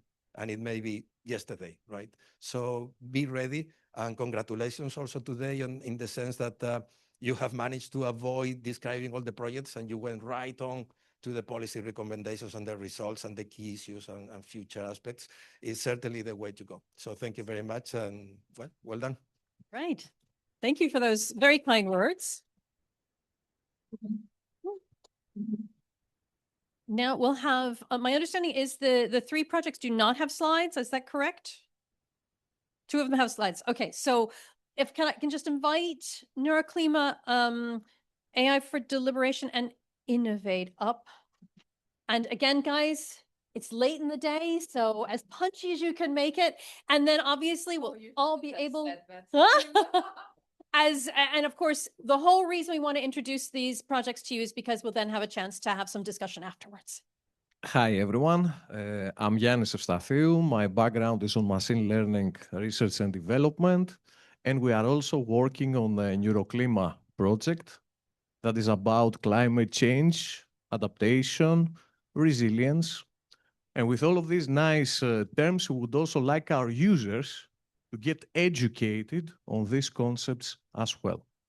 So we are using AI, and in particular, search engines with a semantic manner of retrieving the information and presenting the results, with a knowledge graph part in order to visualize better this information, We are also using bots where the users can communicate with an agent in order to become more educated on this climate adaptation and change, as well as we have a learning platform where people can upload their learning material and become more easily involved with their students in this climate change process. We have an application that's called Play, where people can just go through quizzes and understand better what this climate change is about, as well as a deliberative platform where they can engage in deliberative dialogue and again become more aware of the need to become climate educated and participate in an active manner through this whole nervous system, as we call it, because we get information from the users and we are trying to make them more aware of these very, very important matters at this point in our lives. Good. Thank you. Thank you for that. Okay. Is maybe from AI for Deliberation? Very big story.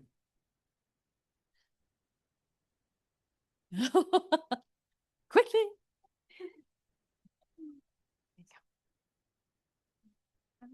It's just that big button right there before. Here, okay. Hello to all. I'm Eva Mankanopoulou from Unisystem, and I will present you the AI for Deliberation project. The project started at November of 2024, and its total budget is approximately 3 million euros, and it is funded by European Commission. It is coordinated by Unisystems and serves as technical coordinator. The project brings 13 partners together from 8 different countries, and it is structured in 4 pilots and 8 work packages. And the project will run 36 months. Let's see an overview of the project. AI for Deliberation aims to deliver robust and ethical AI tools to support governments. It provides guidance for institutionalizing, implementing, and evaluating large-scale deliberative processes, and focus on multimodal, gamified, and mass public participation. AI for Deliberation, the vision of AI for Deliberation is to empower governments with empirically validated AI-enabled deliberative processes to offer a comprehensive framework supported by practical guidelines, and to provide an AI toolkit for how to create, manage, and assess deliberation processes. Last, it has as an aim to ensure that all multimodal gamified mass deliberation are transparent, ethical, and inclusive. In the last 2 slides, we will talk about the objectives of AI for Deliberation. On scientific and innovation aspect, it focuses on enhancing the understanding and application of AI in democratic deliberations by mapping the state-of-the-art in AI deliberation methods and stakeholder needs, by designing future scenarios for multimodal AI-enabled deliberation, and developing new ethical deliberation model enriched by AI and gamification. On business perspective, it bridges the gaps between innovation and practical implementation. How? By co-developing a framework for institutionalizing AI-enabled deliberations, by offering guidelines for governments and stakeholders, and by facilitating informed investment decision and capacity building. From technical side,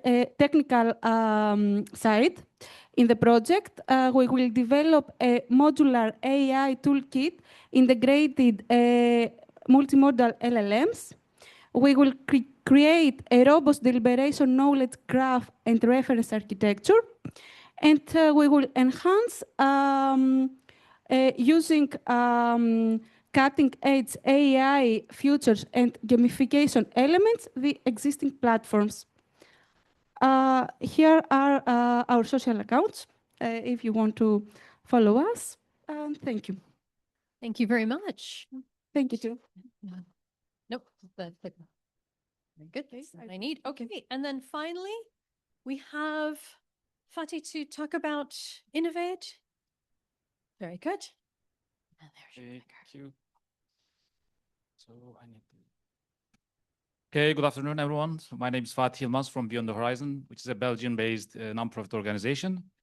So I'd like to introduce you to the Innovate project. So after nice seeing all nice products of different projects, so I feel the pressure and also responsibility to take them all further. So, but hopefully we will do this together in this task force. So we'll be in touch in coordination. So that's good to have, be in touch with you throughout this process. Innovative democracy through digitalization. So it is one of the three cluster projects of digital democracy. So we don't only focus on AI and data, big data as in your cluster. So we have a more generalist approach. In our project, we also focus on the similar challenges. I will not repeat them, but so the same challenges, but with an ambition of crafting innovative methodologies to increase the quality of democracies and fostering inclusive civic participation and digitally enhanced governance structures and more transparent and accountable as well. So these are maybe similar ambitions, but how do we do that in our project? In 3 years, so we are still in the early phase of our project, so coming to the end of first year. We are dedicated to a secure, inclusive, and effective digital democracy, developing innovative tools for civic participation. So, and we, of course, considering transparency, accessibility, and legal compliance. These are main three things that we always keep in our mind. And then we will pilot our tools in 2 different municipalities. We have a very good, strong multidisciplinary consortium with 11 partners from 4 European countries, Belgium, Germany, Italy, and Spain. And our tools are useful will be targeted to the stakeholders of citizens and civil society organizations, researchers, and government organizations. So most specifically, local authorities, also regional and national governments as well, and software developers. We have research partners from different backgrounds with governance, e-governance, communication, AI, and information integrity. Then we have ICT partners developing capacity with the capacity of development of AI tools, digital tools, and also giving the consortium with the expertise of legal consultancy, which is really important. And then we have a civil society organization and local authorities to pilot our tools. How do we go to the beyond the state of the art? So we will first, with our research, try to understand the new evolved digital democracy. So with the pace of digitalization, it's really evolving quickly, as we saw also today. we would like to try to understand the new phase we have as a part of digital democracy and how it is evolving, new global challenges. And then we have social innovation and technological innovations in our project. And as a flagship result of the project, we would like to develop a scalable digital democracy application, of course, building upon what we have now, and which can be used by local governments, municipalities. And then testing this with 2 municipalities, and also we also have an educational layer targeting the citizens, civil society organizations, to get them involved in these processes. Our methodology, so 4 main work packages. First one, each work package has research elements, also innovation elements with different tools. So I will try to give you a very important, only the information about some of them. The first one, focusing on the state of the art, building an interdisciplinary knowledge base on digital democracy, try to understand digital democracy from different angles, perspectives, and the challenges. So it's already published now. You can have access to this knowledge base.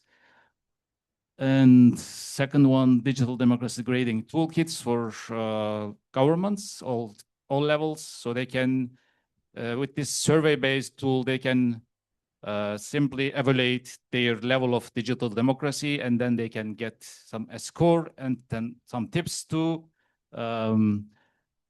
increase their level. In the third work package, we focus on advancing the state of the art. So how we build an optimum digital democracy. In this work package, we focus on features. So we discussed about the feature today. So this is a science fiction method work. We have now an interesting paper, so very innovative. So you can see different crazy ideas that we can have in 15, 20 years. So it might be interesting. It's already published as well, the white paper on the future of digital democracy.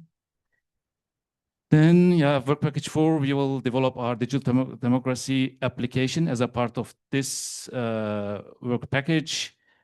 And then work package 5 will focus on the democratization of access, so with educational materials. We also have an inclusive and participatory methodology throughout the project. We include different experts, citizens, user groups using a Living Labs methodology. So we already organized our final 4th Living Lab 2 days ago. We invite, as I said, citizens or civil society organizations, experts to our Living Labs to get their expertise, inputs for our outputs. Or 2 days ago, we co-designed our first versions of digital application, for example, together. And the new ones are coming up. So in a nutshell, so this was our Innovate project. We have 2 more years. We are really excited to work with our partners and its stakeholders. So please follow us on social media, and you can also subscribe to our newsletters to get news about our activities, results. So we'll be happy to get your comments, inputs. Thanks a lot. Thank you so much. Right. Thank you so much, Fatih. And thank you to all the upcoming projects. Pericles couldn't be with us today, so there is one more to look for. And I hope that in 2 years' time, there'll be another event like this to feature the outputs of that group. But for now, we want to come back to the exchange and the interaction. So I'd like to invite you all to come upstairs. Is that correct? I'm looking. Gabriele, upstairs? Okay, invite you all to come back upstairs with us and to interact with us around the outputs of the 4 projects And thank you so much for your attention today. Oopsie, last word to Ilaria. So there are 4 monitors, Yes. 1 per project. Don't go far away from them. Explore, take a look, because it took us a lot of time to realize what's projected there. And there are also some person next to them that can answer your question, and you can get to know more about technology and surroundings that has been used. So if we talk today on this side, upstairs, you can actually see and get a little bit deeper in what we did so far. So enjoy, reach the monitor, speak with the human beings. They're there for you, okay? Okay. All right. Thank you.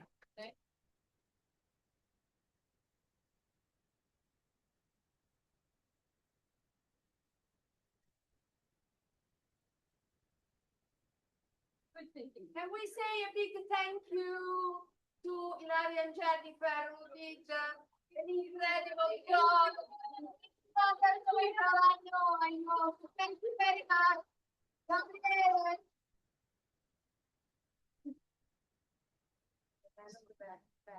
You have to get it quickly this time, so you don't